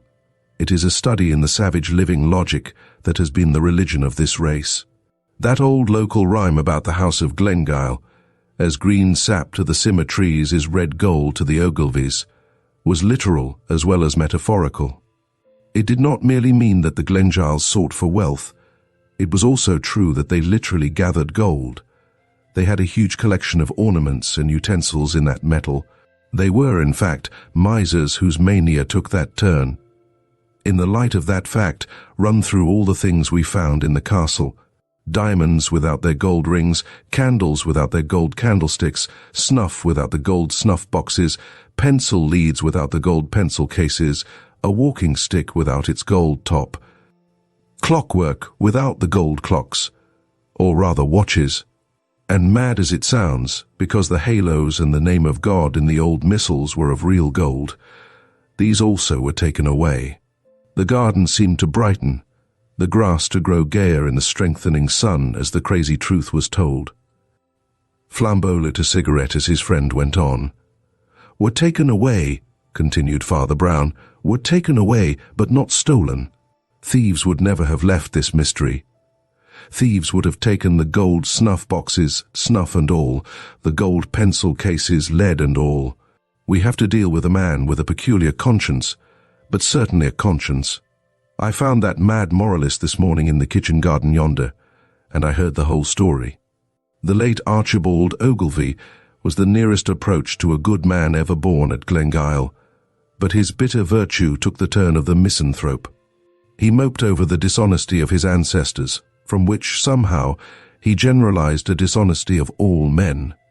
More especially he distrusted philanthropy or free giving, and he swore if he could find one man who took his exact rights he should have all the gold of Glengyle. Having delivered this defiance to humanity, he shut himself up, without the smallest expectation of its being answered. One day, however, a deaf and seemingly senseless lad from a distant village brought him a belated telegram, and Glengyle, in his acrid pleasantry, gave him a new farthing. At least he thought he had done so, but when he turned over his change he found the new farthing still there, and a sovereign gone. The accident offered him vistas of sneering speculation. Either way, the boy would show the greasy greed of the species. Either he would vanish, a thief stealing a coin, or he would sneak back with it virtuously, a snob seeking a reward. In the middle of that night, Lord Glengyle was knocked up out of his bed, for he lived alone, and forced to open the door to the deaf idiot. The idiot brought with him, not the sovereign, but exactly 19 shillings and 11 pence 3 farthings in change. Then the wild exactitude of this action took hold of the mad lord's brain like fire. He swore he was Diogenes, that had long sought an honest man, and at last had found one. He made a new will, which I have seen.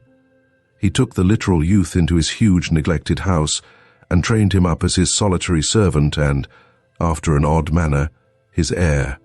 And whatever that queer creature understands, he understood absolutely his lord's 2 fixed ideas. First, that the letter of right is everything, and second, that he himself was to have the gold of Glengyle. So far that is all, and that is simple. He has stripped the house of gold, and taken not a grain that was not gold, not so much as a grain of snuff. He lifted the gold leaf off an old illumination, fully satisfied that he left the rest unspoilt. All that I understood, but I could not understand this skull business. I was really uneasy about that human head buried among the potatoes. It distressed me, till Flambeau said the word. It will be all right. He will put the skull back in the grave when he has taken the gold out of the tooth. And indeed, when Flambeau crossed the hill that morning, he saw that strange being, the just miser, digging at the desecrated grave. The plaid round his throat thrashing out in the mountain wind, the sober top hat on his head. Chapter 7. The Wrong Shape. Certain of the great roads going north out of London continue far into the country, a sort of attenuated and interrupted spectre of a street, with great gaps in the building. But preserving the line, here will be a group of shops, followed by a fenced field or paddock, and then a famous public house, and then perhaps a market garden or a nursery garden, and then one large private house, and then another field and another inn, and so on. If anyone walks along one of these roads, he will pass a house which will probably catch his eye, though he may not be able to explain its attraction. It is a long, low house, running parallel with the road, painted mostly white and pale green, with a veranda and sun blinds. and porches capped with those quaint sort of cupolas like wooden umbrellas that one sees in some old-fashioned houses. In fact, it is an old-fashioned house, very English and very suburban, in the good old wealthy Clapham sense. And yet the house has a look of having been built chiefly for the hot weather. Looking at its white paint and sun blinds, one thinks vaguely of puggarees and even of palm trees. I cannot trace the feeling to its root. Perhaps the place was built by an Anglo-Indian. Anyone passing this house, I say, would be namelessly fascinated by it, would feel that it was a place about which some story was to be told.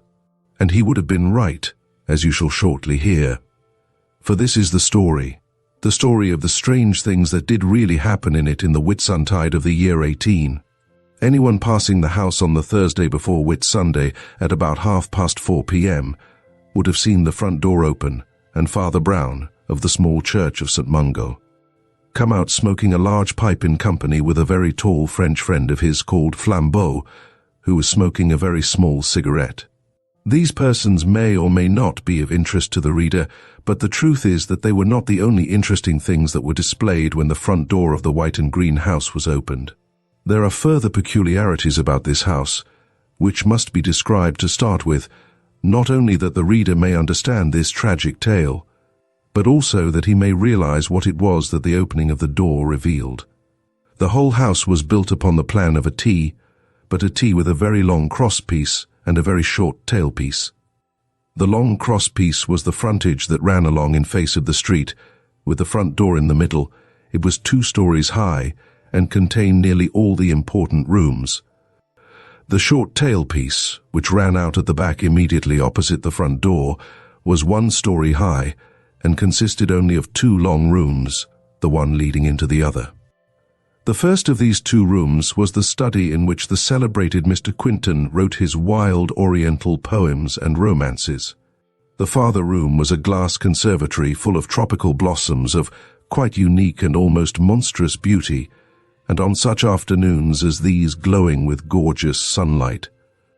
Thus, when the hall door was open, many a passer-by literally stopped to stare and gasp, for he looked down a perspective of rich apartments to something really like a transformation scene in a fairy play. Purple clouds and golden suns and crimson stars that were at once scorchingly vivid and yet transparent and far away. Leonard Quinton, the poet, had himself most carefully arranged this effect, and it is doubtful whether he so perfectly expressed his personality in any of his poems. For he was a man who drank and bathed in colors, who indulged his lust for color somewhat to the neglect of form, even of good form. This it was that had turned his genius so wholly to Eastern art and imagery, to those bewildering carpets or blinding embroideries in which all the colors seem fallen into a fortunate chaos, having nothing to typify or to teach.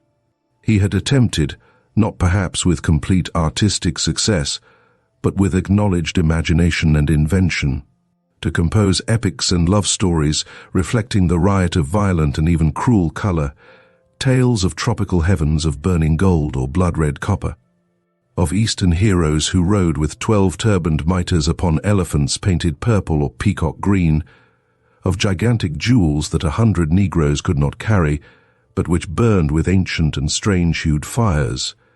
In short, to put the matter from the more common point of view, he dealt much in Eastern heavens, rather worse than most Western hells in Eastern monarchs, whom we might possibly call maniacs, and in Eastern jewels which a Bond Street jeweller, if the 100 staggering Negroes brought them into his shop, might possibly not regard as genuine. Quinton was a genius, if a morbid one, and even his morbidity appeared more in his life than in his work. In temperament he was weak and waspish, and his health had suffered heavily from Oriental experiments with opium. His wife, a handsome, hard-working, and, indeed, overworked woman, objected to the opium, but objected much more to a live Indian hermit in white and yellow robes, whom her husband insisted on entertaining for months together, a Virgil to guide his spirit through the heavens and the hells of the East. It was out of this artistic household that Father Brown and his friend stepped on to the doorstep, and to judge from their faces, they stepped out of it with much relief. Flambeau had known Quinton in wild student days in Paris, and they had renewed the acquaintance for a weekend. But apart from Flambeau's more responsible developments of late, he did not get on well with the poet now. Choking oneself with opium and writing little erotic verses on vellum was not his notion of how a gentleman should go to the devil. As the two paused on the doorstep, before taking a turn in the garden, the front garden gate was thrown open with violence, and a young man with a billycock hat on the back of his head tumbled up the steps in his eagerness. He was a dissipated-looking youth, with a gorgeous red necktie all awry, as if he had slept in it, and he kept fidgeting and lashing about with one of those little jointed canes. "I say," he said breathlessly, "I want to see old Quinton. I must see him. Has he gone?" "Mr. Quinton is in, I believe," said Father Brown, cleaning his pipe. "But I do not know if you can see him. The doctor is with him at present." The young man, who seemed not to be perfectly sober, stumbled into the hall. And at the same moment, the doctor came out of Quinton's study, shutting the door and beginning to put on his gloves. "See Mr. Quinton?" said the doctor coolly. "No, I'm afraid you can't. In fact, you mustn't on any account. Nobody must see him. I've just given him his sleeping draught. No, but look here, old chap," said the youth in the red tie, trying affectionately to capture the doctor by the lapels of his coat. "Look here. I'm simply sewn up, I tell you. It's no good, Mr. Atkinson," said the doctor, forcing him to fall back. "When you can alter the effects of a drug, I'll alter my decision." And, settling on his hat, he stepped out into the sunlight with the other two. He was a bull-necked, good-tempered little man with a small moustache, inexpressibly ordinary, yet giving an impression of capacity. The young man in the billycock, who did not seem to be gifted with any tact in dealing with people beyond the general idea of clutching hold of their coats, stood outside the door, as dazed as if he had been thrown out bodily, and silently watched the other three walk away together through the garden. "That was a sound spanking lie I told just now," remarked the medical man, laughing. "In point of fact, poor Quinton doesn't have his sleeping draught for nearly half an hour. But I'm not going to have him bothered with that little beast, who only wants to borrow money that he wouldn't pay back if he could. He's a dirty little scamp, though he is Mrs. Quinton's brother, and she's as fine a woman as ever walked." "Yes," said Father Brown, "she's a good woman." "So I propose to hang about the garden till the creature has cleared off," went on the doctor, "and then I'll go into Quinton with the medicine. Atkinson can't get in because I locked the door." "In that case, Doctor—" "Harris," said Flambeau, "we might as well walk round at the back by the end of the conservatory. There's no entrance to it that way, but it's worth seeing even from the outside." "Yes, and I might get a squint at my patient," laughed the doctor, "for he prefers to lie on an ottoman right at the end of the conservatory amid all those blood-red poinsettias. It would give me the creeps. But what are you doing?" Father Brown had stopped for a moment and picked up out of the long grass, where it had almost been wholly hidden, a queer, crooked oriental knife, inlaid exquisitely in coloured stones and metals. "What is this?" asked Father Brown, regarding it with some disfavour. "Oh, Quinton's, I suppose," said Dr. Harris carelessly. "He has all sorts of Chinese knickknacks about the place. Or perhaps it belongs to that mild Hindu of his whom he keeps on a string." "What Hindu?" asked Father Brown, still staring at the dagger in his hand. "Oh, some Indian conjurer," said the doctor lightly. "A fraud, of course." "You don't believe in magic?" asked Father Brown without looking up. "Oh, cricky! Magic," said the doctor. "It's very beautiful," said the priest in a low, dreaming voice. "The colours are very beautiful, but it's the wrong shape." "What for?" asked Flambeau, staring. "For anything. It's the wrong shape in the abstract. Don't you ever feel that about Eastern art? The colours are intoxicatingly lovely, but the shapes are mean and bad, deliberately mean and bad. I have seen wicked things in a Turkey carpet." "Mon Dieu," cried Flambeau, laughing. "They are letters and symbols in a language I don't know. But I know they stand for evil words," went on the priest, his voice growing lower and lower. "The lines go wrong on purpose, like serpents doubling to escape." "What the devil are you talking about?" said the doctor with a loud laugh. Flambeau spoke quietly to him in answer. "The father sometimes gets this mystic's cloud on him," he said, "but I give you fair warning that I have never known him to have it except when there was some evil quite near." "Oh, rats," said the scientist. "Why, look at it," cried Father Brown, holding out the crooked knife at arm's length, as if it were some glittering snake. "Don't you see it is the wrong shape? Don't you see that it has no hearty and plain purpose? It does not point like a spear. It does not sweep like a scythe. It does not look like a weapon. It looks like an instrument of torture." "Well, as you don't seem to like it," said the jolly Harris, "it had better be taken back to its owner. Haven't we come to the end of this confounded conservatory yet? This house is the wrong shape, if you like." "You don't understand," said Father Brown, shaking his head.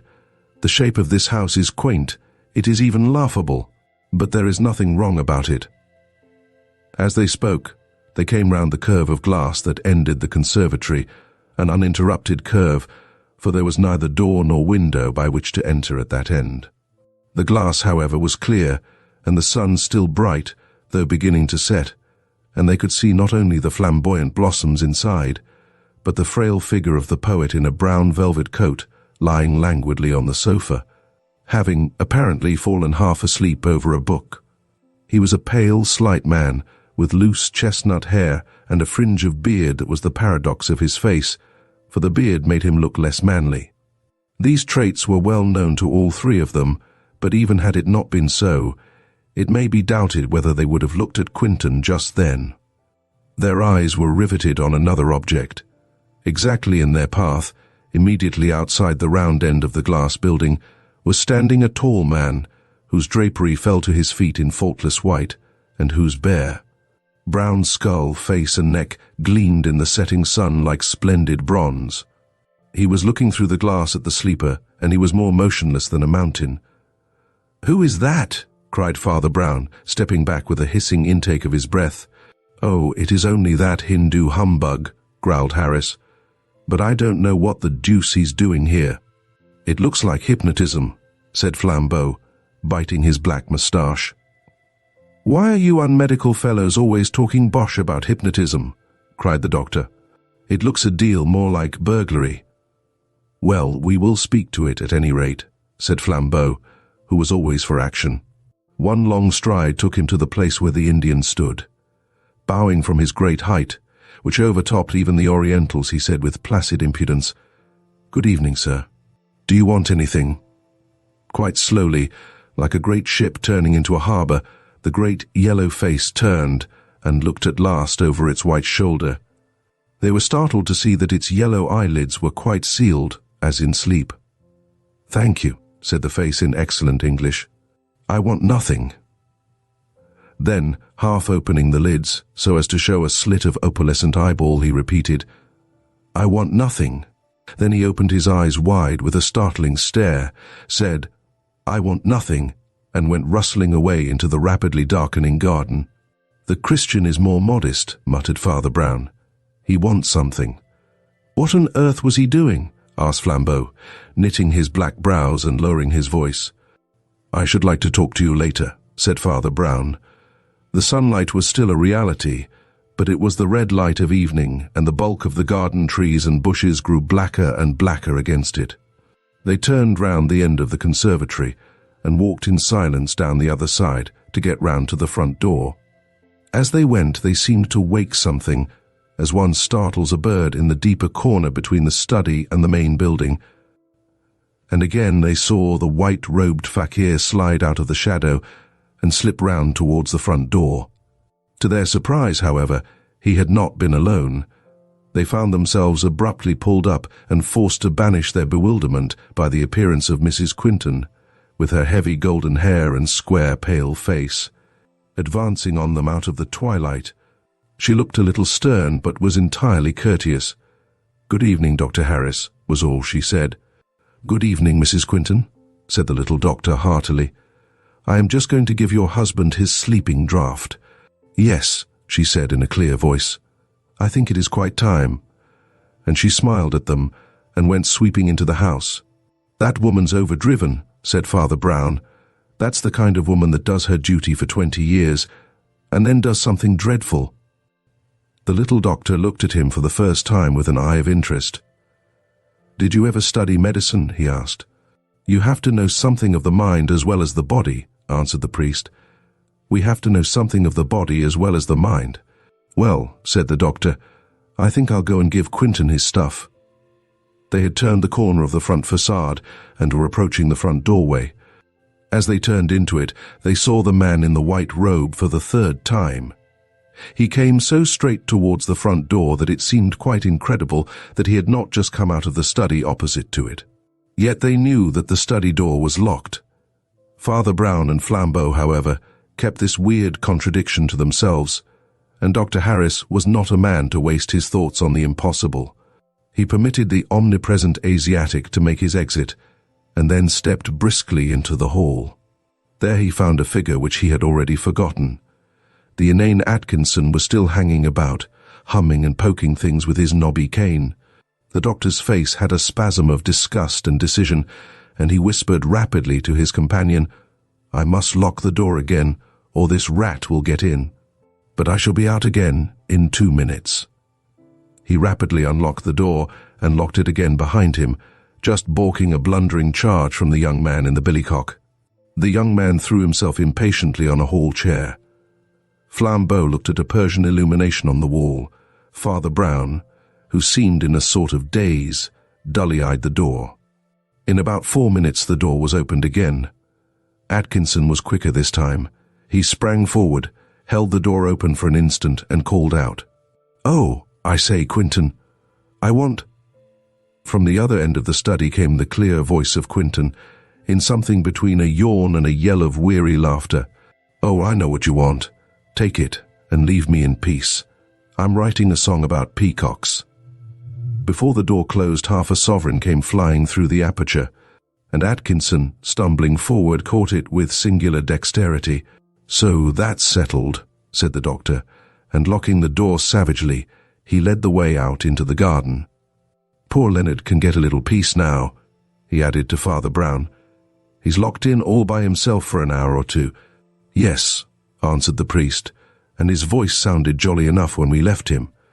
Then he looked gravely round the garden and saw the loose figure of Atkinson standing and jingling the half-sovereign in his pocket, and beyond, in the purple twilight, the figure of the Indian sitting bolt upright upon a bank of grass with his face turned towards the setting sun. Then he said abruptly, "Where is Mrs. Quentin?" "She has gone up to her room," said the doctor. "That is her shadow on the blind." Father Brown looked up and frowningly scrutinized a dark outline at the gaslit window. "Yes," he said, "that is her shadow," and he walked a yard or two and threw himself upon a garden seat. Flambeau sat down beside him, but the doctor was one of those energetic people who live naturally on their legs. He walked away smoking into the twilight, and the two friends were left together. "My father," said Flambeau in French, "what is the matter with you?" Father Brown was silent and motionless for half a minute. Then he said, "Superstition is irreligious, but there is something in the air of this place. I think it's that Indian, at least partly." He sank into silence and watched the distant outline of the Indian, who still sat rigid as if in prayer. At first sight he seemed motionless, but as Father Brown watched him, he saw that the man swayed ever so slightly with a rhythmic movement. Just as the dark treetops swayed ever so slightly in the wind that was creeping up the dim garden paths and shuffling the fallen leaves a little. The landscape was growing rapidly dark, as if for a storm, but they could still see all the figures in their various places.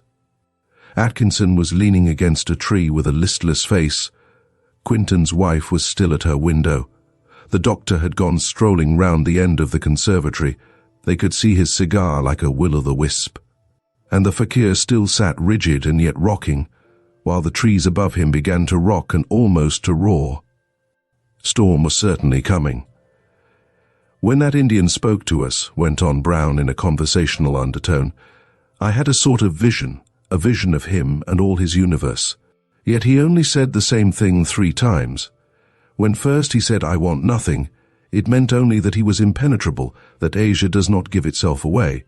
Then he said again, 'I want nothing,' and I knew that he meant that he was sufficient to himself, like a cosmos, that he needed no God, neither admitted any sins.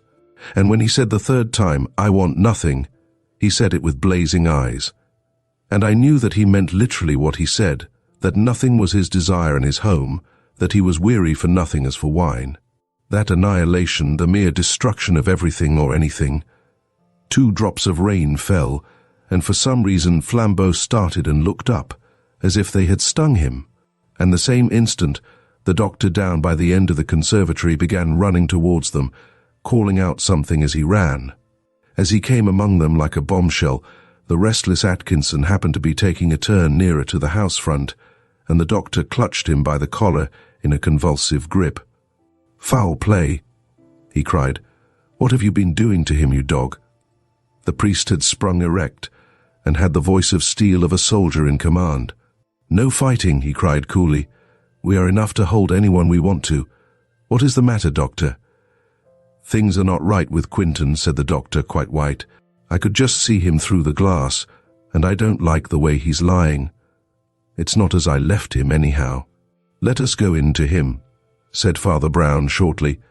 "You can leave Mr. Atkinson alone. I have had him in sight since we heard Quinton's voice." "I will stop here and watch him," said Flambeau hurriedly. "You go in and see." The doctor and the priest flew to the study door, unlocked it, and fell into the room. In doing so, they nearly fell over the large mahogany table in the center at which the poet usually wrote, for the place was lit only by a small fire kept for the invalid.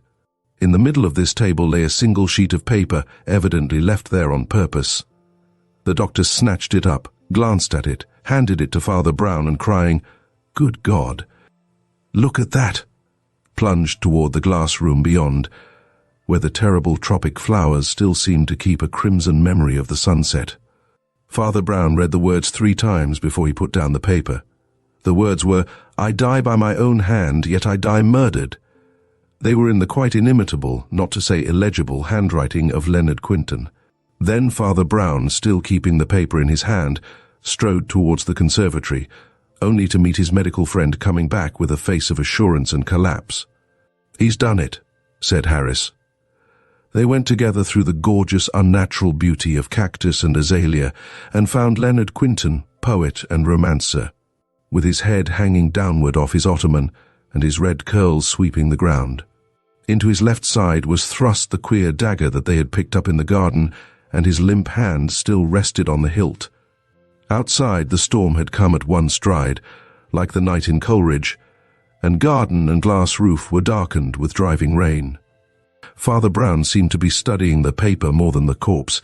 He held it close to his eyes, and seemed trying to read it in the twilight. Then he held it up against the faint light, and as he did so, lightning stared at them for an instant so white that the paper looked black against it. Darkness full of thunder followed, and after the thunder Father Brown's voice said out of the dark, "Doctor, this paper is the wrong shape." "What do you mean?" asked Dr. Harris with a frowning stare. "It isn't square," answered Brown. "It has a sort of edge snipped off at the corner." "What does it mean?" "How the deuce should I know?" growled the doctor. "Shall we move this poor chap, do you think? He's quite dead." "No," answered the priest. "We must leave him as he lies and send for the police." But he was still scrutinizing the paper. As they went back through the study, he stopped by the table and picked up a small pair of nail scissors. "Ah," he said with a sort of relief. "This is what he did it with. But yet," and he knitted his brows. "Oh, stop fooling with that scrap of paper," said the doctor emphatically. "It was a fad of his. He had hundreds of them. He cut all his paper like that," as he pointed to a stack of sermon paper still unused on another and smaller table. Father Brown went up to it and held up a sheet. It was the same irregular shape. "Quite so," he said, "and here I see the corners that were snipped off." And to the indignation of his colleague, he began to count them. "That's all right," he said, with an apologetic smile. 23 sheets cut, and 22 corners cut off them, and as I see you are impatient, we will rejoin the others." "Who is to tell his wife?" asked Dr. Harris. "Will you go and tell her now, while I send a servant for the police?" "As you will," said Father Brown indifferently, and he went out to the hall door. Here also he found a drama, though of a more grotesque sort. It showed nothing less than his big friend Flambeau, in an attitude to which he had long been unaccustomed. While upon the pathway at the bottom of the steps was sprawling with his boots in the air, the amiable Atkinson, his billycock hat and walking cane sent flying in opposite directions along the path. Atkinson had at length wearied of Flambeau's almost paternal custody, and had endeavoured to knock him down, which was by no means a smooth game to play with the roi des Apaches, even after that monarch's abdication. Flambeau was about to leap upon his enemy and secure him once more, when the priest patted him easily on the shoulder. "Make it up with Mr. Atkinson, my friend," he said. "Beg a mutual pardon and say good night. We need not detain him any longer." Then, as Atkinson rose somewhat doubtfully, and gathered his hat and stick and went towards the garden gate, Father Brown said in a more serious voice, "Where is that Indian?" They all three, for the doctor had joined them, turned involuntarily towards the dim grassy bank amid the tossing trees purple with twilight, where they had last seen the brown man swaying in his strange prayers. The Indian was gone. "Confound him," cried the doctor, stamping furiously. "Now I know that it was that nigger that did it." "I thought you didn't believe in magic," said Father Brown quietly. "No more I did," said the doctor, rolling his eyes. "I only know that I loathed that yellow devil when I thought he was a sham wizard, and I shall loathe him more if I come to think he was a real one." "Well, his having escaped is nothing," said Flambeau, "for we could have proved nothing and done nothing against him. One hardly goes to the parish constable with a story of suicide imposed by witchcraft or auto-suggestion." Meanwhile, Father Brown had made his way into the house and now went to break the news to the wife of the dead man. When he came out again, he looked a little pale and tragic, but what passed between them in that interview was never known, even when all was known. Flambeau, who was talking quietly with the doctor, was surprised to see his friend reappear so soon at his elbow, but Brown took no notice, and merely drew the doctor apart. "You have sent for the police, haven't you?" he asked. "Yes," answered Harris. "They ought to be here in 10 minutes. Will you do me a favor?" said the priest quietly. "The truth is, I make a collection of these curious stories which often contain, as in the case of our Hindu friend, elements which can hardly be put into a police report. Now, I want you to write out a report of this case for my private use. Yours is a clever trade," he said, looking the doctor gravely and steadily in the face. "I sometimes think that you know some details of this matter which you have not thought fit to mention. Mine is a confidential trade like yours, and I will treat anything you write for me in strict confidence. But write the whole." The doctor, who had been listening thoughtfully with his head a little on one side, looked the priest in the face for an instant and said, "All right," and went into the study, closing the door behind him. "Flambeau," said Father Brown, "there is a long seat there under the veranda, where we can smoke out of the rain. You are my only friend in the world, and I want to talk to you, or perhaps be silent with you."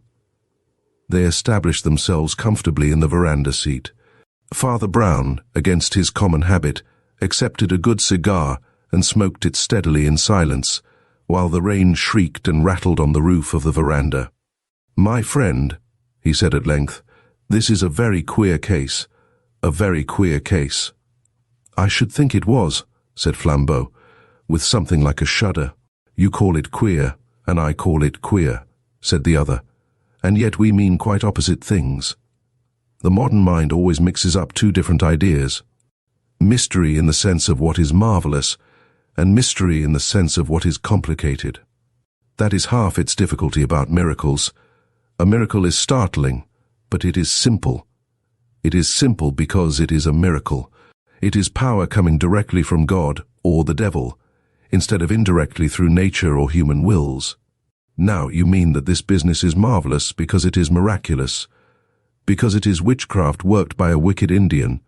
Understand, I do not say that it was not spiritual or diabolic. Heaven and hell only know by what surrounding influences strange sins come into the lives of men. But for the present my point is this. If it was pure magic as you think, then it is marvelous, but it is not mysterious. That is, it is not complicated. The quality of a miracle is mysterious, but its manner is simple. Now, the manner of this business has been the reverse of simple. The storm that had slackened for a little seemed to be swelling again, and there came heavy movements as of faint thunder. Father Brown let fall the ash of his cigar and went on. "There has been in this incident," he said, "a twisted, ugly, complex quality that does not belong to the straight bolts either of heaven or hell. As one knows the crooked track of a snail, I know the crooked track of a man." The white lightning opened its enormous eye in one wink. The sky shut up again, and the priest went on. "Of all these crooked things, the crookedest was the shape of that piece of paper. It was crookeder than the dagger that killed him." "You mean the paper on which Quentin confessed his suicide," said Flambeau. "I mean the paper on which Quentin wrote, 'I die by my own hand,'" answered Father Brown. "The shape of that paper, my friend, was the wrong shape, if ever I have seen it in this wicked world." "It only had a corner snipped off," said Flambeau, "and I understand that all Quentin's paper was cut that way." "It was a very odd way," said the other, "and a very bad way to my taste and fancy. Look here, Flambeau, this Quentin, God receive his soul, was perhaps a bit of a cur in some ways, but he really was an artist, with the pencil as well as the pen. His handwriting, though hard to read, was bold and beautiful. I can't prove what I say. I can't prove anything. But I tell you with the full force of conviction that he could never have cut that mean little piece off a sheet of paper. If he had wanted to cut down paper for some purpose of fitting in or binding up or what not, he would have made quite a different slash with the scissors. Do you remember the shape? It was a mean shape. It was a wrong shape. Like this. Don't you remember?" And he waved his burning cigar before him in the darkness, making irregular squares so rapidly that Flambeau really seemed to see them as fiery hieroglyphics upon the darkness, hieroglyphics such as his friend had spoken of, which are undecipherable, yet can have no good meaning. "But," said Flambeau, as the priest put his cigar in his mouth again and leaned back, staring at the roof, "suppose somebody else did use the scissors. Why should somebody else, cutting pieces off his sermon paper, make Quentin commit suicide?" Father Brown was still leaning back and staring at the roof, but he took his cigar out of his mouth and said, "Quentin never did commit suicide." Flambeau stared at him. "Why, confound it all," he cried. "Then why did he confess to suicide?" The priest leant forward again, settled his elbows on his knees, looked at the ground and said in a low, distinct voice, "He never did confess to suicide." Flambeau laid his cigar down. "You mean," he said, "that the writing was forged?" "No," said Father Brown. "Quentin wrote it all right." "Well, there you are," said the aggravated Flambeau. "Quentin wrote, 'I die by my own hand,' with his own hand on a plain piece of paper." "Of the wrong shape," said the priest calmly. "Oh, the shape be damned," cried Flambeau. "What has the shape to do with it?" "There were 23 snipped papers," resumed Brown unmoved, "and only 22 pieces snipped off. Therefore one of the pieces had been destroyed, probably that from the written paper. Does that suggest anything to you?" A light dawned on Flambeau's face, and he said, "There was something else written by Quentin, some other words. They will tell you I die by my own hand, or do not believe that—" "Hotter, as the children say," said his friend. "But the piece was hardly half an inch across. There was no room for one word, let alone 5. Can you think of anything hardly bigger than a comma which the man with hell in his heart had to tear away as a testimony against him?" "I can think of nothing," said Flambeau at last. "What about quotation marks?" said the priest, and flung his cigar far into the darkness like a shooting star.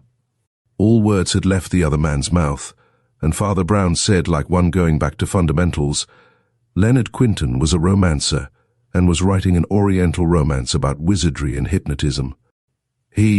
At this moment the door opened briskly behind them, and the doctor came out with his hat on. He put a long envelope into the priest's hands. "That's the document you wanted," he said, "and I must be getting home. Good night." "Good night," said Father Brown as the doctor walked briskly to the gate. He had left the front door open so that a shaft of gaslight fell upon them. In the light of this, Brown opened the envelope and read the following words: "Dear Father Brown, Viscisti Galilee." Otherwise, "Damn your eyes," which are very penetrating ones. Can it be possible that there is something in all that stuff of yours after all? I am a man who has ever since boyhood believed in nature and in all natural functions and instincts, whether men called them moral or immoral. Long before I became a doctor, when I was a schoolboy keeping mice and spiders, I believed that to be a good animal is the best thing in the world. But just now I am shaken. I have believed in nature, but it seems as if nature could betray a man.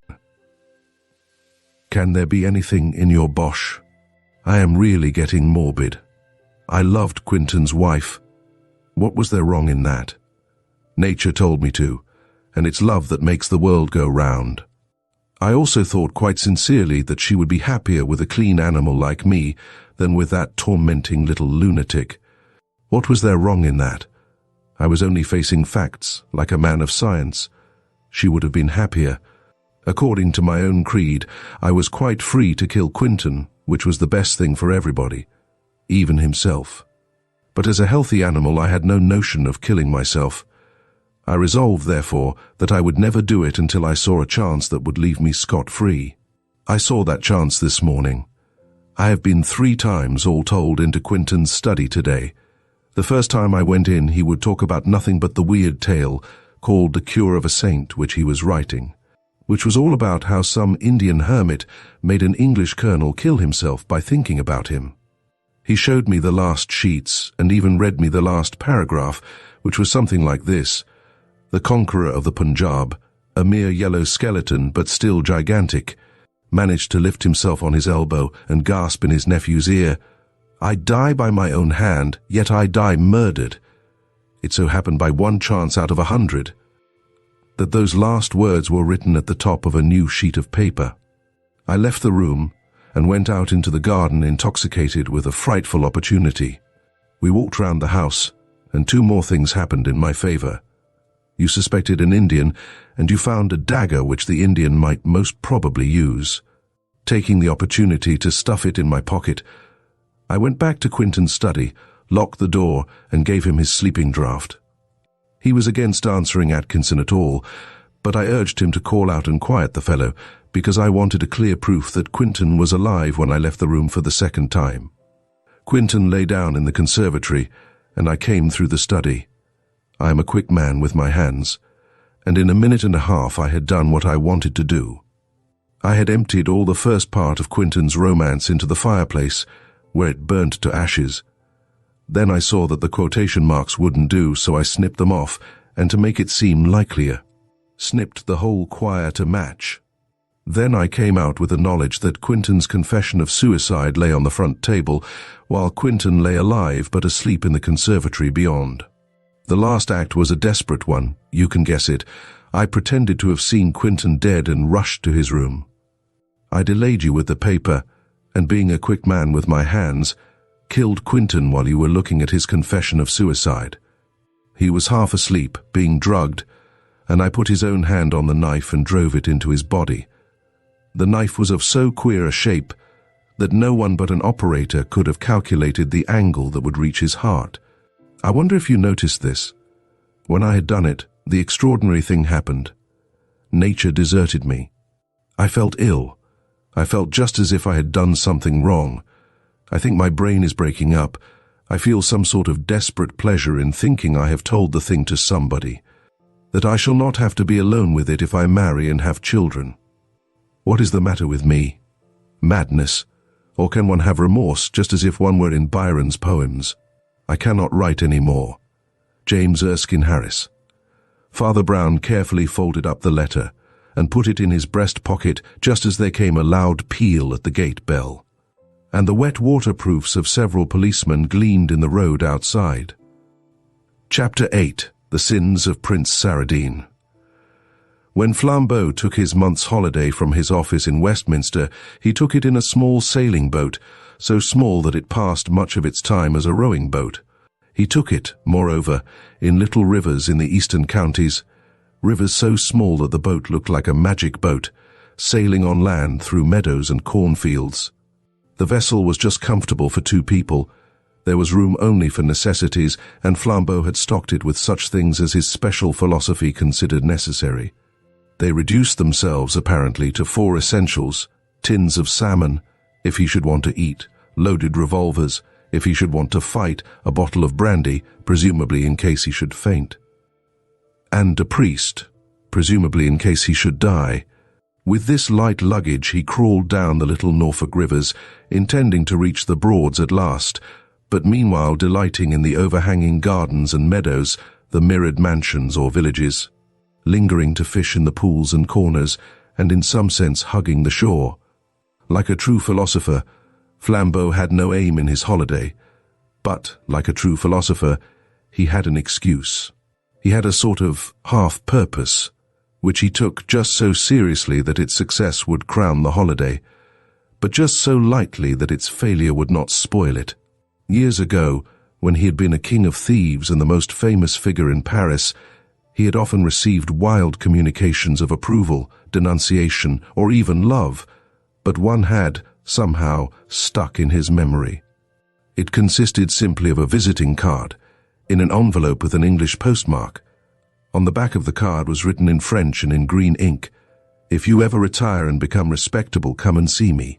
I want to meet you, for I have met all the other great men of my time. That trick of yours of getting one detective to arrest the other was the most splendid scene in French history." On the front of the card was engraved in the formal fashion, Prince Saradine, Reed House, Reed Island, Norfolk. He had not troubled much about the prince then, beyond ascertaining that he had been a brilliant and fashionable figure in southern Italy. In his youth, it was said, he had eloped with a married woman of high rank. The escapade was scarcely startling in his social world, but it had clung to men's minds because of an additional tragedy, the alleged suicide of the insulted husband, who appeared to have flung himself over a precipice in Sicily. The prince then lived in Vienna for a time, but his more recent years seem to have been passed in perpetual and restless travel. But when Flambeau, like the prince himself, had left European celebrity and settled in England, it occurred to him that he might pay a surprise visit to this eminent exile in the Norfolk Broads. Whether he should find the place he had no idea, and indeed it was sufficiently small and forgotten. But, as things fell out, he found it much sooner than he expected. They had moored their boat one night under a bank, veiled in high grasses and short pollarded trees. Sleep, after heavy sculling, had come to them early, and by a corresponding accident, they awoke before it was light. To speak more strictly, they awoke before it was daylight, for a large lemon moon was only just setting in the forest of high grass above their heads, and the sky was of a vivid violet blue, nocturnal but bright.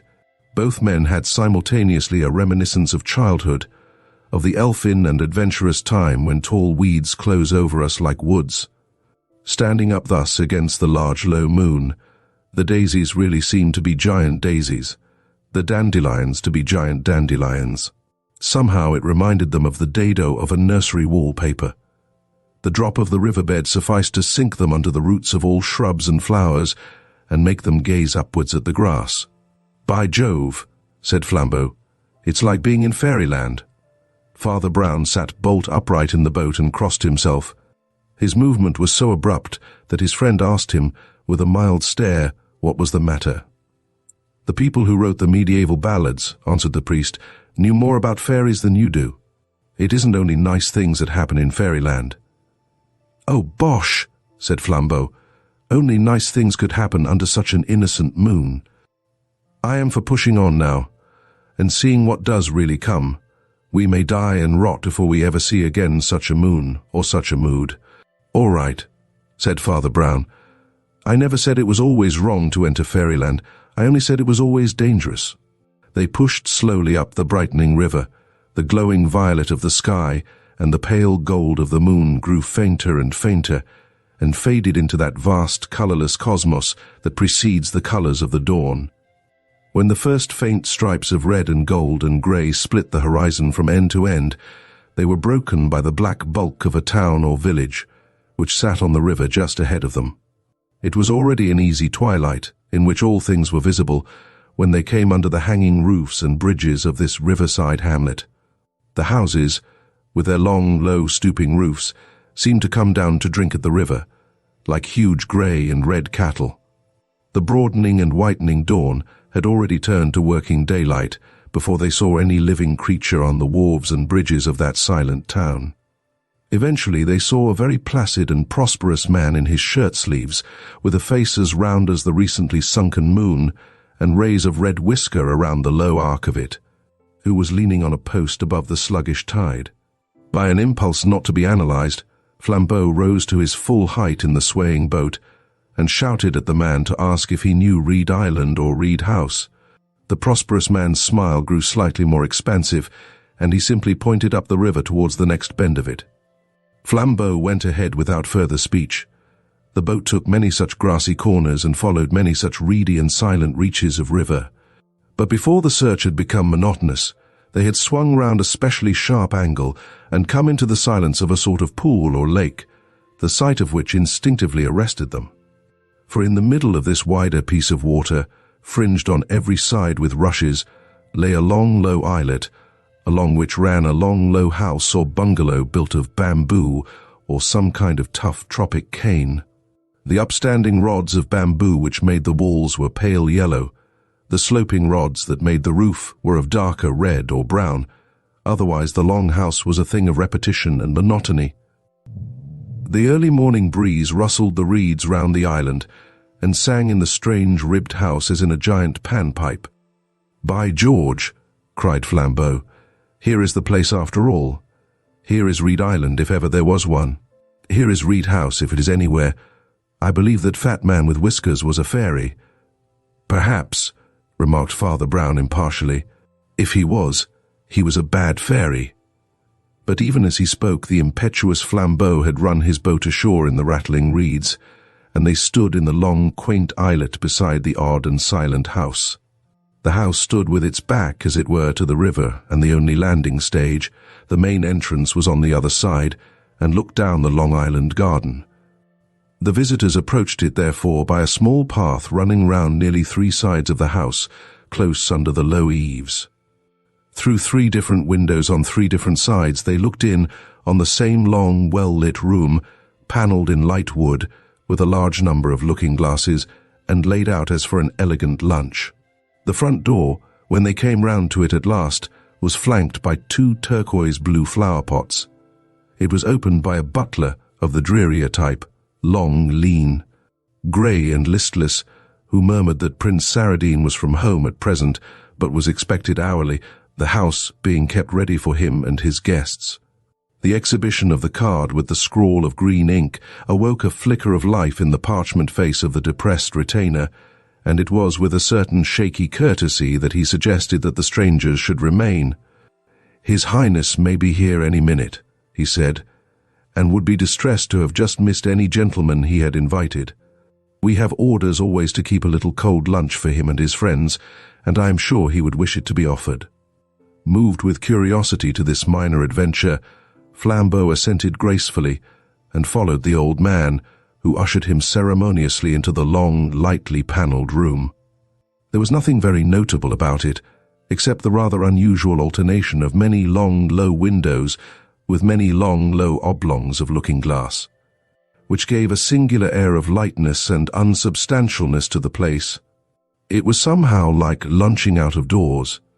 1 or 2 pictures of a quiet kind hung in the corners, one a large grey photograph of a very young man in uniform, another a red chalk sketch of 2 long-haired boys. Asked by Flambeau whether the soldierly person was the prince, the butler answered shortly in the negative.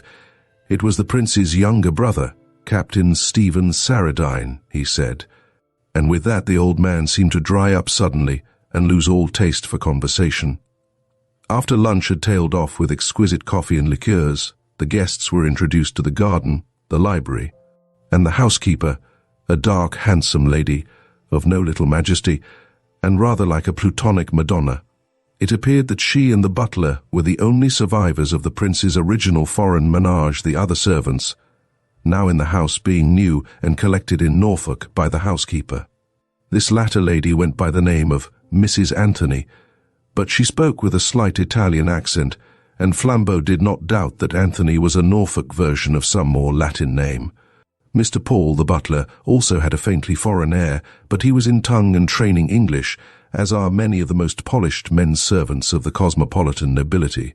Pretty and unique as it was, the place had about it a curious, luminous sadness. Hours passed in it like days. The long, well-windowed rooms were full of daylight, but it seemed a dead daylight, and through all other incidental noises, the sound of talk, the clink of glasses, or the passing feet of servants, they could hear on all sides of the house the melancholy noise of the river. "We have taken a wrong turning, and come to a wrong place," said Father Brown, looking out of the window at the grey-green sedges and the silver flood. "Never mind, one can sometimes do good by being the right person in the wrong place." Father Brown, though commonly a silent, was an oddly sympathetic little man, and in those few but endless hours he unconsciously sank deeper into the secrets of Reed House than his professional friend. He had that knack of friendly silence which is so essential to gossip, and saying scarcely a word, he probably obtained from his new acquaintances all that in any case they would have told. The butler indeed was naturally uncommunicative. He betrayed a sullen and almost animal affection for his master, who, he said, had been very badly treated. The chief offender seemed to be His Highness's brother, whose name alone would lengthen the old man's lantern jaws and pucker his parrot nose into a sneer. Captain Stephen was a ne'er-do-well, apparently, and had drained his benevolent brother of hundreds and thousands, forced him to fly from fashionable life and live quietly in this retreat. That was all Paul, the butler, would say, and Paul was obviously a partisan. The Italian housekeeper was somewhat more communicative, being, as Brown fancied, somewhat less content. Her tone about her master was faintly acid, though not without a certain awe. Flambeau and his friend were standing in the room of the looking-glasses examining the red sketch of the two boys, when the housekeeper swept in swiftly on some domestic errand. It was a peculiarity of this glittering glass-panelled place that anyone entering was reflected in 4 or 5 mirrors at once, and Father Brown, without turning round, stopped in the middle of a sentence of family criticism.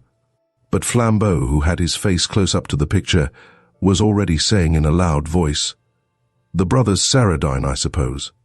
They both look innocent enough. It would be hard to say which is the good brother and which the bad." Then, realizing the lady's presence, he turned the conversation with some triviality and strolled out into the garden.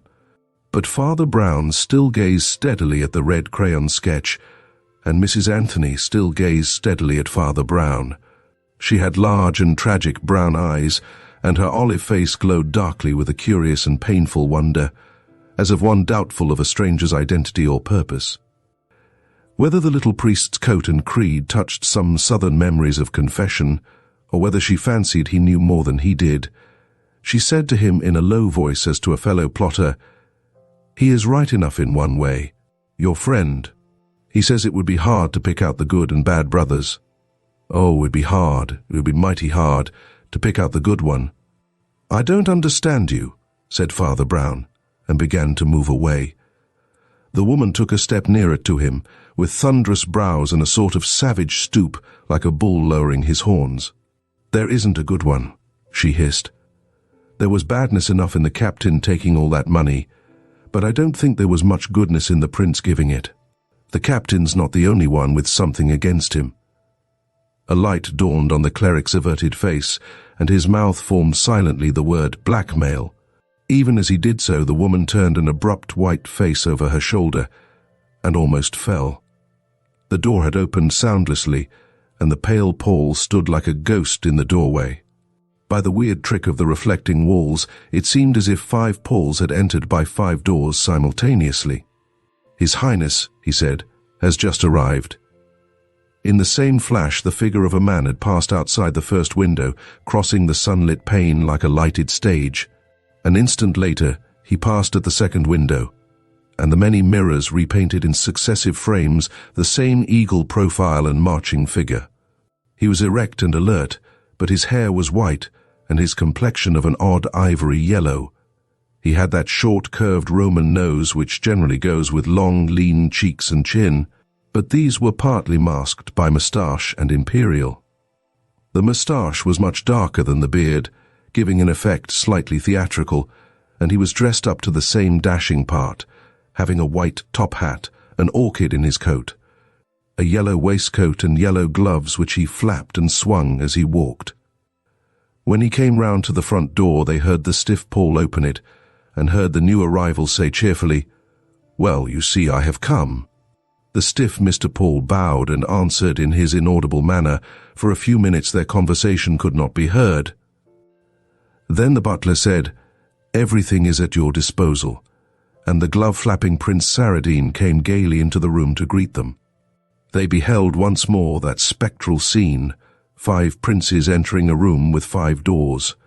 The prince put the white hat and yellow gloves on the table and offered his hand quite cordially. "Delighted to see you here, Mr. Flambeau," he said, "knowing you very well by reputation, if that's not an indiscreet remark." "Not at all," answered Flambeau, laughing. "I am not sensitive. Very few reputations are gained by unsullied virtue." The prince flashed a sharp look at him to see if the retort had any personal point. Then he laughed also and offered chairs to everyone, including himself. "Pleasant little place this, I think," he said with a detached air.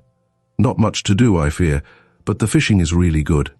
The priest, who was staring at him with the grave stare of a baby, was haunted by some fancy that escaped definition.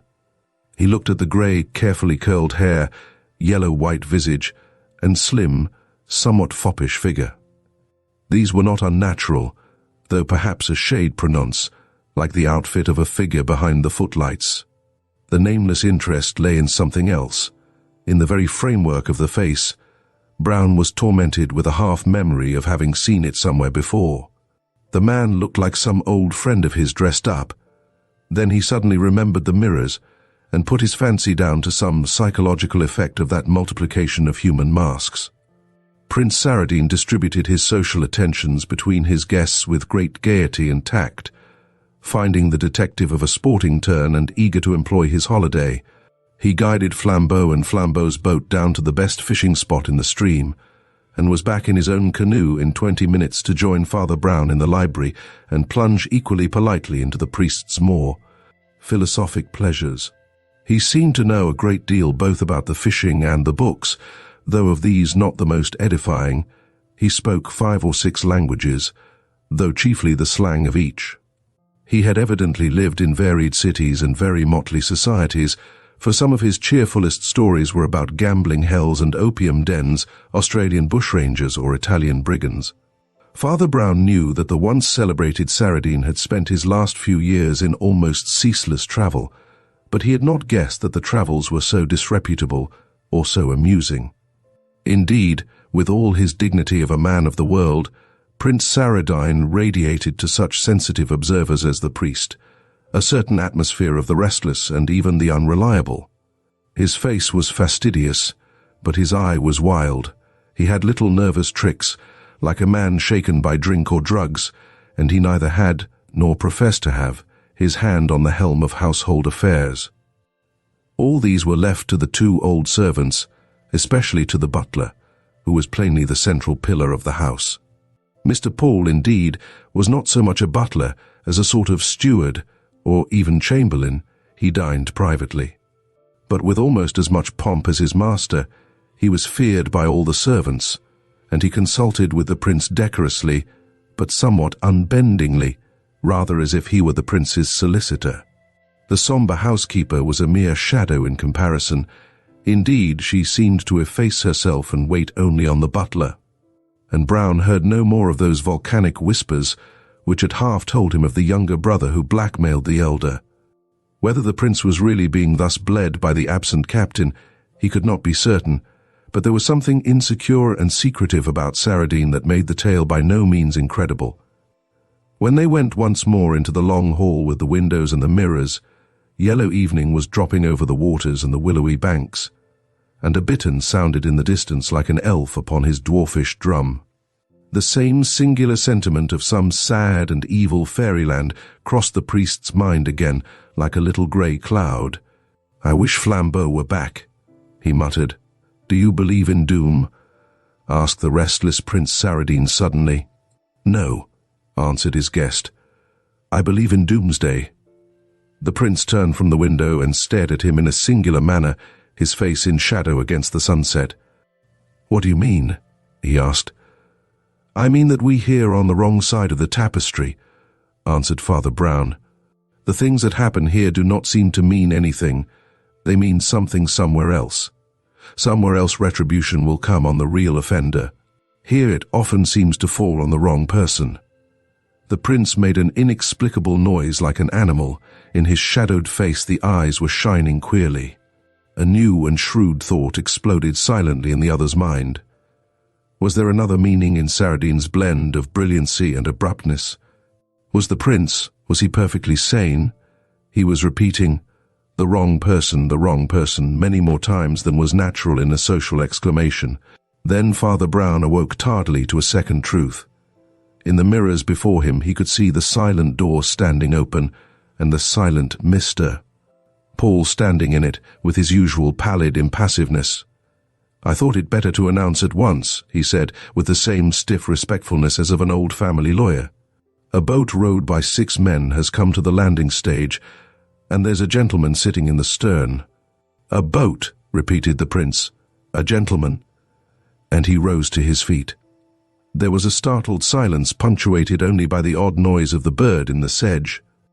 And then, before anyone could speak again, a new face and figure passed in profile round the 3 sunlit windows, as the prince had passed an hour or 2 before. But except for the accident that both outlines were aquiline, they had little in common. Instead of the new white topper of Saradine, was a black one of antiquated or foreign shape. Under it was a young and very solemn face, clean-shaven, blue about its resolute chin, and carrying a faint suggestion of the young Napoleon. The association was assisted by something old and odd about the whole get-up, as of a man who had never troubled to change the fashions of his fathers. He had a shabby blue frock-coat, a red, soldierly-looking waistcoat, and a kind of coarse white trousers common among the early Victorians, but strangely incongruous today. From all this old clothes shop, his olive face stood out strangely young and monstrously sincere. "The deuce," said Prince Saradine, and clapping on his white hat, he went to the front door himself, flinging it open on the sunset garden. By that time the newcomer and his followers were drawn up on the lawn like a small stage army. The 6 boatmen had pulled the boat well up on shore, and were guarding it almost menacingly, holding their oars erect like spears. They were swarthy men, and some of them wore earrings. But one of them stood forward beside the olive-faced young man in the red waistcoat, and carried a large black case of unfamiliar form. "Your name," said the young man, "is Saradine." Saradine assented rather negligently. The newcomer had dull, dog-like brown eyes, as different as possible from the restless and glittering grey eyes of the prince. But once again Father Brown was tortured with a sense of having seen somewhere a replica of the face, and once again he remembered the repetitions of the glass-panelled room, and put down the coincidence to that. "Confound this crystal palace," he muttered. "One sees everything too many times. It's like a dream." "If you are Prince Saradine," said the young man, "I may tell you that my name is Antonelli." "Antonelli," repeated the prince languidly. "Somehow I remember the name." "Permit me to present myself," said the young Italian with his left hand. He politely took off his old-fashioned top hat. With his right he caught Prince Saradine so ringing a crack across the face that the white top hat rolled down the steps, and one of the blue flower pots rocked upon its pedestal. The prince, whatever he was evidently not a coward. He sprang at his enemy's throat, and almost bore him backwards to the grass. But his enemy extricated himself with a singularly inappropriate air of hurried politeness. "That is all right," he said, panting and in halting English. "I have insulted. I will give satisfaction. Marco, open the case." The man beside him with the earrings and the big black case proceeded to unlock it. He took out of it 2 long Italian rapiers with splendid steel hilts and blades, which he planted point downwards in the lawn. The strange young man standing facing the entrance with his yellow and vindictive face, the 2 swords standing up in the turf like 2 crosses in a cemetery, and the line of the ranked towers behind, gave it all an odd appearance of being some barbaric court of justice. But everything else was unchanged. So sudden had been the interruption. The sunset gold still glowed on the lawn, and the bittern still boomed as announcing some small but dreadful destiny. "Prince Saradine," said the man called Antonelli, "when I was an infant in the cradle, you killed my father and stole my mother. My father was the more fortunate. You did not kill him fairly, as I am going to kill you. You and my wicked mother took him driving to a lonely pass in Sicily, flung him down a cliff, and went on your way. I could imitate you if I chose, but imitating you is too vile. I have followed you all over the world, and you have always fled from me. But this is the end of the world, and of you. I have you now, and I give you the chance you never gave my father. Choose one of those swords." Prince Saradine, with contracted brows, seemed to hesitate a moment, but his ears were still singing with the blow, and he sprang forward and snatched at one of the hilts. Father Brown had also sprung forward, striving to compose the dispute, but he soon found his personal presence made matters worse. Saradine was a French Freemason and a fierce atheist, and a priest moved him by the law of contraries. And for the other man, neither priest nor layman moved him at all. This young man with the Bonaparte face and the brown eyes was something far sterner than a Puritan, a pagan. He was a simple slayer from the morning of the earth, a man of the Stone Age, a man of stone. One hope remained, the summoning of the household, and Father Brown ran back into the house. He found, however, that all the underservants had been given a holiday ashore by the autocrat Paul, and that only the sombre Mrs. Anthony moved uneasily about the long rooms. But the moment she turned a ghastly face upon him, he resolved one of the riddles of the House of Mirrors. The heavy brown eyes of Antonelli were the heavy brown eyes of Mrs. Anthony, and in a flash he saw half the story. "Your son is outside," he said without wasting words. "Either he or the prince will be killed. Where is Mr. Paul?" "He is at the landing stage," said the woman faintly. He is signaling for help." "Mrs. Anthony," said Father Brown seriously, "there is no time for nonsense. My friend has his boat down the river fishing. Your son's boat is guarded by your son's men. There is only this one canoe. What is Mr. Paul doing with it?" "Santa Maria!" "I do not know," she said, and swooned all her length on the matted floor. Father Brown lifted her to a sofa, flung a pot of water over her, shouted for help, and then rushed down to the landing stage of the little island.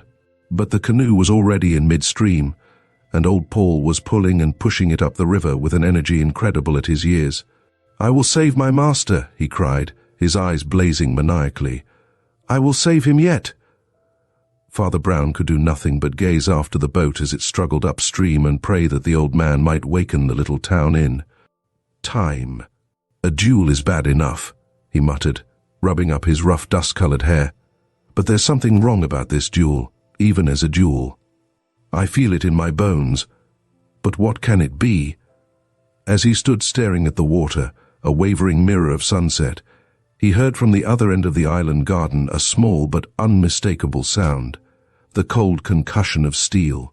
He turned his head. Away on the farthest cape or headland of the long islet, on a strip of turf beyond the last rank of roses, the duelists had already crossed swords. Evening above them was a dome of virgin gold, and distant as they were, every detail was picked out. They had cast off their coats, but the yellow waistcoat and white hair of Saradine, the red waistcoat and white trousers of Antonelli, glittered in the level light like the colors of the dancing clockwork dolls. The 2 swords sparkled from point to pommel like 2 diamond pins. There was something frightful in the 2 figures appearing so little and so gay. They looked like 2 butterflies trying to pin each other to a cork. Father Brown ran as hard as he could, his little legs going like a wheel. But when he came to the field of combat, he found he was born too late and too early, too late to stop the strife, under the shadow of the grim Sicilians leaning on their oars, and too early to anticipate any disastrous issue of it. For the two men were singularly well matched, the prince using his skill with a sort of cynical confidence, the Sicilian using his with a murderous care.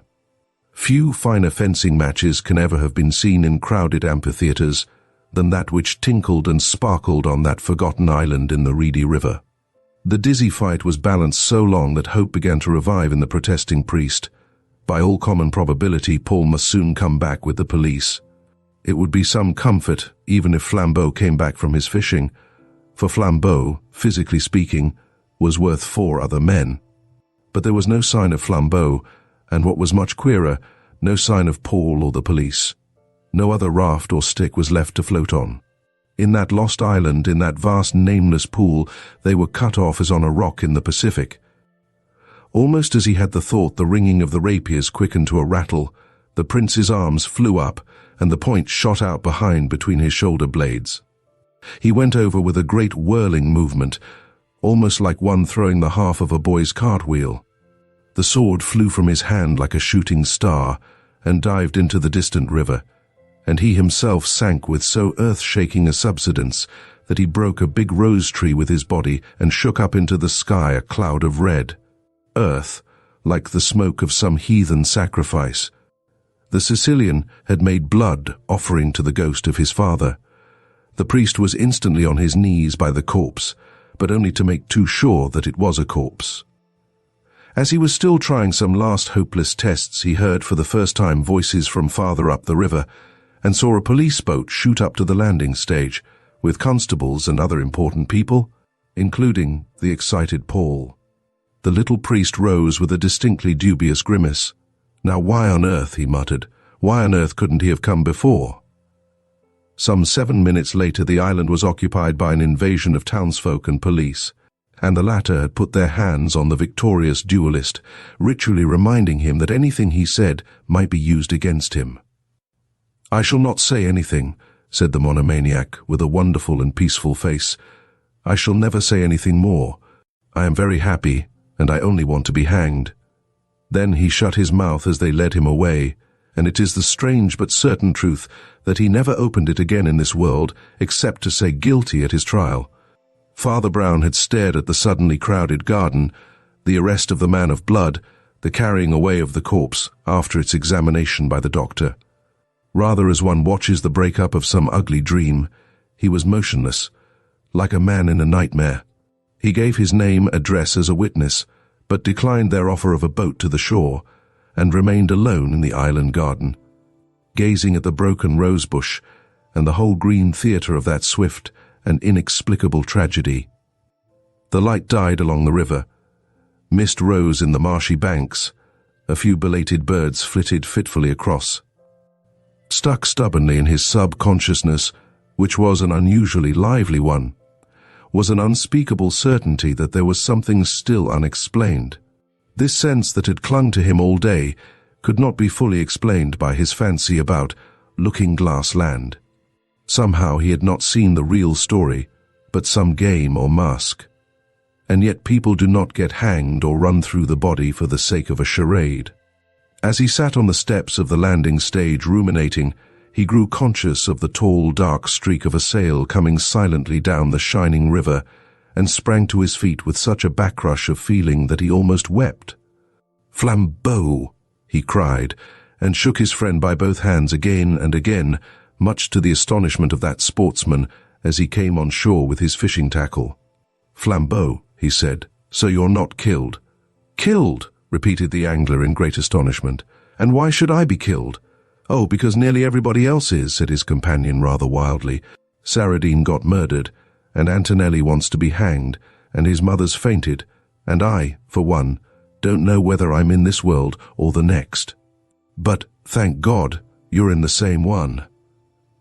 And he took the bewildered Flambeau's arm. As they turned from the landing stage, they came under the eaves of the low bamboo house and looked in through one of the windows, as they had done on their first arrival. They beheld a lamplit interior well calculated to arrest their eyes. The table in the long dining room had been laid for dinner when Saradine's destroyer had fallen like a storm bolt on the island, and the dinner was now in placid progress for Mrs. Anthony sat somewhat sullenly at the foot of the table, while at the head of it was Mr. Paul, the major domo, eating and drinking of the best, his bleared, bluish eyes standing queerly out of his face, his gaunt countenance inscrutable, but by no means devoid of satisfaction. With a gesture of powerful impatience, Flambeau rattled at the window, wrenched it open, and put an indignant head into the lamp-lit room. "Well," he cried, "I can understand you may need some refreshment, but really to steal your master's dinner while he lies murdered in the garden." "I have stolen a great many things in a long and pleasant life," replied the strange old gentleman placidly. "This dinner is one of the few things I have not stolen. This dinner and this house and garden happen to belong to me." A thought flashed across Flambeau's face. "You mean to say," he began, "that the will of Prince Saradine—" "I am Prince Saradine," said the old man, munching a salted almond. Father Brown, who was looking at the birds outside, jumped as if he were shot, and put in at the window a pale face like a turnip. "You are what?" he repeated in a shrill voice. "Paul, Prince Saradine of vos ordres," said the venerable person politely, lifting a glass of sherry. "I live here very quietly, being a domestic kind of fellow, and for the sake of modesty I am called Mr. Paul, to distinguish me from my unfortunate brother, Mr. Stephen. He died, I hear, recently, in the garden. Of course, it is not my fault if enemies pursue him to this place. It is owing to the regrettable irregularity of his life. He was not a domestic character." He relapsed into silence and continued to gaze at the opposite wall just above the bowed and sombre head of the woman. They saw plainly the family likeness that had haunted them in the dead man. Then his old shoulders began to heave and shake a little, as if he were choking, but his face did not alter. "My God!" cried Flambeau after a pause. "He's laughing." "Come away," said Father Brown, who was quite white. "Come away from this house of hell. Let us get into an honest boat again." Night had sunk on rushes and river by the time they had pushed off from the island, and they went downstream in the dark, warming themselves with 2 big cigars that glowed like crimson ship's lanterns. Father Brown took his cigar out of his mouth and said, "I suppose you can guess the whole story now? After all, it's a primitive story. A man had 2 enemies. He was a wise man, and so he discovered that 2 enemies are better than 1. "I do not follow that," answered Flambeau. "Oh, it's really simple," rejoined his friend. "Simple, though anything but innocent. Both the Saradines were scamps, but the prince, the elder, was the sort of scamp that gets to the top, and the younger, the captain, was the sort that sinks to the bottom. This squalid officer fell from beggar to blackmailer, and one ugly day he got his hold upon his brother, the prince. Obviously it was for no light matter, for Prince Paul Saradine was frankly fast, and had no reputation to lose as to the mere sins of society. In plain fact, it was a hanging matter, and Stephen literally had a rope round his brother's neck. He had somehow discovered the truth about the Sicilian affair, and could prove that Paul murdered old Antonelli in the mountains. The captain raked in the hush money heavily for 10 years, until even the prince's splendid fortune began to look a little foolish. But Prince Saradine bore another burden besides his blood-sucking brother. He knew that the son of Antonelli, a mere child at the time of the murder, had been trained in savage Sicilian loyalty, and lived only to avenge his father, not with a gibbet, for he lacked Stephen's legal proof, but with the old weapons of vendetta. The boy had practiced arms with a deadly perfection, and about the time that he was old enough to use them, Prince Saradine began, as the society papers said, to travel. The fact is that he began to flee for his life, passing from place to place like a hunted criminal, but with one relentless man upon his trail. That was Prince Paul's position, and by no means a pretty one. The more money he spent on eluding Antonelli, the less he had to silence Stephen. The more he gave to silence Stephen, the less chance there was of finally escaping Antonelli. Then it was that he showed himself a great man, a genius like Napoleon. Instead of resisting his two antagonists, he surrendered suddenly to both of them. He gave way like a Japanese wrestler, and his foes fell prostrate before him. He gave up the race round the world, and he gave up his address to young Antonelli. Then he gave up everything to his brother. He sent Stephen money enough for smart clothes and easy travel, with a letter saying roughly, "This is all I have left. You have cleaned me out. I still have a little house in Norfolk with servants and a cellar, and if you want more from me, you must take that. Come and take possession if you like, and I will live there quietly as your friend or agent or anything." He knew that the Sicilian had never seen the Saradine brothers save, perhaps in pictures. He knew they were somewhat alike, both having grey pointed beards. Then he shaved his own face and waited. The trap worked. The unhappy captain, in his new clothes, entered the house in triumph as a prince and walked upon the Sicilian's sword. There was one hitch, and it is to the honor of human nature.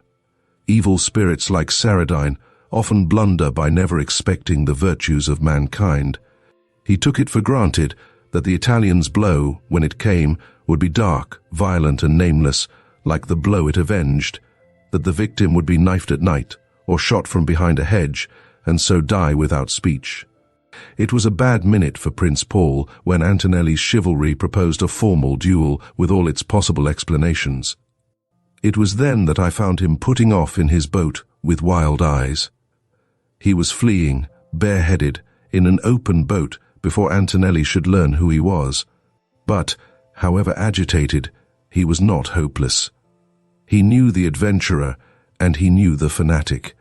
It was quite probable that Stephen, the adventurer, would hold his tongue through his mere histrionic pleasure in playing a part, his lust for clinging to his new cozy quarters, his rascal's trust in luck, and his fine fencing. It was certain that Antonelli, the fanatic, would hold his tongue and be hanged without telling tales of his family. Paul hung about on the river till he knew the fight was over. Then he roused the town, brought the police, saw his two vanquished enemies taken away forever, and sat down smiling to his dinner. Laughing, "God help us," said Flambeau with a strong shudder. "Did they get such ideas from Satan?" "He got that idea from you," answered the priest. "God forbid," ejaculated Flambeau. "From me? What do you mean?" The priest pulled a visiting card from his pocket and held it up in the faint glow of his cigar. It was scrawled with green ink. "Don't you remember his original invitation to you?" he asked. "And the compliment to your criminal exploit? That trick of yours," he says, "of getting one detective to arrest the other. He has just copied your trick. With an enemy on each side of him, he slipped swiftly out of the way and let them collide and kill each other." Flambeau tore Prince Saradine's card from the priest's hands and rent it savagely in small pieces.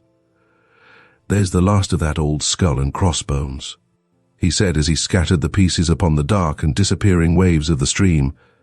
"But I should think it would poison the fishes." The last gleam of white card and green ink was drowned and darkened. A faint and vibrant color as of morning changed the sky, and the moon behind the grasses grew paler. They drifted in silence.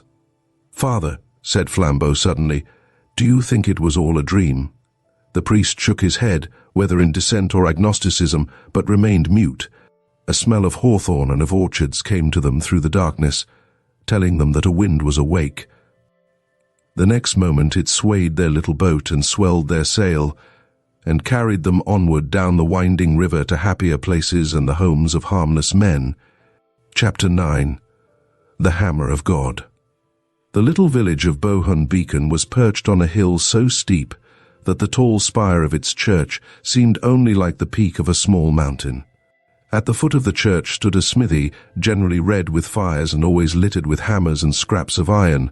Opposite to this, over a rude cross of cobbled paths, was the Blue Boar, the only inn of the place.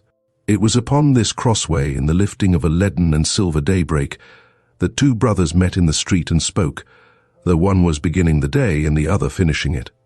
The Reverend and Honourable Wilfred Bohun was very devout, and was making his way to some austere exercises of prayer or contemplation at dawn. Colonel the Honourable Norman Bohun, his elder brother, was by no means devout, and was sitting in evening dress on the bench outside the Blue Boar, drinking what the philosophic observer was free to regard either as his last glass on Tuesday or his first on Wednesday. The Colonel was not particular. The Bohuns were one of the very few aristocratic families really dating from the Middle Ages, and their pennon had actually seen Palestine. But it is a great mistake to suppose that such houses stand high in chivalric tradition. Few except the poor preserve traditions. Aristocrats live not in traditions, but in fashions. The Bohuns had been Mohocks under Queen Anne and Mashers under Queen Victoria. But like more than one of the really ancient houses, they had rotted in the last 2 centuries into mere drunkards and dandy degenerates, till there had even come a whisper of insanity. Certainly there was something hardly human about the Colonel's wolfish pursuit of pleasure, and his chronic resolution not to go home till morning had a touch of the hideous clarity of insomnia. He was a tall, fine animal, elderly, but with hair still startlingly yellow. He would have looked merely blonde and leonine, but his blue eyes were sunk so deep in his face that they looked black. They were a little too close together. He had very long yellow moustaches, on each side of them a fold or furrow from nostril to jaw, so that a sneer seemed cut into his face. Over his evening clothes he wore a curious pale yellow coat that looked more like a very light dressing gown than an overcoat, and on the back of his head was stuck an extraordinary broad-brimmed hat of a bright green colour, evidently some oriental curiosity caught up at random. He was proud of appearing in such incongruous attires, proud of the fact that he always made them look congruous. His brother, the curate, had also the yellow hair and the elegance, but he was buttoned up to the chin in black, and his face was clean-shaven, cultivated, and a little nervous. He seemed to live for nothing but his religion, but there were some who said, notably the blacksmith, who was a Presbyterian, that it was a love of Gothic architecture rather than of God, and that his haunting of the church like a ghost was only another and purer turn of the almost morbid thirst for beauty which sent his brother raging after women and wine. This charge was doubtful, while the man's practical piety was indubitable. Indeed, the charge was mostly an ignorant misunderstanding of the love of solitude and secret prayer, and was founded on his being often found kneeling, not before the altar, but in peculiar places, in the crypts or gallery, or even in the belfry. He was at the moment about to enter the church through the yard of the smithy, but stopped and frowned a little as he saw his brother's cavernous eyes staring in the same direction. On the hypothesis that the Colonel was interested in the church, he did not waste any speculations. There only remained the blacksmith's shop, and though the blacksmith was a Puritan and none of his people, Wilfred Bohun had heard some scandals about a beautiful and rather celebrated wife. He flung a suspicious look across the shed, and the Colonel stood up laughing to speak to him. "Good morning, Wilfred," he said. "Like a good landlord, I am watching sleeplessly over my people. I am going to call on the blacksmith." Wilfred looked at the ground and said, "The blacksmith is out. He is over at Greenford." "I know," answered the other with silent laughter. "That is why I am calling on him." "Norman," said the cleric with his eye on a pebble in the road, "are you ever afraid of thunderbolts?" "What do you mean?" asked the Colonel. "Is your hobby meteorology?" "I mean," said Wilfred without looking up, "do you ever think that God might strike you in the street?" "I beg your pardon," said the Colonel. "I see your hobby is folklore." "I know your hobby is blasphemy," retorted the religious man, stung in the one live place of his nature. "But if you do not fear God, you have good reason to fear man." The elder raised his eyebrows politely. "Fear man?" he said. "Barnes the blacksmith is the biggest and strongest man for 40 miles round," said the clergyman sternly. "I know you are no coward or weakling, but he could throw you over the wall." This struck home, being true, and the lowering line by mouth and nostril darkened and deepened. For a moment he stood with a heavy sneer on his face, but in an instant Colonel Bohun had recovered his own cruel good humour and laughed, showing 2 dog-like front teeth under his yellow moustache. "In that case, my dear Wilfred," he said quite carelessly, "it was wise for the last of the Bohuns to come out partially in armour, and he took off the queer round hat covered with green, showing that it was lined within with steel. Wilfrid recognized it indeed, as a light Japanese or Chinese helmet torn down from a trophy that hung in the old family hall. "It was the first hat to hand," explained his brother airily. "Always the nearest hat, and the nearest woman." "The blacksmith is away at Greenford," said Wilfrid quietly. "The time of his return is unsettled." And with that he turned and went into the church with bowed head, crossing himself like one who wishes to be quit of an unclean spirit. He was anxious to forget such grossness in the cool twilight of his tall Gothic cloisters, but on that morning it was fated that his still round of religious exercises should be everywhere arrested by small shocks. As he entered the church, hitherto always empty at that hour, a kneeling figure rose hastily to its feet and came towards the full daylight of the doorway.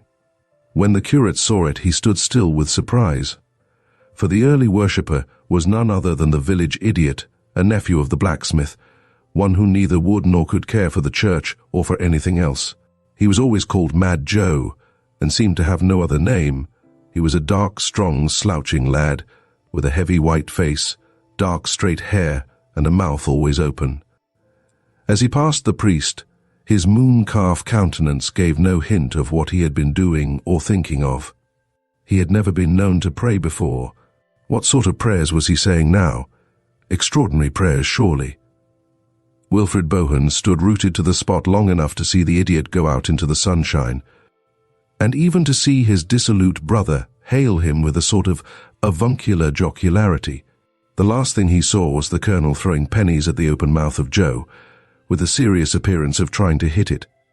This ugly sunlit picture of the stupidity and cruelty of the earth sent the ascetic finally to his prayers for purification and new thoughts. He went up to a pew in the gallery, which brought him under a coloured window which he loved and always quieted his spirit, a blue window with an angel carrying lilies. There he began to think less about the half-wit, with his livid face and mouth like a fish. He began to think less of his evil brother, pacing like a lean lion in his horrible hunger. He sank deeper and deeper into those cold and sweet colours of silver blossoms and sapphire sky.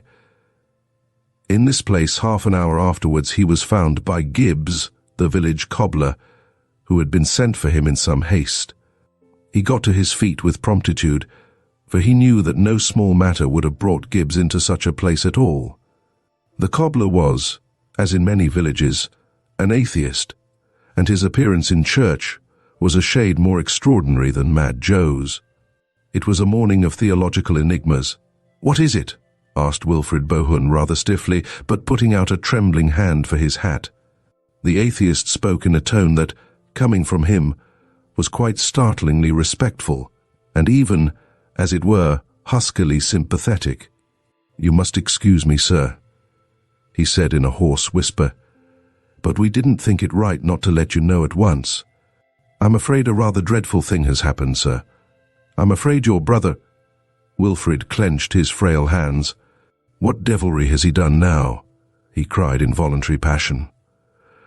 "Why, sir," said the cobbler, coughing, "I'm afraid he's done nothing, and won't do anything. I'm afraid he's done for. You had really better come down, sir." The curate followed the cobbler down a short winding stair, which brought them out at an entrance rather higher than the street. Bohun saw the tragedy in one glance, flat underneath him like a plan. In the yard of the smithy were standing 5 or 6 men, mostly in black, one in an inspector's uniform. They included the doctor, the Presbyterian minister, and the priest from the Roman Catholic chapel, to which the blacksmith's wife belonged. The latter was speaking to her, indeed, very rapidly, in an undertone, as she, a magnificent woman with red gold hair, was sobbing blindly on a bench. Between these two groups, and just clear of the main heap of hammers, lay a man in evening dress, spread-eagled and flat on his face. From the height above, Wilfrid could have sworn to every item of his costume and appearance, down to the Bohun rings upon his fingers, but the skull was only a hideous splash, like a star of blackness and blood. Wilfrid Bohun gave but one glance, and ran down the steps into the yard. The doctor, who was the family physician, saluted him, but he scarcely took any notice. He could only stammer out, "My brother is dead. What does it mean? What is this horrible mystery?" There was an unhappy silence, and then the cobbler, the most outspoken man present, answered. "Plenty of horror, sir," he said, "but not much mystery." "What do you mean?" asked Wilfred with a white face. "It's plain enough," answered Gibbs. "There is only one man for 40 miles round that could have struck such a blow as that, and he's the man that had most reason to." "We must not prejudge anything," put in the doctor, a tall, black-bearded man, rather nervously. "But it is competent for me to corroborate what Mr. Gibbs says about the nature of the blow, sir. It is an incredible blow. Mr. Gibbs says that only one man in this district could have done it. I should have said myself that nobody could have done it." A shudder of superstition went through the slight figure of the curate. "I can hardly understand," he said. "Mr. Bohun," said the doctor in a low voice, "metaphors literally fail me. It is inadequate to say that the skull was smashed to bits like an eggshell. Fragments of bone were driven into the body and the ground like bullets into a mud wall. It was the hand of a giant." He was silent a moment, looking grimly through his glasses. Then he added, "The thing has one advantage, that it clears most people of suspicion at one stroke. If you or I, or any normally made man in the country were accused of this crime, we should be acquitted, as an infant would be acquitted of stealing the Nelson column." "That's what I say," repeated the cobbler obstinately. "There's only one man that could have done it, and he's the man that would have done it. Where's Simeon Barnes, the blacksmith?" "He's over at Greenford," faltered the curate. "More likely over in France," muttered the cobbler. "No, he is in neither of those places," said a small and colourless voice, which came from the little Roman priest who had joined the group. "As a matter of fact, he is coming up the road at this moment." The little priest was not an interesting man to look at, having stubbly brown hair and a round and stolid face. But if he had been as splendid as Apollo, no one would have looked at him at that moment. Everyone turned round and peered at the pathway which wound across the plain below, along which was indeed walking, at his own huge stride, and with a hammer on his shoulder, Simeon the smith. He was a bony and gigantic man, with deep, dark, sinister eyes and a dark chin beard. He was walking and talking quietly with 2 other men, and though he was never specially cheerful, he seemed quite at his ease. "My God!" cried the atheistic cobbler, "and there's the hammer he did it with." "No," said the inspector, a sensible-looking man with a sandy moustache, speaking for the first time. "There's the hammer he did it with over there by the church wall. We have left it and the body exactly as they are." All glanced round, and the short priest went across and looked down in silence at the tool where it lay. It was one of the smallest and the lightest of the hammers, and would not have caught the eye among the rest, but on the iron edge of it were blood and yellow hair. After a silence, the short priest spoke without looking up, and there was a new note in his dull voice. "Mr. Gibbs was hardly right," he said, "in saying that there is no mystery. There is at least the mystery of why so big a man should attempt so big a blow with so little a hammer." "Oh, never mind that," cried Gibbs in a fever. "What are we to do with Simeon Barnes?" "Leave him alone," said the priest quietly. "He's coming here of himself. I know those 2 men with him. They are very good fellows from Greenford, and they have come over about the Presbyterian chapel." Even as he spoke, the tall smith swung round the corner of the church and strode into his own yard. Then he stood there quite still, and the hammer fell from his hand. The inspector, who had preserved impenetrable propriety, immediately went up to him. "I won't ask you, Mr. Barnes," he said, "whether you know anything about what has happened here. You are not bound to say. I hope you don't know, and that you will be able to prove it. But I must go through the form of arresting you in the King's name for the murder of Colonel Norman Bohun." "You are not bound to say anything," said the cobbler, in officious excitement. "They've got to prove everything. They haven't proved yet that it is Colonel Bohun, with the head all smashed up like that." "That won't wash," said the doctor aside to the priest. "That's out of the detective stories. I was the Colonel's medical man, and I knew his body better than he did. He had very fine hands, but quite peculiar ones. The 2nd and 3rd fingers were the same length." "Oh," That's the colonel right enough. As he glanced at the brained corpse upon the ground, the iron eyes of the motionless blacksmith followed them and rested there also. "Is Colonel Bohun dead?" said the smith quite calmly. "Then he's damned." "Don't say anything. Oh, don't say anything," cried the atheist cobbler, dancing about in an ecstasy of admiration of the English legal system, for no man is such a legalist as the good secularist. The blacksmith turned on him, over his shoulder, the august face of a fanatic.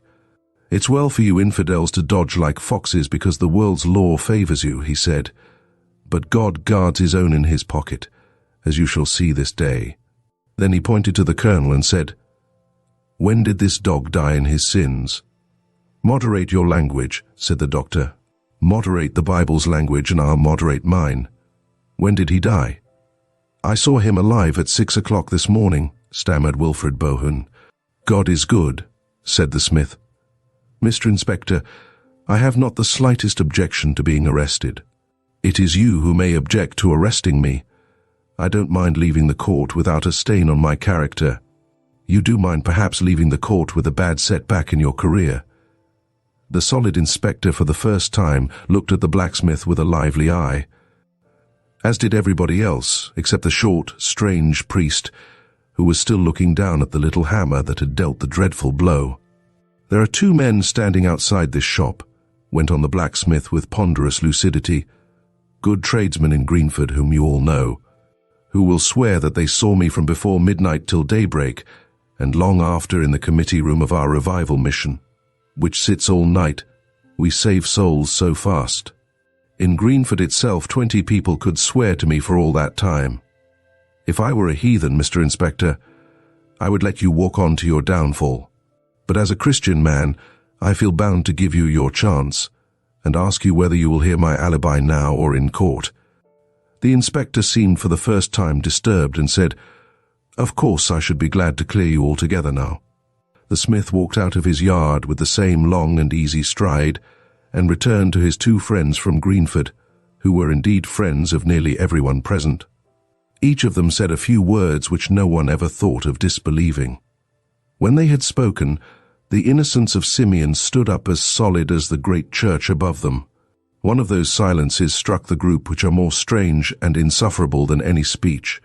Madly, in order to make conversation, the curate said to the Catholic priest, "You seem very much interested in that hammer, Father Brown." "Yes, I am," said Father Brown. "Why is it such a small hammer?" The doctor swung round on him. "By George, that's true." He cried, "Who would use a little hammer with 10 larger hammers lying about?" Then he lowered his voice in the curate's ear and said, "Only the kind of person that can't lift a large hammer. It is not a question of force or courage between the sexes. It's a question of lifting power in the shoulders. A bold woman could commit 10 murders with a light hammer and never turn a hair. She could not kill a beetle with a heavy one." Wilfred Bohun was staring at him with a sort of hypnotized horror, while Father Brown listened with his head a little on one side, really interested and attentive. The doctor went on with more hissing emphasis.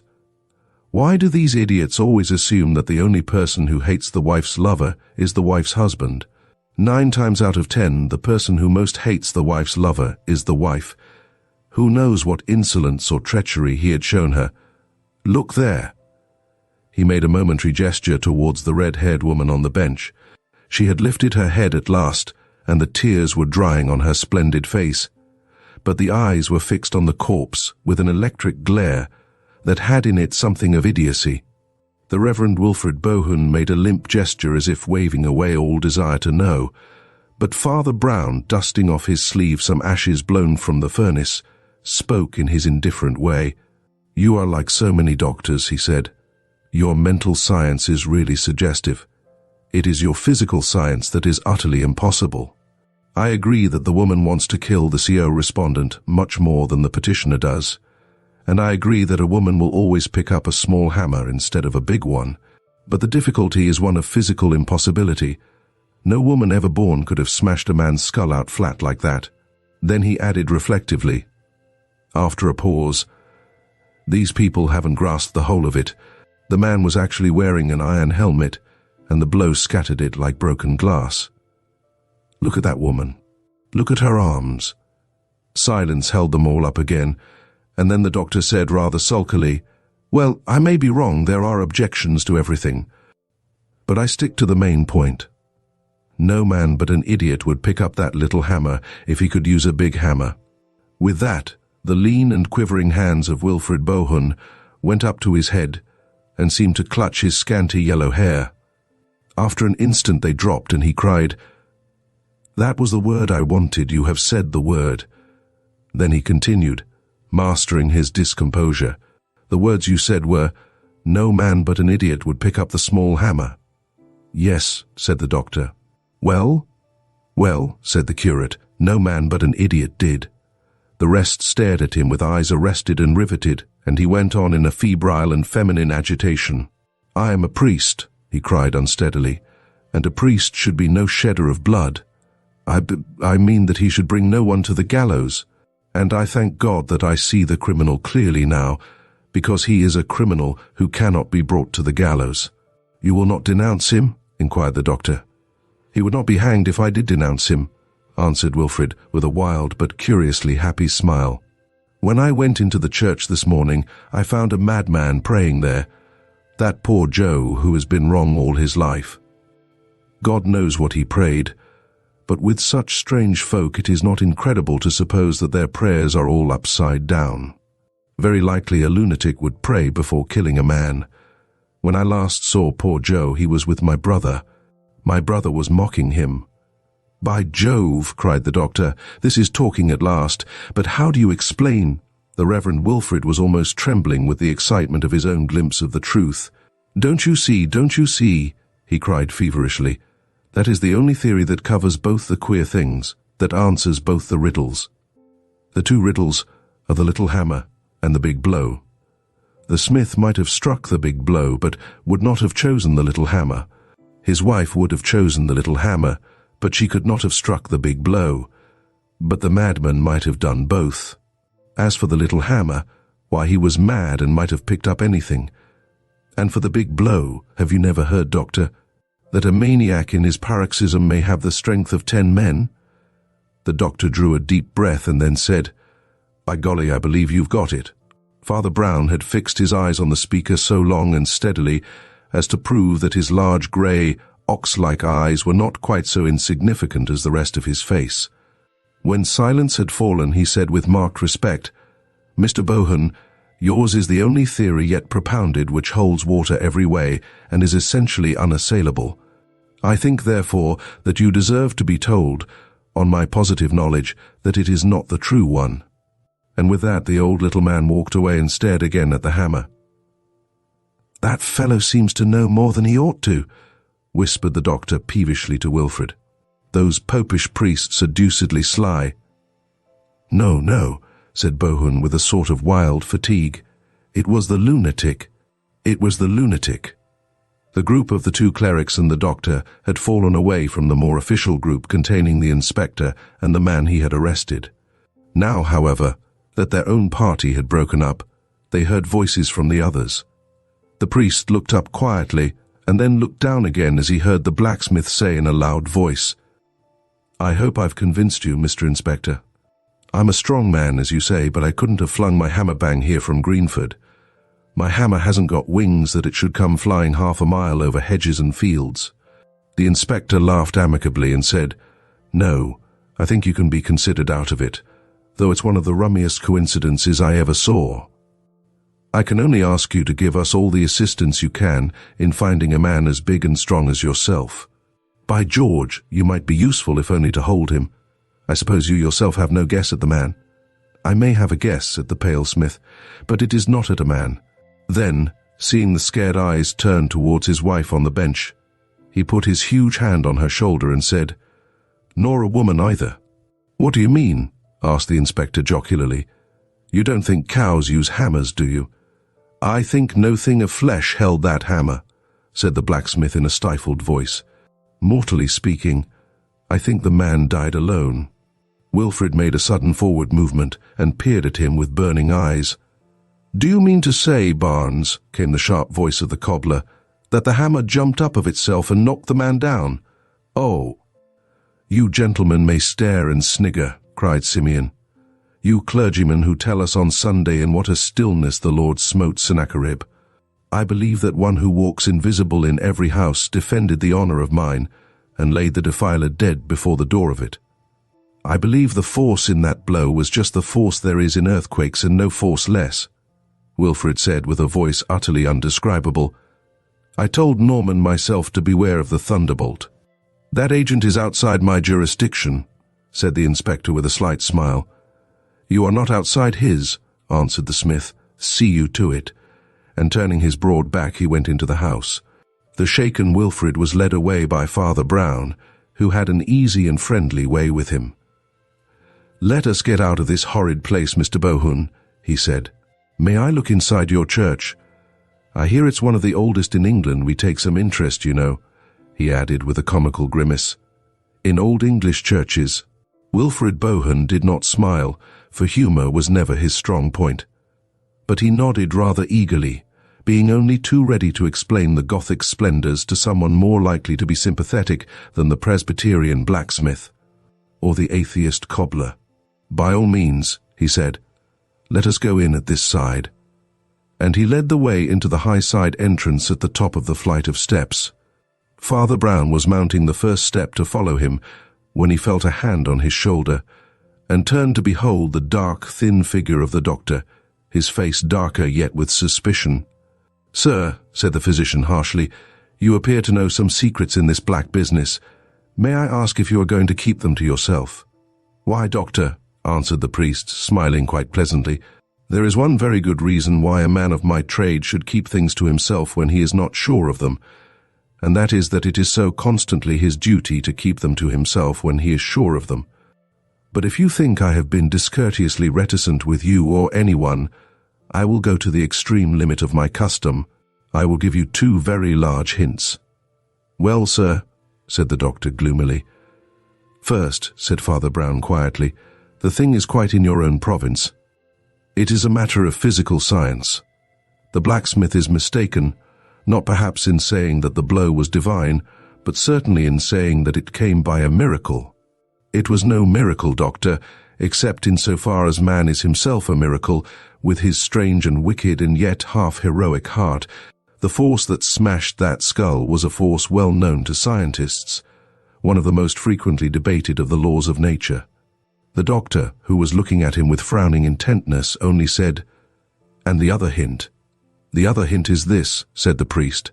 "Do you remember the blacksmith, though he believes in miracles, talking scornfully of the impossible fairy tale that his hammer had wings and flew half a mile across country?" "Yes," said the doctor, "I remember that."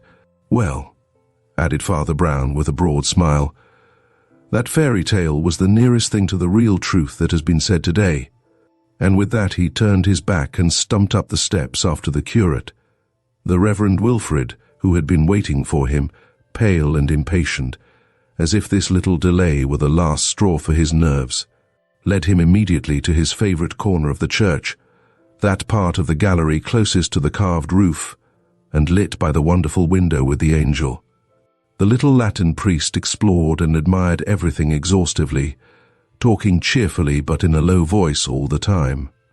When in the course of his investigation he found the side exit and the winding stair down which Wilfrid had rushed to find his brother dead, Father Brown ran, not down but up, with the agility of a monkey, and his clear voice came from an outer platform above. "Come up here, Mr. Bohun," he called. "The air will do you good." Bohun followed him and came out on a kind of stone gallery or balcony outside the building, from which one could see the illimitable plain in which their small hill stood, wooded away to the purple horizon and dotted with villages and farms. Clear and square, but quite small beneath them, was the blacksmith's yard, where the inspector still stood taking notes and the corpse still lay like a smashed fly.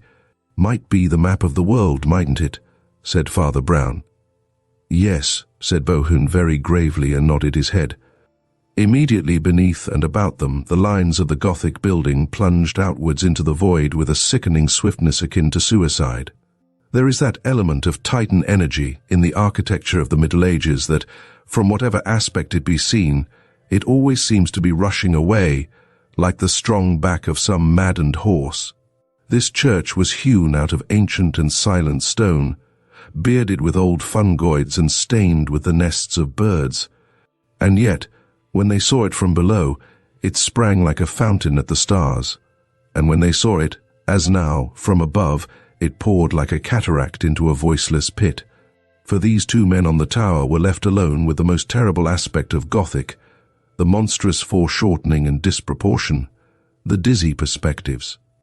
The glimpses of great things small and small things great, a topsy-turvydom of stone in the mid-air. Details of stone, enormous by their proximity, were relieved against a pattern of fields and farms, pygmy in their distance. A carved bird or beast at a corner seemed like some vast walking or flying dragon, wasting the pastures and villages below. The whole atmosphere was dizzy and dangerous, as if men were upheld in air amid the gyrating wings of colossal genii. And the whole of that old church, as tall and rich as a cathedral, seemed to sit upon the sunlit country like a cloudburst. I think there is something rather dangerous about standing on these high places even to pray, said Father Brown. Heights were made to be looked at, not to be looked from. Do you mean that one may fall over? Asked Wilfrid. I mean that one's soul may fall if one's body doesn't, said the other priest. I scarcely understand you, remarked Bohun indistinctly. Look at that blacksmith, for instance, went on Father Brown calmly. A good man, but not a Christian. Hard, imperious, unforgiving. Well, his Scotch religion was made up by men who prayed on hills and high crags, and learned to look down on the world more than to look up at heaven. Humility is the mother of giants.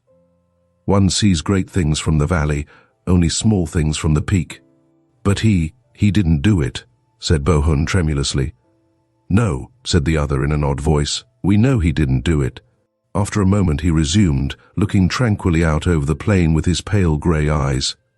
I knew a man, he said, who began by worshipping with others before the altar, but who grew fond of high and lonely places to pray from, corners or niches in the belfry or the spire, and once in one of those dizzy places where the whole world seemed to turn under him like a wheel, his brain turned also, and he fancied he was God. So that, though he was a good man, he committed a great crime. Wilfrid's face was turned away, but his bony hands turned blue and white as they tightened on the parapet of stone. He thought it was given to him to judge the world and strike down the sinner. He would never have had such a thought if he had been kneeling with other men upon a floor.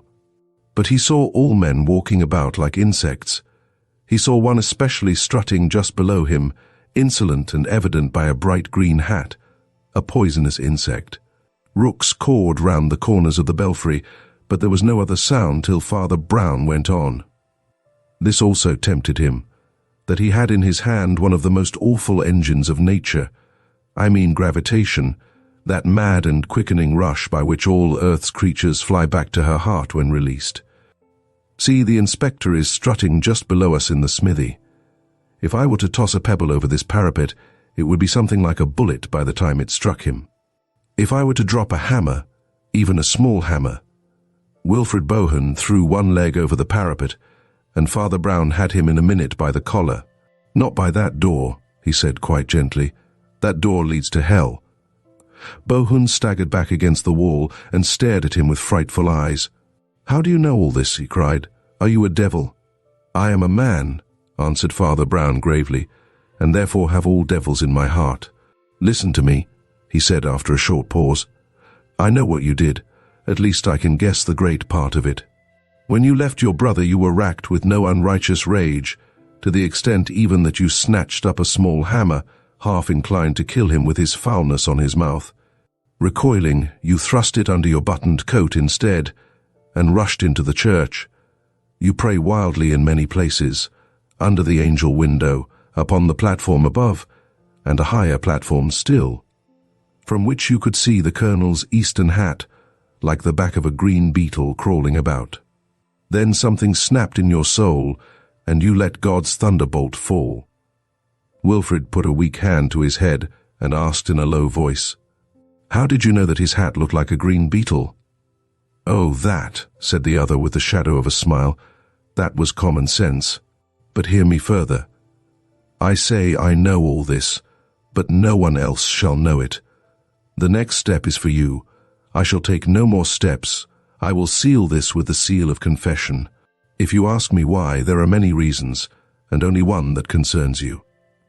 I leave things to you because you have not yet gone very far wrong, as assassins go. You did not help to fix the crime on the smith when it was easy, or on his wife when that was easy. You tried to fix it on the imbecile because you knew that he could not suffer. That was one of the gleams that it is my business to find in assassins. And now come down into the village, and go your own way as free as the wind, for I have said my last word." They went down the winding stairs in utter silence, and came out into the sunlight by the smithy.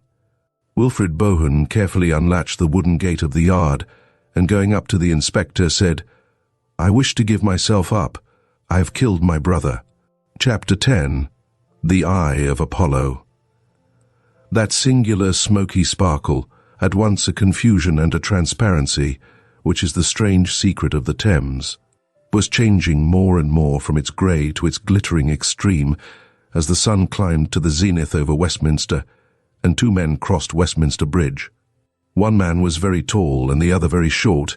They might even have been fantastically compared to the arrogant clock tower of Parliament and the humbler humped shoulders of the Abbey, for the short man was in clerical dress. The official description of the tall man was M. Hercule Flambeau, private detective, and he was going to his new offices in a new pile of flats facing the Abbey entrance. The official description of the short man was the Reverend J. Brown, attached to St. Francis Xavier's Church, Camberwell, and he was coming from a Camberwell deathbed to see the new offices of his friend. The building was American in its skyscraping altitude, and American also in the oiled elaboration of its machinery of telephones and lifts. But it was barely finished and still understaffed. Only 3 tenants had moved in. The office just above Flambeau was occupied, as also was the office just below him. The 2 floors above that and the 3 floors below were entirely bare. But the first glance at the new tower of flats caught something much more arresting. Save for a few relics of scaffolding, the one glaring object was erected outside the office just above Flambeau's.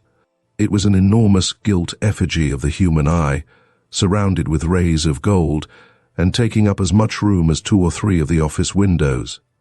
"What on earth is that?" asked Father Brown, and stood still. "Oh, a new religion," said Flambeau, laughing. "One of those new religions that forgive your sins by saying you never had any. Rather like Christian Science, I should think. The fact is that a fellow calling himself Kalon, I don't know what his name is, except that it can't be that, has taken the flat just above me. I have 2 lady typewriters underneath me, and this enthusiastic old humbug on top. He calls himself the new priest of Apollo, and he worships the sun." "Let him look out," said Father Brown. "The sun was the cruelest of all the gods, but what does that monstrous eye mean?" "As I understand it, it is a theory of theirs," answered Flambeau, "that a man can endure anything if his mind is quite steady. Their 2 great symbols are the sun and the open eye, for they say that if a man were really healthy, he could stare at the sun." "If a man were really healthy," said Father Brown, "he would not bother to stare at it." "Well, that's all I can tell you about the new religion," went on Flambeau carelessly. "It claims, of course, that it can cure all physical diseases." "Can it cure the one spiritual disease?" asked Father Brown with a serious curiosity. "And what is the one spiritual disease?" asked Flambeau, smiling. "Oh, thinking one is quite well," said his friend. Flambeau was more interested in the quiet little office below him than in the flamboyant temple above.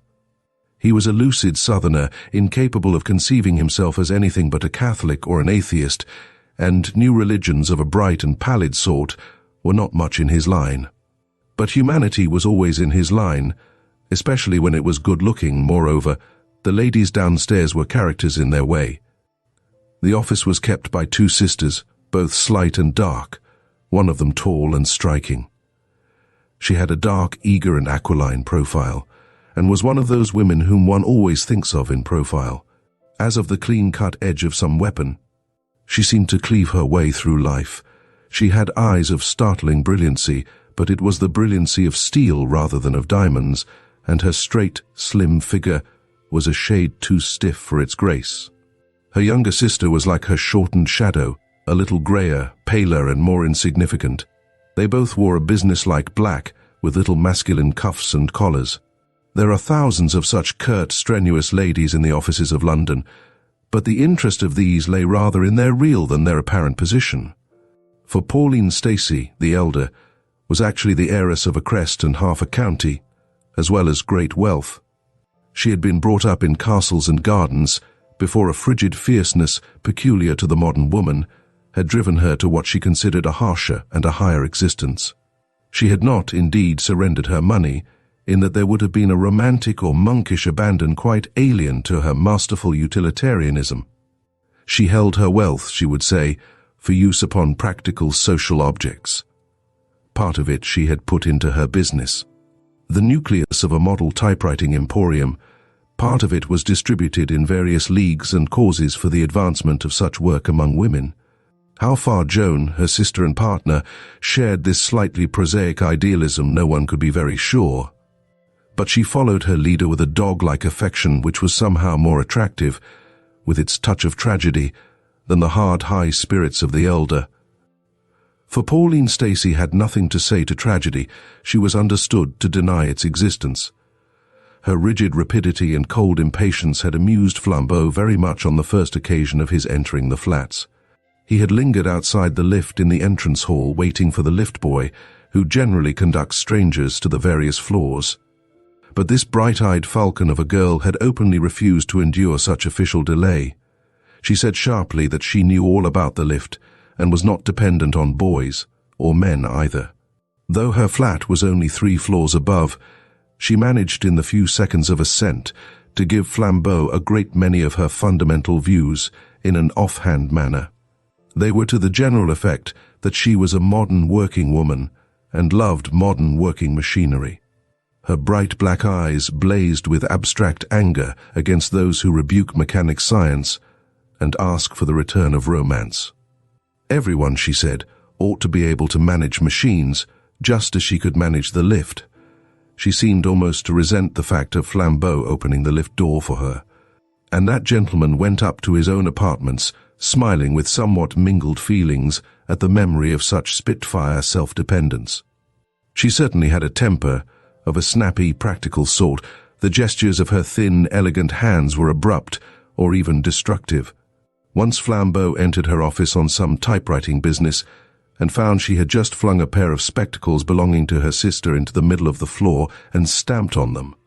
She was already in the rapids of an ethical tirade about the sickly medical notions and the morbid admission of weakness implied in such an apparatus. She dared her sister to bring such artificial, unhealthy rubbish into the place again. She asked if she was expected to wear wooden legs or false hair or glass eyes.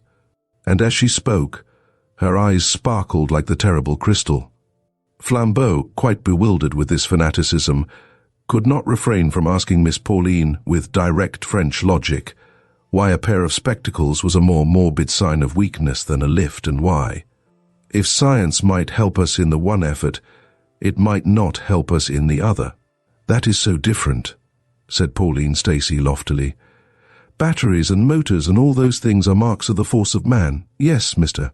Flambeau, and the force of woman too. We shall take our turn at these great engines that devour distance and defy time. That is high and splendid. That is really science. But these nasty props and plasters the doctors sell, why, they are just badges of poltroonery. Doctors stick on legs and arms as if we were born cripples and sick slaves. But I was free-born, Mr. Flambeau.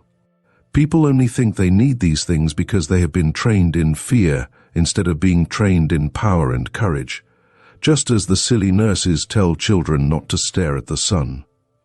And so they can't do it without blinking. But why among the stars should there be one star I may not see? The sun is not my master, and I will open my eyes and stare at him whenever I choose. "Your eyes," said Flambeau with a foreign bow, "will dazzle the sun."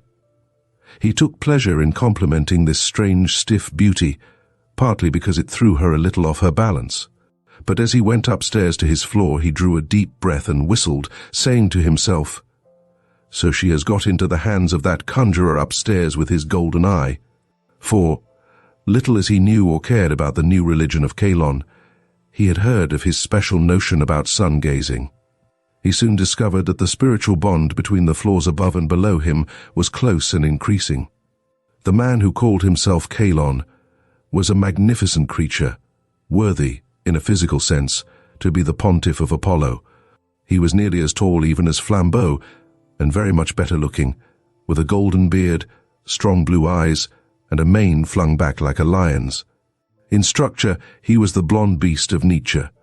But all this animal beauty was heightened, brightened, and softened by genuine intellect and spirituality. If he looked like one of the great Saxon kings, he looked like one of the kings that were also saints. And this despite the Cockney incongruity of his surroundings. The fact that he had an office halfway up a building in Victoria Street. That the clerk, a commonplace youth in cuffs and collars, sat in the outer room, between him and the corridor. That his name was on a brass plate, and the gilt emblem of his creed hung above his street, like the advertisement of an oculist. All this vulgarity could not take away from the man called Kalon the vivid oppression and inspiration that came from his soul and body. When all was said, a man in the presence of this quack did feel in the presence of a great man. Even in the loose jacket suit of linen that he wore as a workshop dress in his office, he was a fascinating and formidable figure. And when robed in the white vestments and crowned with the golden circlet in which he daily saluted the sun, he really looked so splendid that the laughter of the street people sometimes died suddenly on their lips. For 3 times in the day the new sun-worshipper went out on his little balcony, in the face of all Westminster, to say some litany to his shining lord, once at daybreak, once at sunset, and once at the shock of noon. And it was while the shock of noon still shook faintly from the towers of Parliament and Parish Church that Father Brown, the friend of Flambeau, first looked up and saw the white priest of Apollo. Flambeau had seen quite enough of these daily salutations of Phoebus, and plunged into the porch of the tall building without even looking for his clerical friend to follow. But Father Brown, whether from a professional interest in ritual or a strong individual interest in tomfoolery, stopped and stared up at the balcony of the sun-worshipper, just as he might have stopped and stared up at a Punch and Judy. Kalon the prophet was already erect, with argent garments and uplifted hands, and the sound of his strangely penetrating voice could be heard all the way down the busy street, uttering his solar litany. He was already in the middle of it. His eyes were fixed upon the flaming disk. It is doubtful if he saw anything or anyone on this earth. It is substantially certain that he did not see a stunted, round-faced priest who, in the crowd below, looked up at him with blinking eyes. That was perhaps the most startling difference between even these 2 far-divided men. Father Brown could not look at anything without blinking. But the priest of Apollo could look on the blaze at noon without a quiver of the eyelid. "O sun," cried the prophet, "O star that art too great to be allowed among the stars, O fountain that flowest quietly in that secret spot that is called space, white father of all white unwearied things, white flames and white flowers and white peaks. Father, who art more innocent than all thy most innocent and quiet children, primal purity, into the peace of which a rush and crash like the reversed rush of a rocket was cloven with a strident and incessant yelling. 5 people rushed into the gate of the mansions as 3 people rushed out, and for an instant they all deafened each other. The sense of some utterly abrupt horror seemed for a moment to fill half the street with bad news that was all the worse because no one knew what it was. 2 figures remained still after the crash of commotion, the fair priest of Apollo on the balcony above, and the ugly priest of Christ below him. At last the tall figure and titanic energy of Flambeau appeared in the doorway of the mansions and dominated the little mob. Talking at the top of his voice like a foghorn, he told somebody or anybody to go for a surgeon, and as he turned back into the dark and thronged entrance, his friend Father Brown dipped in insignificantly after him. Even as he ducked and dived through the crowd, he could still hear the magnificent melody and monotony of the solar priest, still calling on the happy god, who is the friend of fountains and flowers. Father Brown found Flambeau and some 6 other people standing round the enclosed space into which the lift commonly descended. But the lift had not descended. Something else had descended, something that ought to have come by a lift. For the last 4 minutes, Flambeau had looked down on it, had seen the brained and bleeding figure of that beautiful woman who denied the existence of tragedy. He had never had the slightest doubt that it was Pauline Stacey, and though he had sent for a doctor, he had not the slightest doubt that she was dead. He could not remember for certain whether he had liked her or disliked her. There was so much both to like and dislike. But she had been a person to him, and the unbearable pathos of details and habit stabbed him with all the small daggers of bereavement. He remembered her pretty face and priggish speeches with a sudden secret vividness which is all the bitterness of death. In an instant, like a bolt from the blue, like a thunderbolt from nowhere, that beautiful and defiant body had been dashed down the open well of the lift to death at the bottom. Was it suicide? With so insolent an optimist it seemed impossible. Was it murder? But who was there in those hardly inhabited flats to murder anybody? In a rush of raucous words, which he meant to be strong and suddenly found weak, he asked where was that fellow Kalon. A voice, habitually heavy, quiet and full, assured him that Kalon for the last 15 minutes had been away, up on his balcony, worshipping his god. When Flambeau heard the voice and felt the hand of Father Brown, he turned his swarthy face and said abruptly, "Then, if he has been up there all the time, who can have done it?" "Perhaps," said the other, "we might go upstairs and find out. We have half an hour before the police will move." Leaving the body of the slain heiress in charge of the surgeons, Flambeau dashed up the stairs to the typewriting office, found it utterly empty, and then dashed up to his own. Having entered that, he abruptly returned with a new and white face to his friend. "Her sister," he said with an unpleasant seriousness.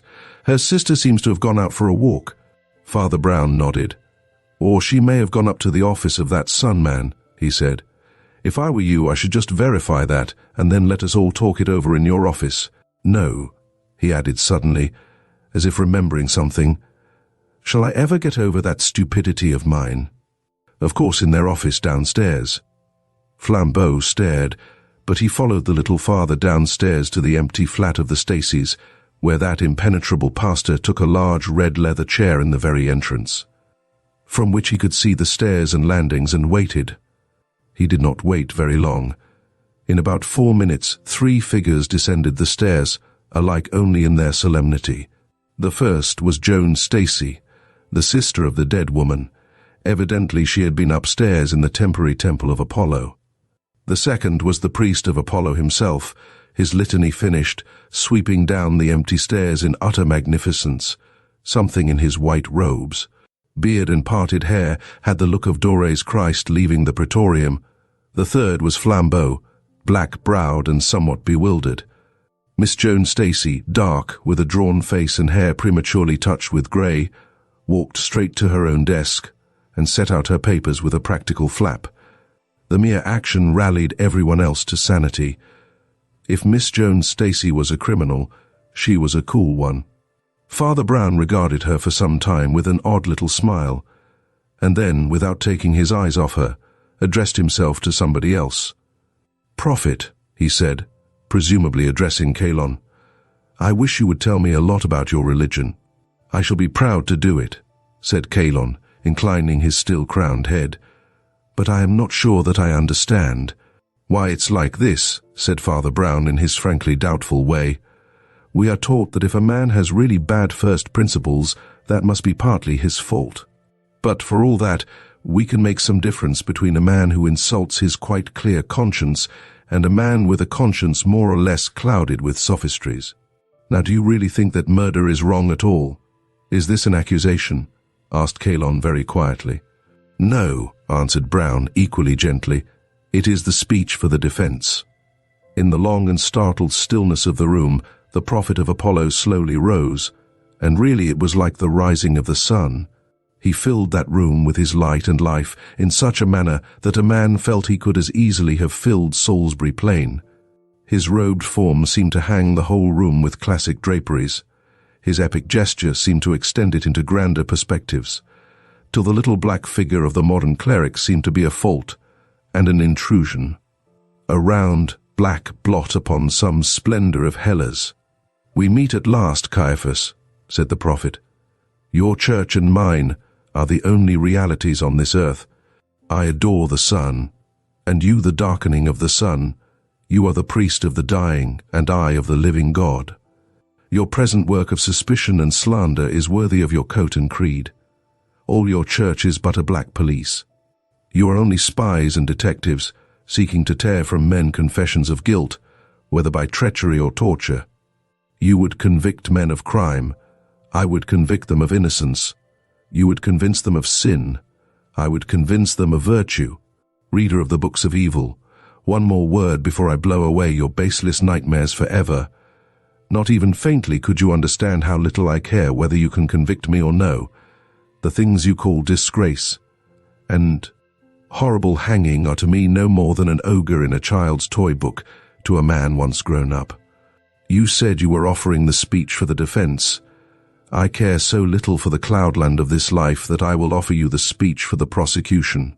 There is but one thing that can be said against me in this matter, and I will say it myself. The woman that is dead was my love and my bride, not after such manner as your tin chapels call lawful, but by a law purer and sterner than you will ever understand.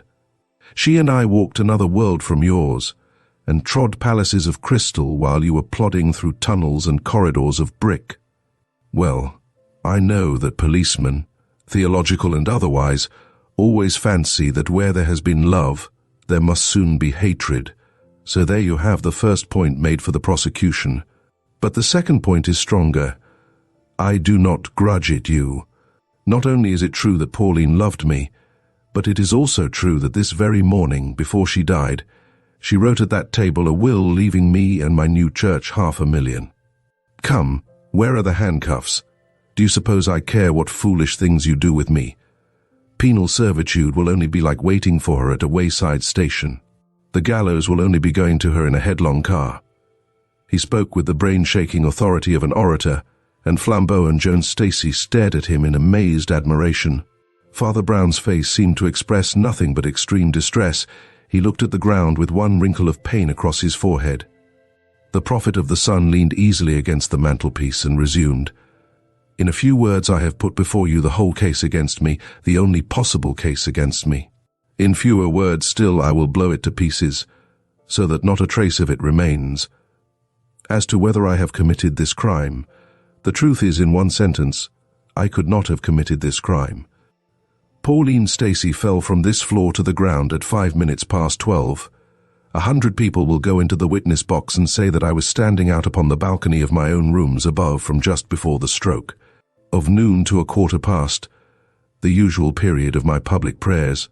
My clerk, a respectable youth from Clapham, with no sort of connection with me, will swear that he sat in my outer office all the morning and that no communication passed through. He will swear that I arrived a full 10 minutes before the hour, 15 minutes before any whisper of the accident, and that I did not leave the office or the balcony all that time. No one ever had so complete an alibi.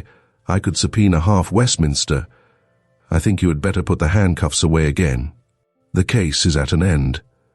But last of all, that no breath of this idiotic suspicion remain in the air, I will tell you all you want to know. I believe I do know how my unhappy friend came by her death. You can, if you choose, blame me for it, or my faith and philosophy at least, but you certainly cannot lock me up.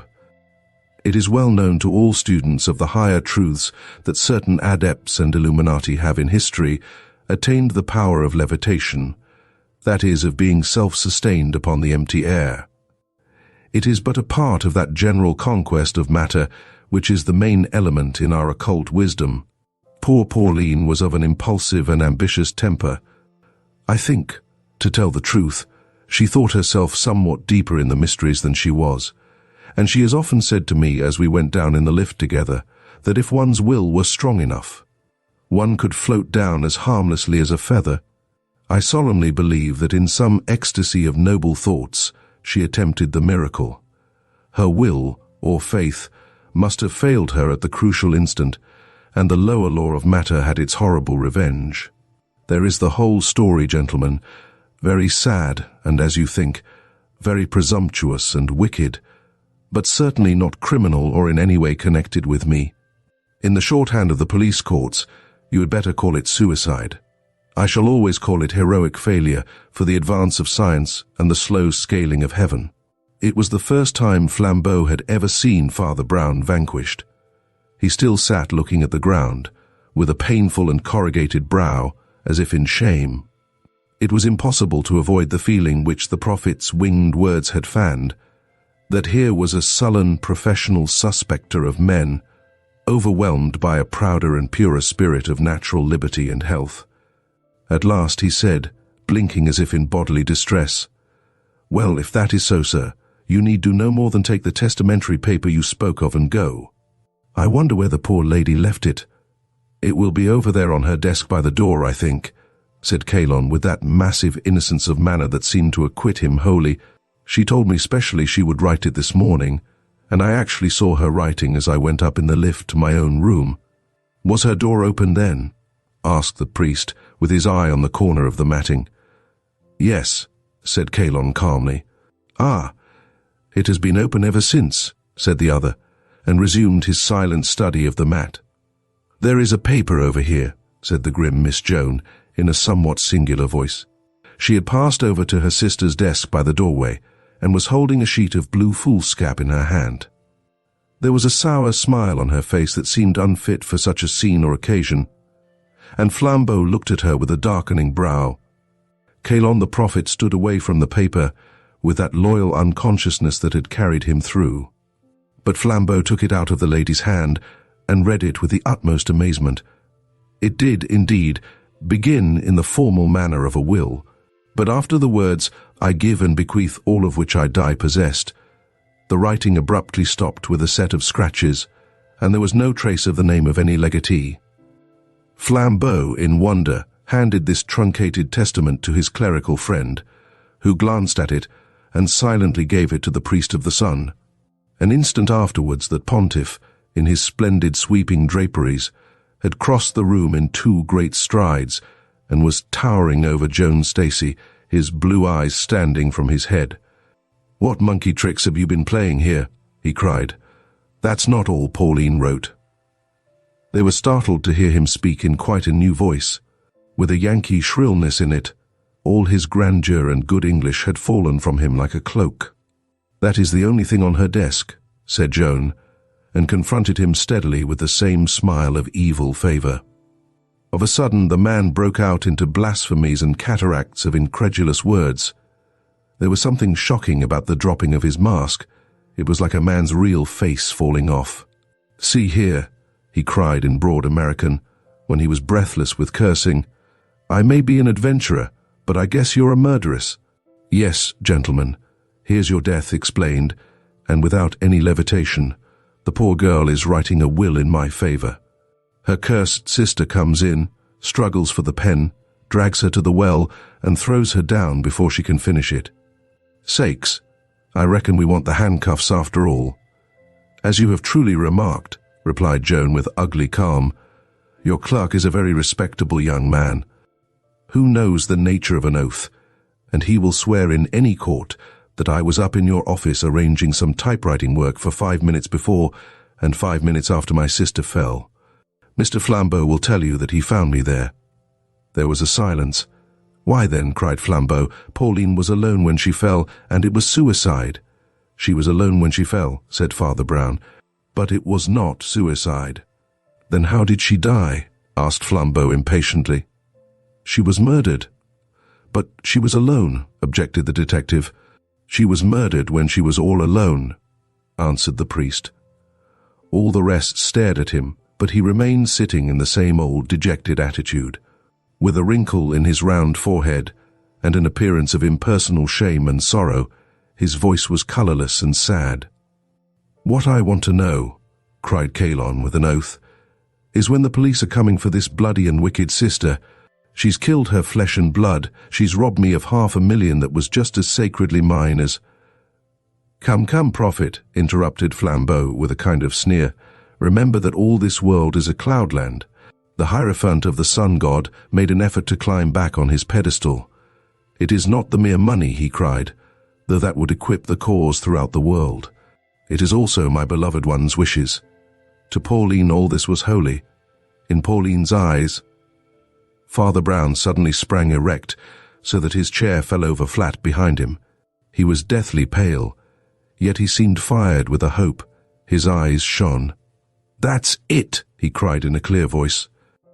"That's the way to begin." In Pauline's eyes, the tall prophet retreated before the tiny priest in an almost mad disorder. "What do you mean? How dare you?" he cried repeatedly. "In Pauline's eyes," repeated the priest, his own shining more and more. "Go on. In God's name, go on." "The foulest crime the fiends ever prompted feels lighter after confession, and I implore you to confess. Go on, in Pauline's eyes." "Let me go, you devil," thundered Kalon, struggling like a giant in bonds. "Who are you, you cursed spy, to weave your spider's webs round me and peep and peer? Let me go." "Shall I stop him?" asked Flambeau, bounding towards the exit, for Kalon had already thrown the door wide open. "No, let him pass," said Father Brown, with a strange deep sigh that seemed to come from the depths of the universe. "Let Cain pass by, for he belongs to God." There was a long-drawn silence in the room when he had left it, which was to Flambeau's fierce wits one long agony of interrogation. Miss Joan Stacey very coolly tidied up the papers on her desk. "Father," said Flambeau at last, "it is my duty, not my curiosity only. It is my duty to find out, if I can, who committed the crime." "Which crime?" asked Father Brown. "The one we are dealing with, of course," replied his impatient friend. "We are dealing with two crimes," said Brown. "Crimes of very different weight, and by very different criminals." Miss Joan Stacey, having collected and put away her papers, proceeded to lock up her drawer. Father Brown went on, noticing her as little as she noticed him. "The two crimes," he observed, "were committed against the same weakness of the same person, in a struggle for her money. The author of the larger crime found himself thwarted by the smaller crime. The author of the smaller crime got the money." "Oh, don't go on like a lecturer," groaned Flambeau. "Put it in a few words." "I can put it in one word," answered his friend. Miss Joan Stacey skewered her business-like black hat onto her head with a business-like black frown before a little mirror, and, as the conversation proceeded, took her handbag and umbrella in an unhurried style, and left the room. "The truth is one word and a short one," said Father Brown. "Pauline Stacey was blind." "Blind," repeated Flambeau, and rose slowly to his whole huge stature. "She was subject to it by blood," Brown proceeded. "Her sister would have started eyeglasses if Pauline would have let her. But it was her special philosophy or fad that one must not encourage such diseases by yielding to them. She would not admit the cloud, or she tried to dispel it by will. So her eyes got worse and worse with straining, but the worst strain was to come. It came with this precious prophet, or whatever he calls himself, who taught her to stare at the hot sun with the naked eye. It was called accepting Apollo. Oh, if these new pagans would only be old pagans, they would be a little wiser. The old pagans knew that mere naked nature worship must have a cruel side. They knew that the eye of Apollo can blast and blind. There was a pause, and the priest went on in a gentle and even broken voice. "Whether or no that devil deliberately made her blind, there is no doubt that he deliberately killed her through her blindness. The very simplicity of the crime is sickening. You know he and she went up and down in those lifts without official help. You know also how smoothly and silently the lifts slide. Kalon brought the lift to the girl's landing and saw her, through the open door, writing in her slow, sightless way the will she had promised him. He called out to her cheerily that he had the lift ready for her, and she was to come out when she was ready. Then he pressed a button and shot soundlessly up to his own floor, walked through his own office, out onto his own balcony, and was safely praying before the crowded street when the poor girl, having finished her work, ran gaily out to where lover and lift were to receive her, and stepped. "Don't!" cried Flambeau. "He ought to have got 500,000 by pressing that button," continued the little father, in the colourless voice in which he talked of such horrors. "But that went smash. It went smash because there happened to be another person who also wanted the money, and who also knew the secret about poor Pauline's sight. There was one thing about that will that I think nobody noticed. Although it was unfinished and without signature, the other Miss Stacy and some servant of hers had already signed it as witnesses. Joan had signed first, saying Pauline could finish it later, with a typical feminine contempt for legal forms. Therefore, Joan wanted her sister to sign the will without real witnesses.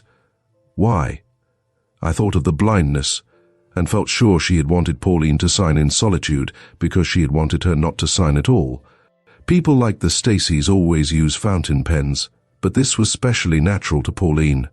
By habit and her strong will and memory, she could still write almost as well as if she saw, but she could not tell when her pen needed dipping.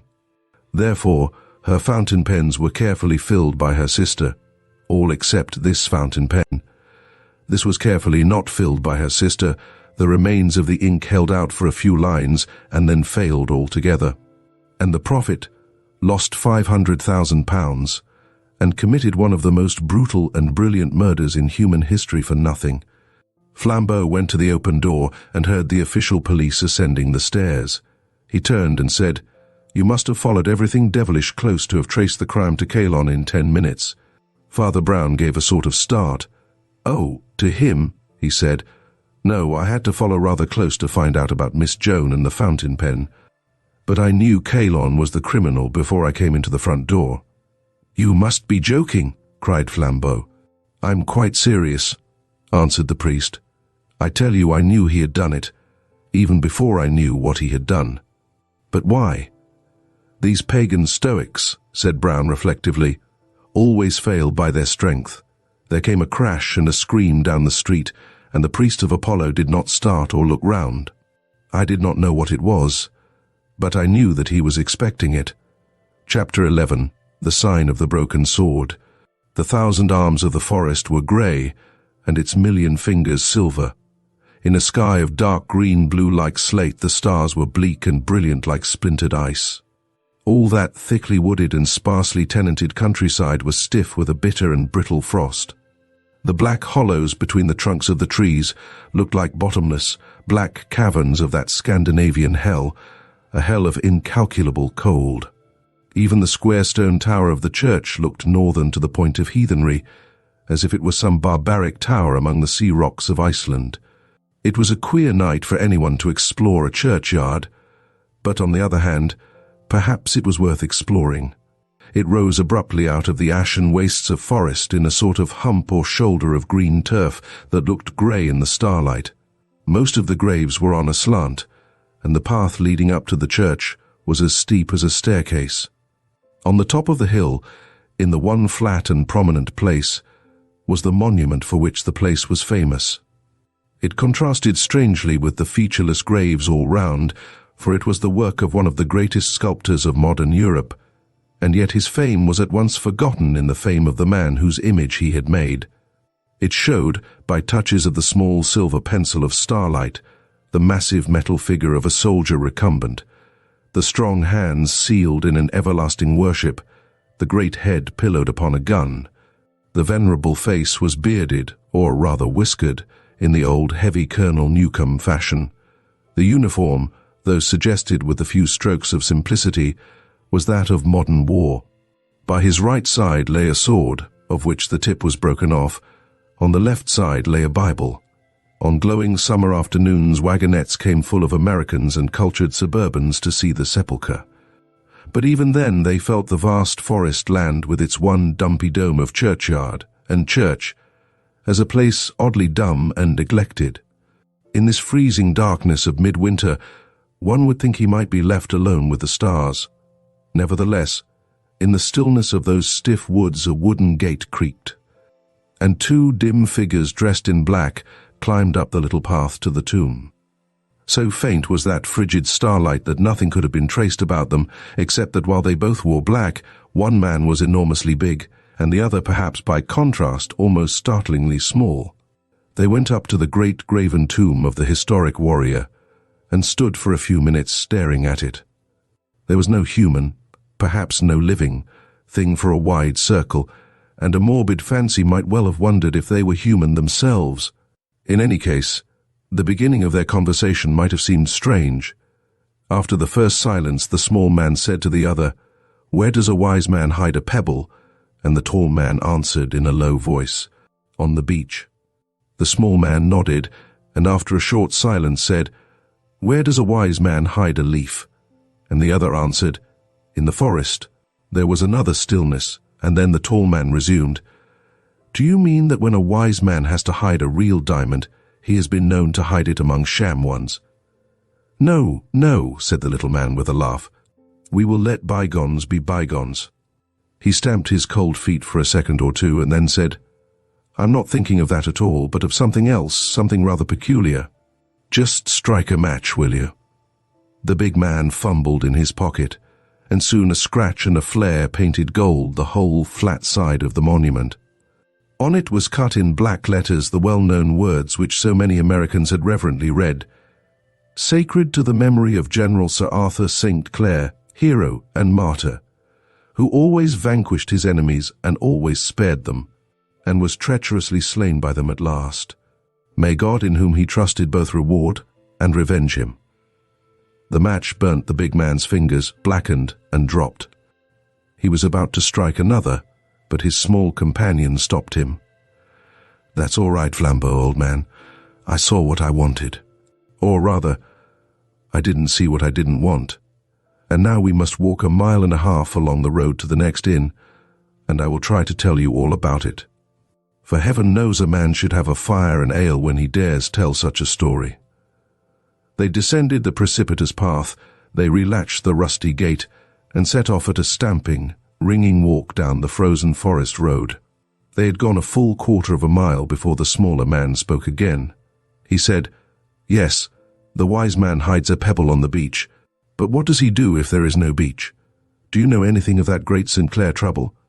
"I know nothing about English generals, Father Brown," answered the large man, laughing, "though a little about English policemen. I only know that you have dragged me a precious long dance to all the shrines of this fellow, whoever he is. One would think he got buried in 6 different places. I've seen a memorial to General St. Clair in Westminster Abbey. I've seen a ramping equestrian statue of General St. Clair on the embankment. I've seen a medallion of St. Clair in the street he was born in, and another in the street he lived in, and now you drag me after dark to his coffin in the village churchyard. I am beginning to be a bit tired of his magnificent personality, especially as I don't in the least know who he was. What are you hunting for in all these crypts and effigies?" "I am only looking for one word," said Father Brown. "A word that isn't there." "Well," asked Flambeau, "are you going to tell me anything about it?" "I must divide it into 2 parts," remarked the priest. "First there is what everybody knows, and then there is what I know. Now, what everybody knows is short and plain enough. It is also entirely wrong." "Right you are," said the big man called Flambeau cheerfully. "Let's begin at the wrong end. Let's begin with what everybody knows, which isn't true. If not wholly untrue, it is at least very inadequate," continued Brown. "For in point of fact, all that the public knows amounts precisely to this. The public knows that Arthur St. Clair was a great and successful English general. It knows that after splendid yet careful campaigns both in India and Africa, he was in command against Brazil when the great Brazilian patriot Olivier issued his ultimatum. It knows that on that occasion, St. Clair with a very small force attacked Olivier with a very large one and was captured after heroic resistance. And it knows that after his capture, and to the abhorrence of the civilized world, St. Clair was hanged on the nearest tree. He was found swinging there after the Brazilians had retired, with his broken sword hung round his neck. "And that popular story is untrue," suggested Flambeau. "No," said his friend quietly. That story is quite true, so far as it goes. Well, I think it goes far enough, said Flambeau, but if the popular story is true, what is the mystery? They had passed many hundreds of grey and ghostly trees before the little priest answered. Then he bit his finger reflectively and said, "Why, the mystery is a mystery of psychology, or rather, it is a mystery of two psychologies. In that Brazilian business, two of the most famous men of modern history acted flat against their characters. Mind you, Olivier and St. Clair were both heroes, the old thing, and no mistake, it was like the fight between Hector and Achilles. Now, what would you say to an affair in which Achilles was timid and Hector was treacherous?" "Go on," said the large man impatiently as the other bit his finger again. "Sir Arthur St. Clair was a soldier of the old religious type, the type that saved us during the mutiny," continued Brown. "He was always more for duty than for dash, and with all his personal courage was decidedly a prudent commander, particularly indignant at any needless waste of soldiers. Yet in this last battle, he attempted something that a baby could see was absurd. One need not be a strategist to see it was as wild as wind, just as one need not be a strategist to keep out of the way of a motor bus. Well, that is the first mystery, what had become of the English general's head. The second riddle is, what had become of the Brazilian general's heart? President Olivier might be called a visionary or a nuisance, but even his enemies admitted that he was magnanimous to the point of knight-errantry. Almost every other prisoner he had ever captured had been set free or even loaded with benefits. Men who had really wronged him came away touched by his simplicity and sweetness. Why the deuce should he diabolically revenge himself only once in his life, and that for the one particular blow that could not have hurt him? Well, there you have it. One of the wisest men in the world acted like an idiot for no reason. One of the best men in the world acted like a fiend for no reason. That's the long and the short of it, and I leave it to you, my boy." "No, you don't," said the other with a snort. "I leave it to you, and you jolly well tell me all about it." "Well," resumed Father Brown, "it's not fair to say that the public impression is just what I've said, without adding the two things have happened since. I can't say they threw a new light, for nobody can make sense of them. But they threw a new kind of darkness. They threw the darkness in new directions. The first was this. The family physician of the St. Clairs quarrelled with that family and began publishing a violent series of articles, in which he said that the late general was a religious maniac. But as far as the tale went, this seemed to mean little more than a religious man. Anyhow, the story fizzled out. Everyone knew, of course, that St. Clair had some of the eccentricities of Puritan piety. The second incident was much more arresting. In the luckless and unsupported regiment which made that rash attempt at the Black River, there was a certain Captain Keith, who was at that time engaged to St. Clair's daughter, and who afterwards married her. He was one of those who were captured by Olivier, and, like all the rest except the general, appears to have been bounteously treated and promptly set free. Some 20 years afterwards, this man, then Lieutenant Colonel Keith, published a sort of autobiography called A British Officer in Burma and Brazil. In the place where the reader looks eagerly for some account of the mystery of St. Clair's disaster may be found the following words: "Everywhere else in this book, I have narrated things exactly as they occurred, holding as I do the old-fashioned opinion that the glory of England is old enough to take care of itself. The exception I shall make is in this matter of the defeat by the Black River, and my reasons, though private, are honourable and compelling. I will, however, add this injustice to the memories of two distinguished men. General St. Clair has been accused of incapacity on this occasion. I can at least testify that this action, properly understood, was one of the most brilliant and sagacious of his life. President Olivier, by similar report, is charged with savage injustice. I think it due to the honour of an enemy to say that he acted on this occasion with even more than his characteristic good feeling. To put the matter popularly, I can assure my countrymen that St. Clair was by no means such a fool, nor Olivier such a brute as he looked. This is all I have to say, nor shall any earthly consideration induce me to add a word to it." A large frozen moon, like a lustrous snowball, began to show through the tangle of twigs in front of them. "And by its light The narrator had been able to refresh his memory of Captain Keith's text from a scrap of printed paper. As he folded it up and put it back in his pocket, Flambeau threw up his hand with a French gesture. Wait a bit, he cried excitedly. I believe I can guess it at the first go." He strode on, breathing hard, his black head and bull neck forward, like a man winning a walking race. The little priest, amused and interested, had some trouble in trotting beside him. Just before them, the trees fell back a little to left and right, and the road swept downwards across a clear moonlit valley, till it dived again like a rabbit into the wall of another wood. The entrance to the farther forest looked small and round, like the black hole of a remote railway tunnel. But it was within some 100 yards and gaped like a cavern before Flambeau spoke again. "I've got it," he cried at last, slapping his thigh with his great hand. 4 minutes thinking, and I can tell your whole story myself." "All right," assented his friend. "You tell it." Flambeau lifted his head but lowered his voice. "General Sir Arthur St. Clair," he said, "came of a family in which madness was hereditary, and his whole aim was to keep this from his daughter, and even, if possible, from his future son-in-law. Rightly or wrongly, he thought the final collapse was close, and resolved on suicide. Yet ordinary suicide would blazon the very idea he dreaded.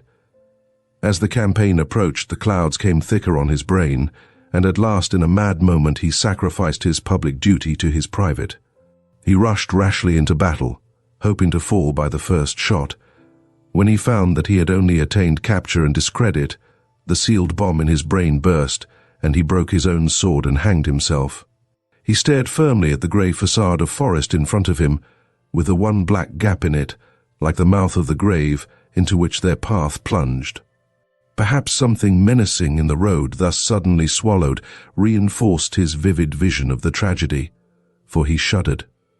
"A horrid story," he said. "A horrid story," repeated the priest with bent head, "but not the real story." Then he threw back his head with a sort of despair and cried, "Oh, I wish it had been." The tall Flambeau faced round and stared at him. "Yours is a clean story," cried Father Brown, deeply moved. "A sweet, pure, honest story, as open and white as that moon. Madness and despair are innocent enough. There are worse things, Flambeau." Flambeau looked up wildly at the moon thus invoked, and from where he stood one black tree bough curved across it exactly like a devil's horn. "Father, father," cried Flambeau with the French gesture and stepping yet more rapidly forward, "do you mean it was worse than that?" "Worse than that," said Paul like a grave echo, and they plunged into the black cloister of the woodland, which ran by them in a dim tapestry of trunks, like one of the dark corridors in a dream.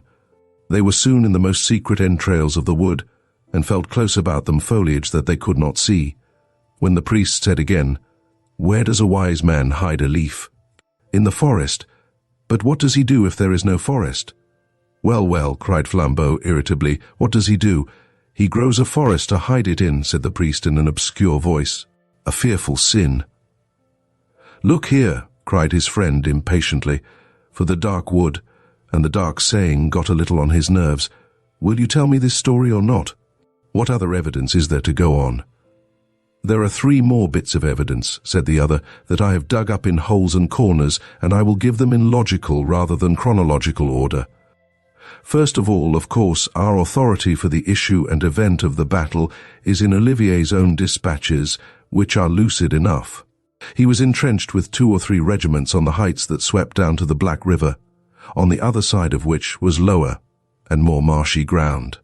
Beyond this again was gently rising country, on which was the first English outpost, supported by others which lay, however, considerably in its rear.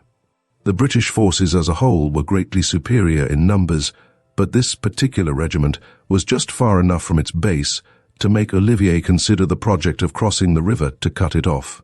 By sunset, however, he had decided to retain his own position, which was a specially strong one. At daybreak next morning he was thunderstruck to see that this stray handful of English, entirely unsupported from their rear, had flung themselves across the river, half by a bridge to the right, and the other half by a ford higher up, and were massed upon the marshy bank below him. That they should attempt an attack with such numbers against such a position was incredible enough, but Olivier noticed something yet more extraordinary. For instead of attempting to seize more solid ground, this mad regiment, having put the river in its rear by one wild charge, did nothing more but stuck there in the mire like flies in treacle. Needless to say, the Brazilians blew great gaps in them with artillery, which they could only return with spirited but lessening rifle fire. Yet they never broke, and Olivier's curt account ends with a strong tribute of admiration for the mystic valor of these imbeciles. Our line then advanced finally, writes Olivier, and drove them into the river. We captured General St. Clair himself and several other officers. The colonel and the major had both fallen in the battle. I cannot resist saying that few finer sights can have been seen in history than the last stand of this extraordinary regiment. Wounded officers picking up the rifles of dead soldiers, and the general himself facing us on horseback bareheaded and with a broken sword.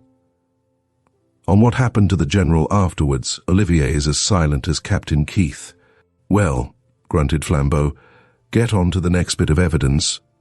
"The next evidence," said Father Brown, "took some time to find, but it will not take long to tell. I found at last in an almshouse down in the Lincolnshire Fens an old soldier who not only was wounded at the Black River, but had actually knelt beside the colonel of the regiment when he died. This latter was a certain Colonel Clancy, a big bull of an Irishman, and it would seem that he died almost as much of rage as of bullets. He, at any rate, was not responsible for that ridiculous raid. It must have been imposed on him by the general.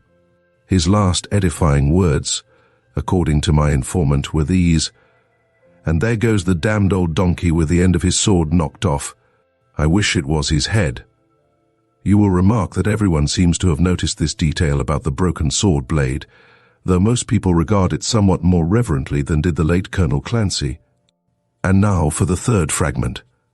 Their path through the woodland began to go upward, and the speaker paused a little for breath before he went on.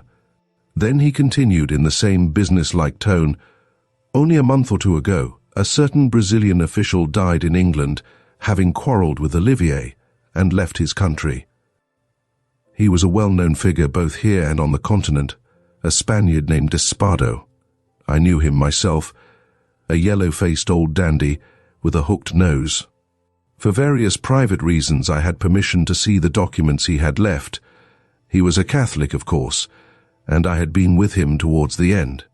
There was nothing of his that lit up any corner of the Black St. Clair business, except 5 or 6 common exercise books filled with the diary of some English soldier. I can only suppose that it was found by the Brazilians on one of those that fell. Anyhow, it stopped abruptly the night before the battle. But the account of that last day in the poor fellow's life was certainly worth reading. I have it on me, but it's too dark to read it here, and I will give you a resume. The first part of that entry is full of jokes, evidently flung about among the men, about somebody called the Vulture. It does not seem as if this person, whoever he was one of themselves, nor even an Englishman, neither is he exactly spoken of as one of the enemy. It sounds rather as if he was some local go-between and non-combatant, perhaps a guide or a journalist. He has been closeted with old Colonel Clancy, but is more often seen talking to the Major. Indeed, the Major is somewhat prominent in this soldier's narrative. A lean, dark-haired man, apparently, of the name of Murray, a North of Ireland man and a Puritan. There are continual jests about the contrast between this Ulsterman's austerity and the conviviality of Colonel Clancy. There is also some joke about the Vulture wearing bright-coloured clothes.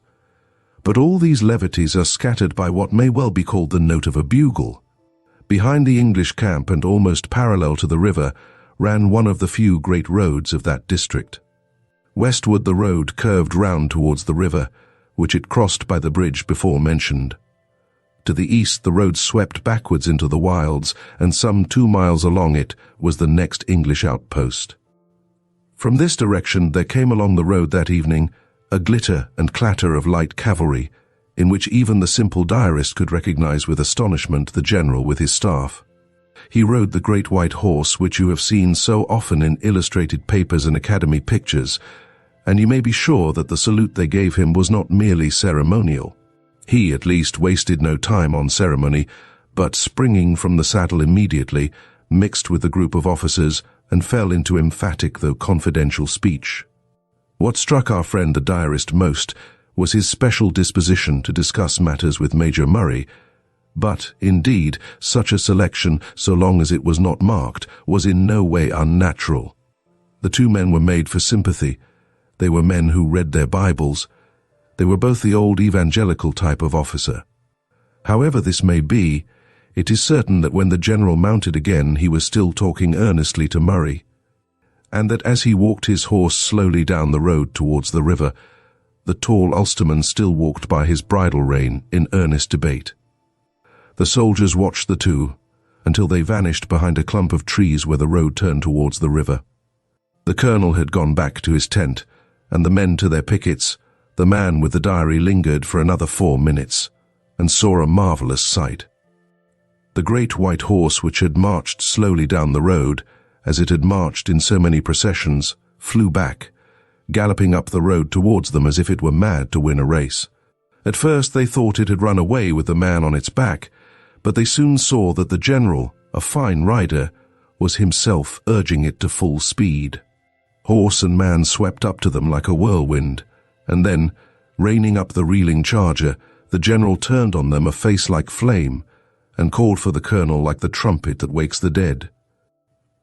I conceive that all the earthquake events of that catastrophe tumbled on top of each other, rather like lumber in the minds of men such as our friend with the diary.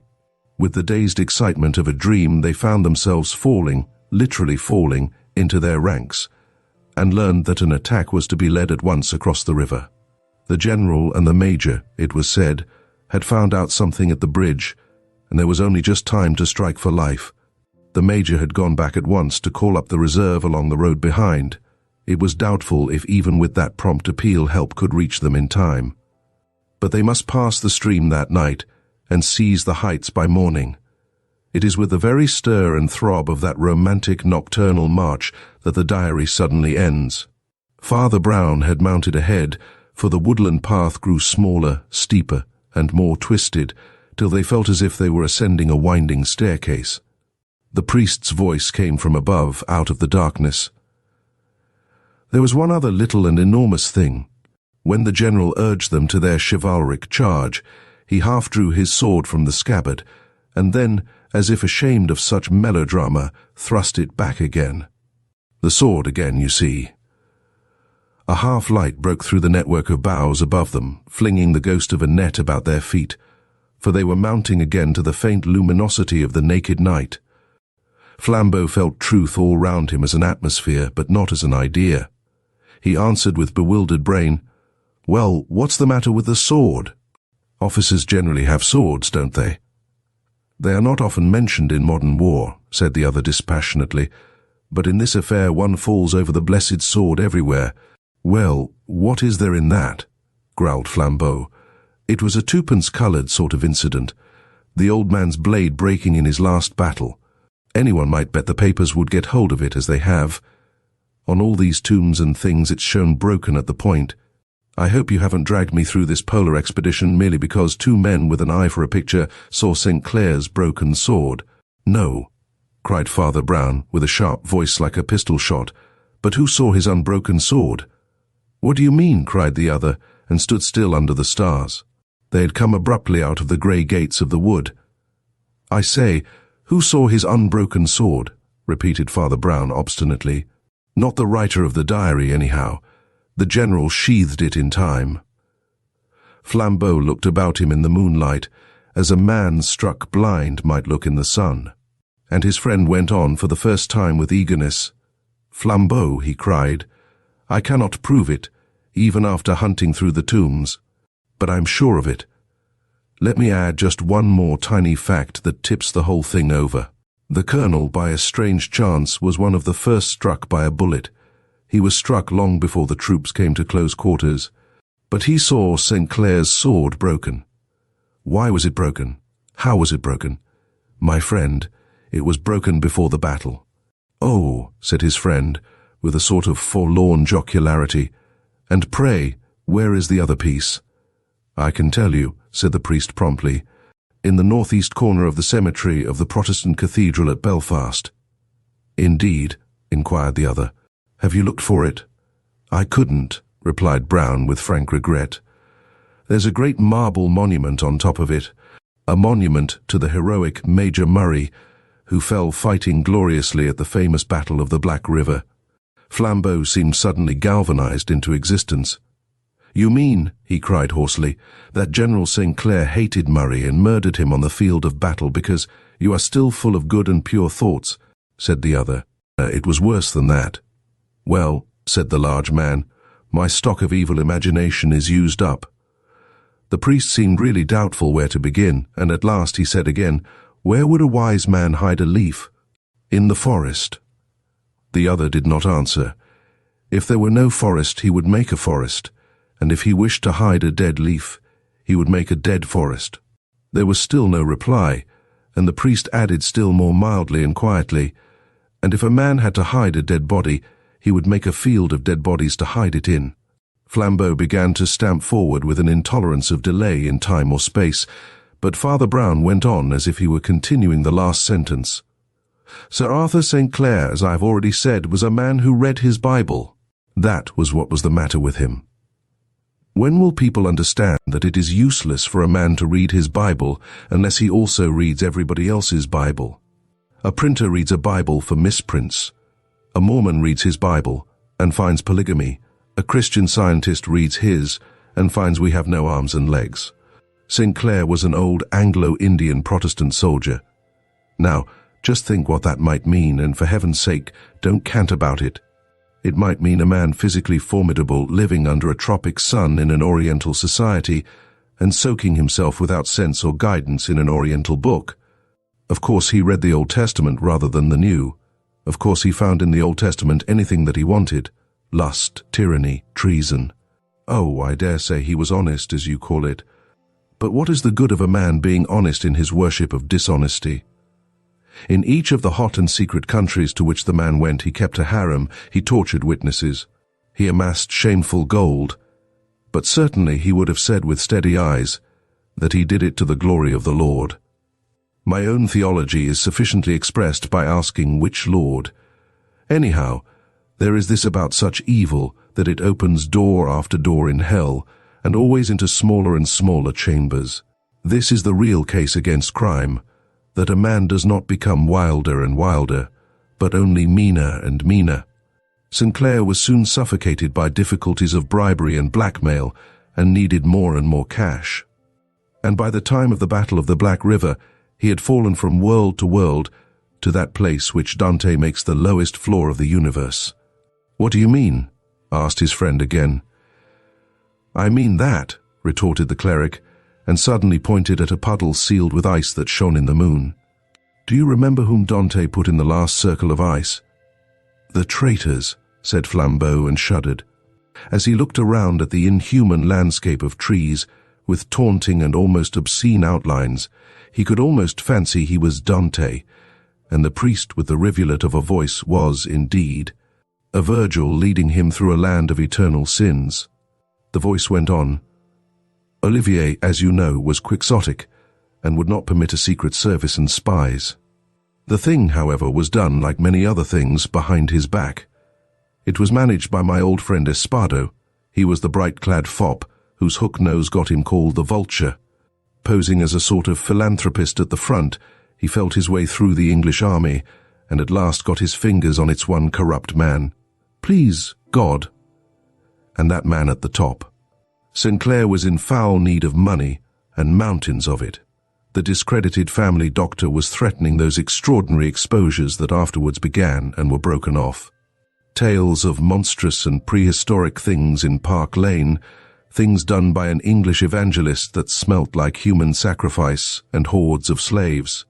Money was wanted too for his daughter's dowry, for to him the fame of wealth was as sweet as wealth itself. He snapped the last thread, whispered the word to Brazil, and wealth poured in from the enemies of England. But another man had talked to Espado the Vulture as well as he. Somehow the dark, grim young major from Ulster had guessed the hideous truth, And when they walked slowly together down that road towards the bridge, Murray was telling the general that he must resign instantly, or be court-martialed and shot.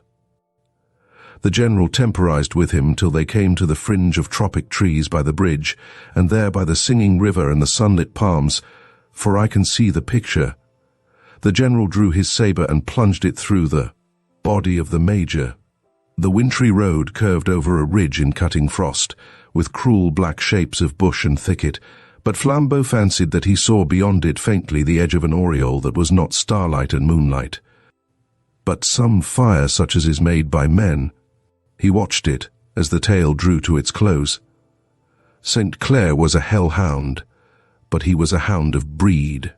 Never, I'll swear, was he so lucid and so strong as when poor Murray lay a cold lump at his feet. Never in all his triumphs, as Captain Keith said truly, was the great man so great as he was in this last world despised defeat. He looked coolly at his weapon to wipe off the blood. He saw the point he had planted between his victim's shoulders had broken off in the body. He saw quite calmly, as through a club window pane, all that must follow. He saw that men must find the unaccountable corpse, must extract the unaccountable sword point, must notice the unaccountable broken sword, or absence of sword. He had killed, but not silenced. But his imperious intellect rose against the facer. There was one way yet.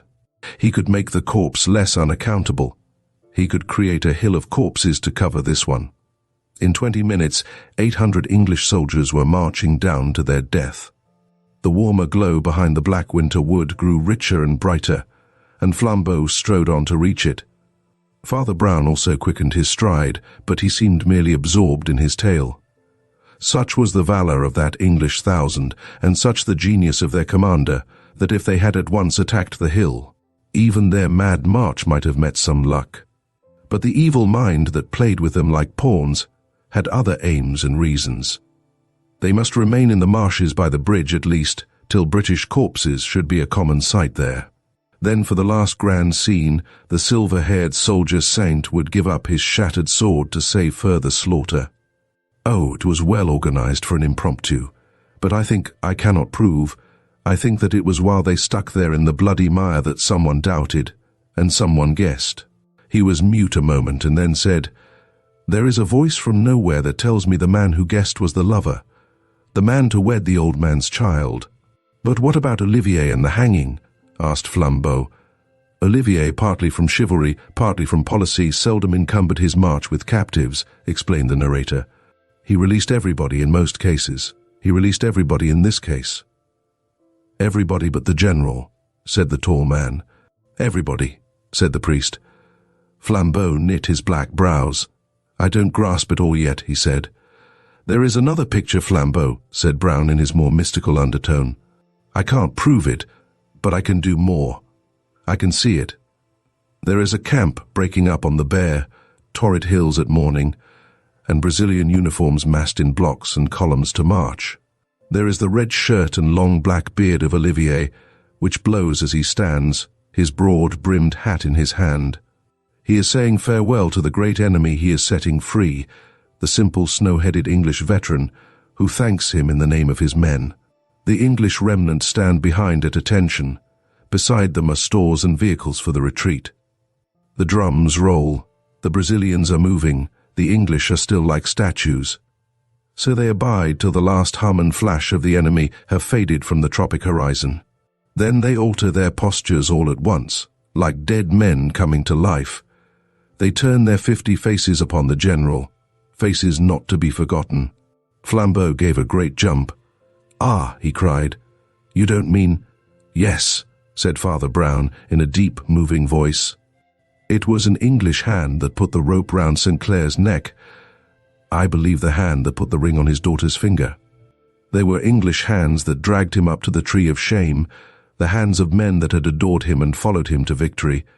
And they were English souls, God pardon and endure us all, who stared at him swinging in that foreign sun on the green gallows of palm, and prayed in their hatred that he might drop off it into hell. As the two topped the ridge there burst on them the strong scarlet light of a red-curtained English inn. It stood sideways in the road, as if standing aside in the amplitude of hospitality. Its 3 doors stood open with invitation, and even where they stood they could hear the hum and laughter of humanity happy for a night. "I need not tell you more," said Father Brown. "They tried him in the wilderness and destroyed him, and then, for the honor of England and of his daughter, they took an oath to seal up forever the story of the traitor's purse and the assassin's sword blade. Perhaps, heaven help them, they tried to forget it. Let us try to forget it. Anyhow, here is our inn." "With all my heart," said Flambeau, and was just striding into the bright, noisy bar when he stepped back and almost fell on the road. "Look there, in the devil's name!" he cried, and pointed rigidly at the square wooden sign that overhung the road. It showed dimly the crude shape of a saber hilt and a shortened blade, and was inscribed in false archaic lettering, "The Sign of the Broken Sword." "Were you not prepared?" asked Father Brown gently. "He is the god of this country. Half the inns and parks and streets are named after him and his story." "I thought we had done with the leper," cried Flambeau, and spat on the road. "You will never have done with him in England," said the priest, looking down. "While brass is strong and stone abides, his marble statues will erect the souls of proud, innocent boys for centuries. His village tomb will smell of loyalty as of lilies. Millions who never knew him shall love him like a father. This man whom the last few that knew him dealt with like dung, he shall be a saint, and the truth shall never be told of him, because I have made up my mind at last. There is so much good and evil in breaking secrets that I put my conduct to a test. All these newspapers will perish. The anti-Brazil boom is already over. Olivier is already honored everywhere. But I told myself that if anywhere, by name, in metal or marble, that will endure like the pyramids, Colonel Clancy, or Captain Keith, or President Olivier, or any innocent man was wrongly blamed, then I would speak. If it were only that Sinclair was wrongly praised, I would be silent, and I will. They plunged into the Red Curtain Tavern, which was not only cozy but even luxurious inside. On a table stood a silver model of the tomb of St. Clair, the silver head bowed, the silver sword broken. On the walls were colored photographs of the same scene, and of the system of waggonettes that took tourists to see it. They sat down on the comfortable padded benches. "Come, it's cold," cried Father Brown. "Let's have some wine or beer." "Or brandy," said Flambeau. Chapter 12. The 3 Tools of Death. Both by calling and conviction, Father Brown knew better than most of us that every man is dignified when he is dead, but even he felt a pang of incongruity when he was knocked up at daybreak and told that Sir Aaron Armstrong had been murdered. There was something absurd and unseemly about secret violence in connection with so entirely entertaining and popular a figure. For Sir Aaron Armstrong was entertaining to the point of being comic, and popular in such a manner as to be almost legendary. It was like hearing that Sonny Jim had hanged himself, or that Mr. Pickwick had died in Hanwell. For though Sir Aaron was a philanthropist and thus dealt with the darker side of our society, he prided himself on dealing with it in the brightest possible style. His political and social speeches were cataracts of anecdotes and loud laughter. His bodily health was of a bursting sort. His ethics were all optimism. And he dealt with the drink problem, his favorite topic, with that immortal or even monotonous gaiety which is so often a mark of the prosperous total abstainer. The established story of his conversion was familiar on the more puritanic platforms and pulpits. How he had been, when only a boy, drawn away from Scotch theology to Scotch whiskey, and how he had risen out of both and become, as he modestly put it, what he was. Yet his wide white beard, cherubic face and sparkling spectacles, at the numberless dinners and congresses where they appeared, made it hard to believe, somehow, that he had ever been anything so morbid as either a dram drinker or a Calvinist. He was, one felt, the most seriously merry of all the sons of men. He had lived on the rural skirt of Hampstead in a handsome house, high but not broad, a modern and prosaic tower. The narrowest of its narrow sides overhung the steep green bank of a railway, and was shaken by passing trains. Sir Aaron Armstrong, as he boisterously explained, had no nerves. But if the train had often given a shock to the house, that morning the tables were turned, and it was the house that gave a shock to the train.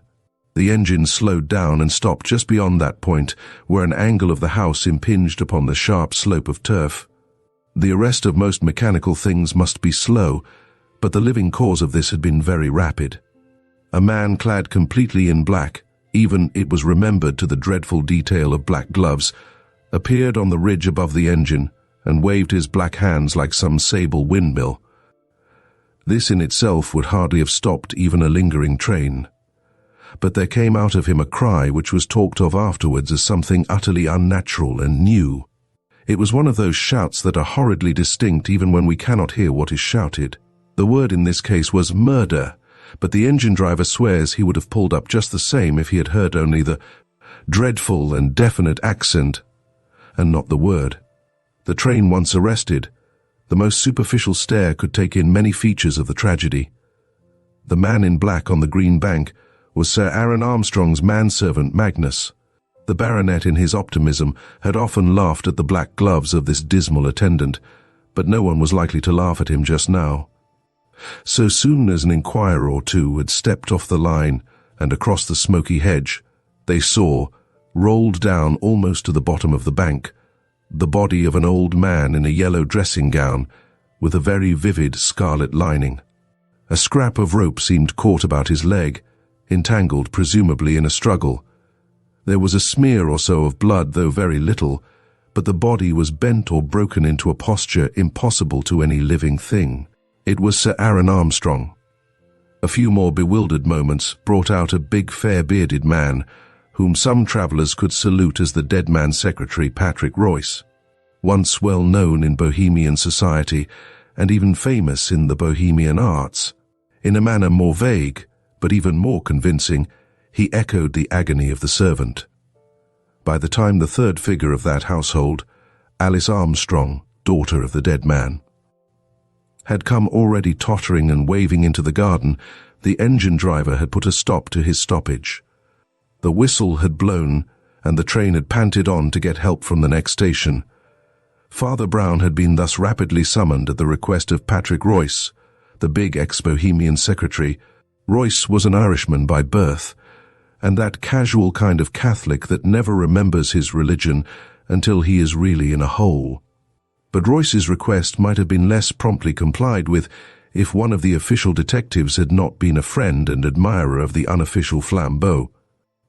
And it was impossible to be a friend of Flambeau without hearing numberless stories about Father Brown. Hence, while the young detective, whose name was Merton, led the little priest across the fields to the railway, their talk was more confidential than could be expected between two total strangers. "As far as I can see," said Mr. Merton candidly, "there is no sense to be made of it at all. There is nobody one can suspect. Magnus is a solemn old fool, far too much of a fool to be an assassin.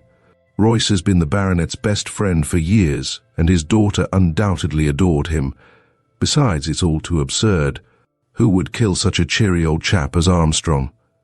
Who could dip his hands in the gore of an after-dinner speaker? It would be like killing Father Christmas." "Yes, it was a cheery house," assented Father Brown. "It was a cheery house while he was alive. Do you think it will be cheery now he is dead?" Merton started a little and regarded his companion with an enlivened eye. "Now he is dead," he repeated. "Yes," continued the priest stolidly, "he was cheerful. But did he communicate his cheerfulness? Frankly, was anyone else in the house cheerful but he?" A window in Merton's mind let in that strange light of surprise in which we see for the first time things we have known all along. He'd often been to the Armstrongs, on little police jobs of the philanthropist, and, now he came to think of it, it was in itself a depressing house. The rooms were very high and very cold, the decoration mean and provincial. The draughty corridors were lit by electricity that was bleaker than moonlight, and though the old man's scarlet face and silver beard had blazed like a bonfire in each room or passage in turn, it did not leave any warmth behind it. Doubtless this spectral discomfort in the place was partly due to the very vitality and exuberance of its owner. He needed no stoves or lamps, he would say, but carried his own warmth with him.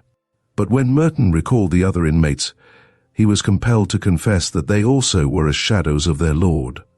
The moody man-servant with his monstrous black gloves was almost a nightmare.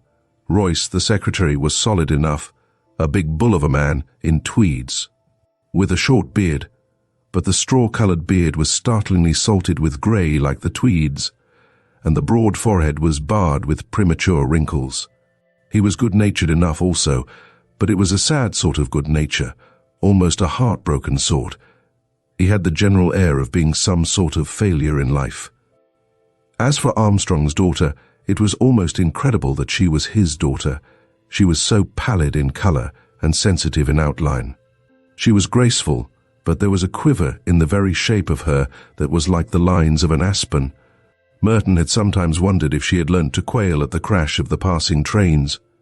"You see," said Father Brown, blinking modestly, "I'm not sure that the Armstrong cheerfulness is so very cheerful for other people. You say that nobody could kill such a happy old man, but I'm not sure. Ne nos inducas in tentationem.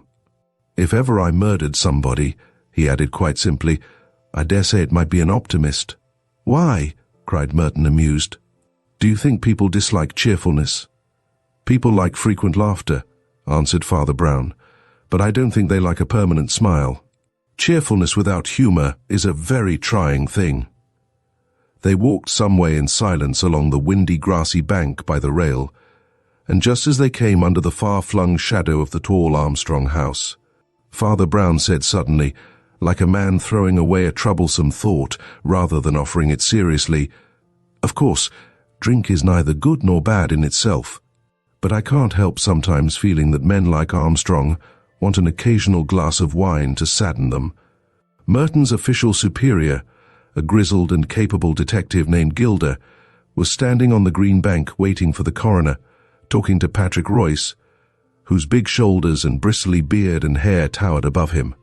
This was the more noticeable because Royce walked always with a sort of powerful stoop and seemed to be going about his small clerical and domestic duties in a heavy and humbled style, like a buffalo drawing a go-kart. He raised his head with unusual pleasure at the sight of the priest and took him a few paces apart. Meanwhile, Merton was addressing the older detective respectfully indeed, but not without a certain boyish impatience. "Well, Mr. Gilder, have you got much farther with the mystery?" "There is no mystery," replied Gilder, as he looked under dreamy eyelids at the rooks. "Well, there is for me, at any rate," said Merton, smiling. "It is simple enough, my boy," observed the senior investigator, stroking his grey, pointed beard. 3 minutes after you'd gone for Mr. Royce's parson, the whole thing came out. You know that pasty-faced servant in the black gloves who stopped the train? I should know him anywhere. Somehow he rather gave me the creeps." "Well," drawled Gilder, "when the train had gone on again, that man had gone too. Rather a cool criminal, don't you think, to escape by the very train that went off for the police?" "You're pretty sure, I suppose," remarked the young man, "that he really did kill his master?" "Yes, my son, I'm pretty sure," replied Gilder dryly, "for the trifling reason that he has gone off with £20,000 in papers that were in his master's desk. No, the only thing worth calling a difficulty is how he killed him. The skull seems broken as with some big weapon, but there's no weapon at all lying about, and the murderer would have found it awkward to carry it away, unless the weapon was too small to be noticed." "Perhaps the weapon was too big to be noticed," said the priest, with an odd little giggle. Gilder looked round at this wild remark, and rather sternly asked Brown what he meant. "Silly way of putting it, I know," said Father Brown apologetically. "Sounds like a fairy tale, but poor Armstrong was killed with a giant's club, a great green club, too big to be seen, and which we call the earth. He was broken against this green bank we are standing on." "How do you mean?" asked the detective quickly. Father Brown turned his moon face up to the narrow facade of the house and blinked hopelessly up. Following his eyes, they saw that right at the top of this otherwise blind back quarter of the building, an attic window stood open. "Don't you see?" he explained, pointing a little awkwardly like a child. "He was thrown down from there." Gilder frowningly scrutinized the window and then said, "Well, it is certainly possible. But I don't see why you are so sure about it." Brown opened his grey eyes wide. "Why," he said, "there's a bit of rope round the dead man's leg. Don't you see that other bit of rope up there caught at the corner of the window?" At that height the thing looked like the faintest particle of dust or hair, but the shrewd old investigator was satisfied. "You're quite right, sir," he said to Father Brown. "That is certainly one to you." Almost as he spoke, a special train with one carriage took the curve of the line on their left and, stopping, disgorged another group of policemen, in whose midst was the hangdog visage of Magnus, the absconded servant. "By Jove, they've got him!" cried Gilder, and stepped forward with quite a new alertness. "Have you got the money?" he cried to the first policeman. The man looked him in the face with a rather curious expression and said, "No." Then he added, "At least, not here." "Which is the inspector, please?" asked the man called Magnus. When he spoke, everyone instantly understood how this voice had stopped a train. He was a dull-looking man with flat black hair, a colourless face, and a faint suggestion of the East in the level slits in his eyes and mouth. His blood and name, indeed, had remained dubious ever since Sir Aaron had rescued him from a waitership in a London restaurant, and, as some said, from more infamous things. But his voice was as vivid as his face was dead, whether through exactitude in a foreign language or in deference to his master, who had been somewhat deaf. Magnus's tones had a peculiarly ringing and piercing quality, and the whole group quite jumped when he spoke. "I always knew this would happen," he said aloud with brazen blandness. "My poor old master made game of me for wearing black, but I always said I should be ready for his funeral." And he made a momentary movement with his two dark-gloved hands. "Sergeant," said Inspector Gilder, eyeing the black hands with wrath, "aren't you putting the bracelets on this fellow? He looks pretty dangerous." "Well, sir," said the sergeant with the same odd look of wonder, "I don't know that we can." "What do you mean?" asked the other sharply. "Haven't you arrested him?" A faint scorn widened the slit-like mouth, and the whistle of an approaching train seemed oddly to echo the mockery. "We arrested him," replied the sergeant gravely, "just as he was coming out of the police station at Highgate, where he had deposited all his master's money in the care of Inspector Robinson." Gilder looked at the man's servant in utter amazement. "Why on earth did you do that?" he asked of Magnus. "To keep it safe from the criminal, of course," replied that person placidly. "Surely," said Gilder, "Sir Aaron's money might have been safely left with Sir Aaron's family." The tale of his sentence was drowned in the roar of the train as it went rocking and clanking, but through all the hell of noises to which that unhappy house was periodically subject, they could hear the syllables of Magnus's answer in all their bell-like distinctness. "I have no reason to feel confidence in Sir Aaron's family." All the motionless men had the ghostly sensation of the presence of some new person, and Merton was scarcely surprised when he looked up and saw the pale face of Armstrong's daughter over Father Brown's shoulder. She was still young and beautiful in a silvery style, but her hair was of so dusty and hueless a brown that in some shadows it seemed to have turned totally grey. "Be careful what you say," said Royce gruffly. "You'll frighten Miss Armstrong." "I hope so," said the man with the clear voice. As the woman winced and everyone else wondered, he went on, "I am somewhat used to Miss Armstrong's tremors. I have seen her trembling off and on for years, and some said she was shaking with cold and some she was shaking with fear, but I know she was shaking with hate and wicked anger. Fiends that have had their feast this morning. She would have been away by now with her lover and all the money but for me. Ever since my poor old master prevented her from marrying that tipsy blackguard." "Stop," said Gilder very sternly. "We have nothing to do with your family fancies or suspicions. Unless you have some practical evidence, your mere opinions—" "Oh, I'll give you practical evidence," cut in Magnus, in his hacking accent. "You'll have to subpoena me, Mr. Inspector, and I shall have to tell the truth. And the truth is this. An instant after the old man was pitched bleeding out of the window, I ran into the attic and found his daughter swooning on the floor with a red dagger still in her hand. Allow me to hand that also to the proper authorities." He took from his tail pocket a long horn-hilted knife with a red smear on it and handed it politely to the sergeant. Then he stood back again and his slits of eyes almost faded from his face in one fat Chinese sneer. Merton felt an almost bodily sickness at the sight of him, and he muttered to Gilda, "Surely you would take Miss Armstrong's word against his." Father Brown suddenly lifted a face so absurdly fresh that it looked somehow as if he had just washed it. "Yes," he said, radiating innocence, "but is Miss Armstrong's word against his?" The girl uttered a startled, singular little cry. Everyone looked at her. Her figure was rigid, as if paralyzed. Only her face within its frame of faint brown hair was alive with an appalling surprise. She stood like one of a sudden lassoed and throttled. "This man," said Mr. Gilder gravely, "actually says that you were found grasping a knife, insensible, after the murder." "He says the truth," answered Alice.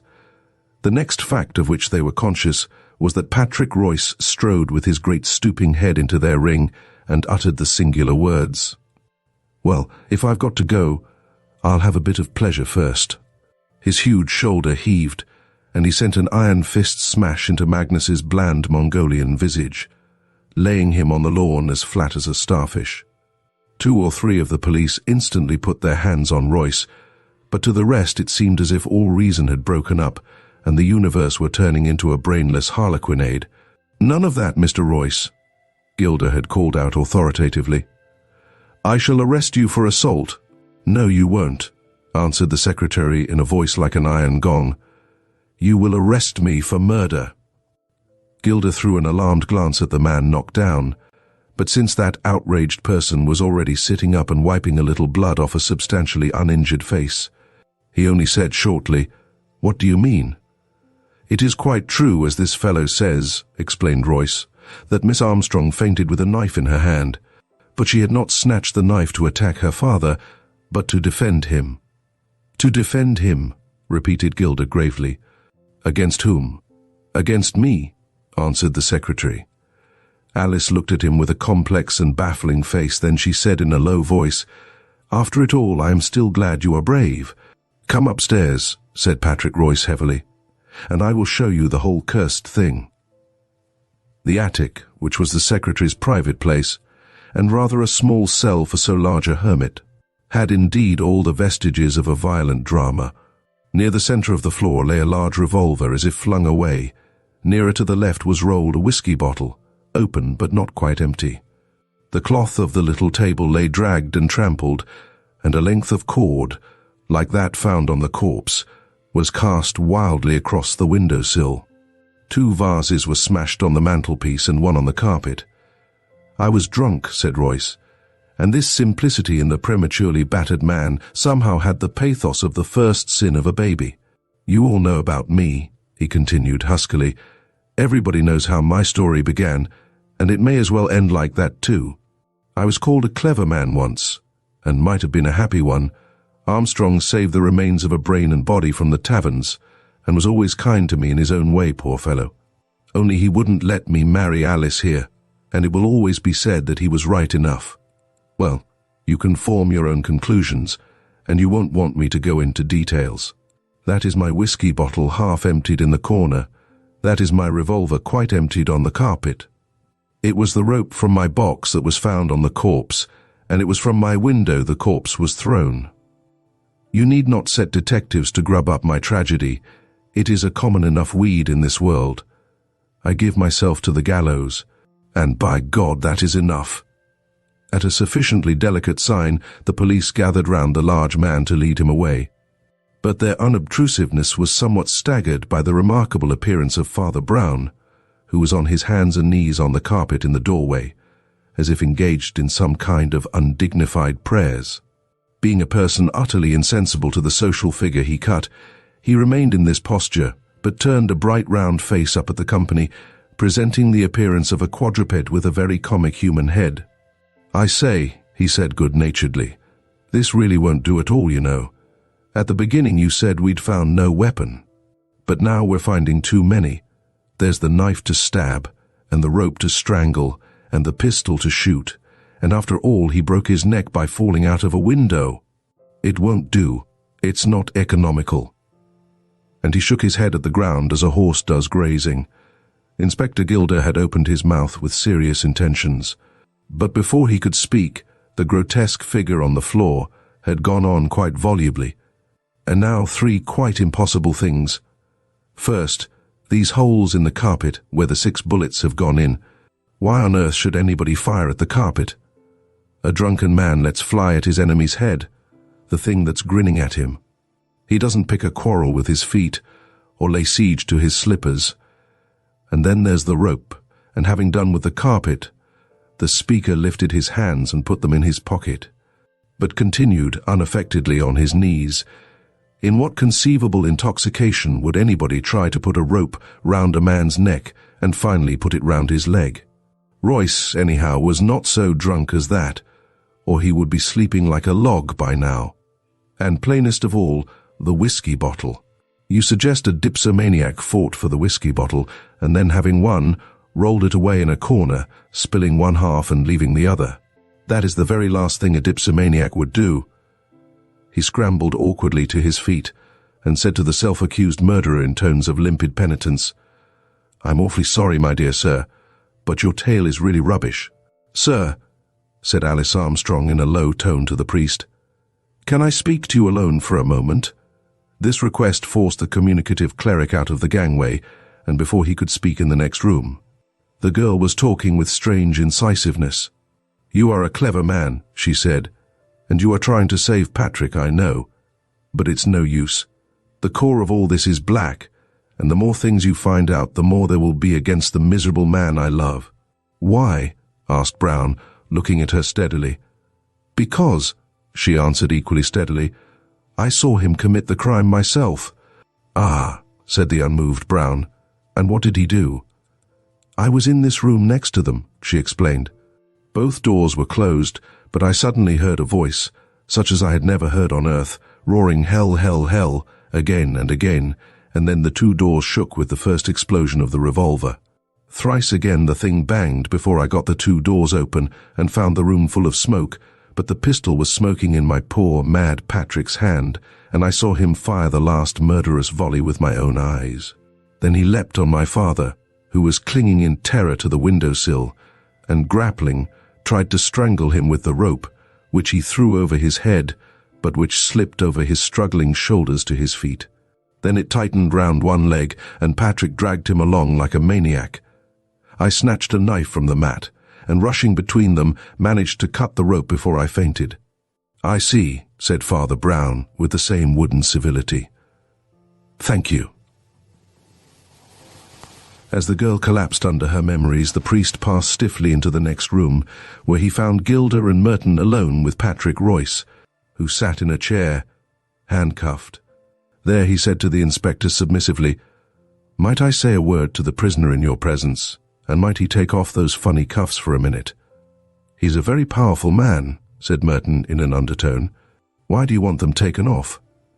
"Why, I thought," replied the priest humbly, "that perhaps I might have the very great honor of shaking hands with him." Both detectives stared, and Father Brown added, "Won't you tell them about it, sir?"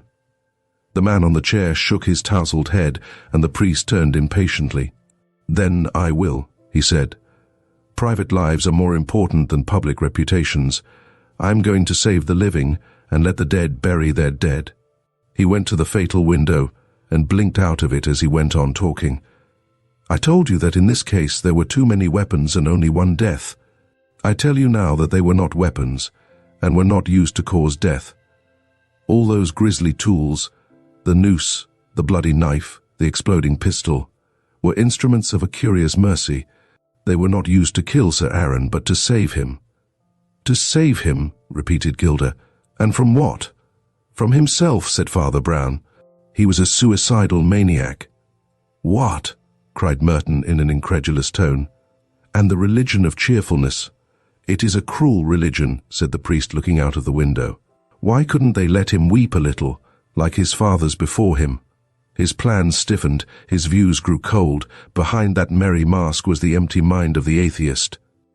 At last, to keep up his hilarious public level, he fell back on that dram drinking he had abandoned long ago. But there is this horror about alcoholism in a sincere teetotaler, that he pictures and expects that psychological inferno from which he has warned others. It leapt upon poor Armstrong prematurely, and by this morning he was in such a case that he sat here and cried he was in hell, in so crazy a voice that his daughter did not know it.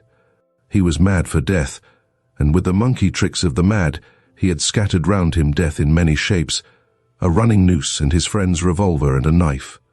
Royce entered accidentally and acted in a flash.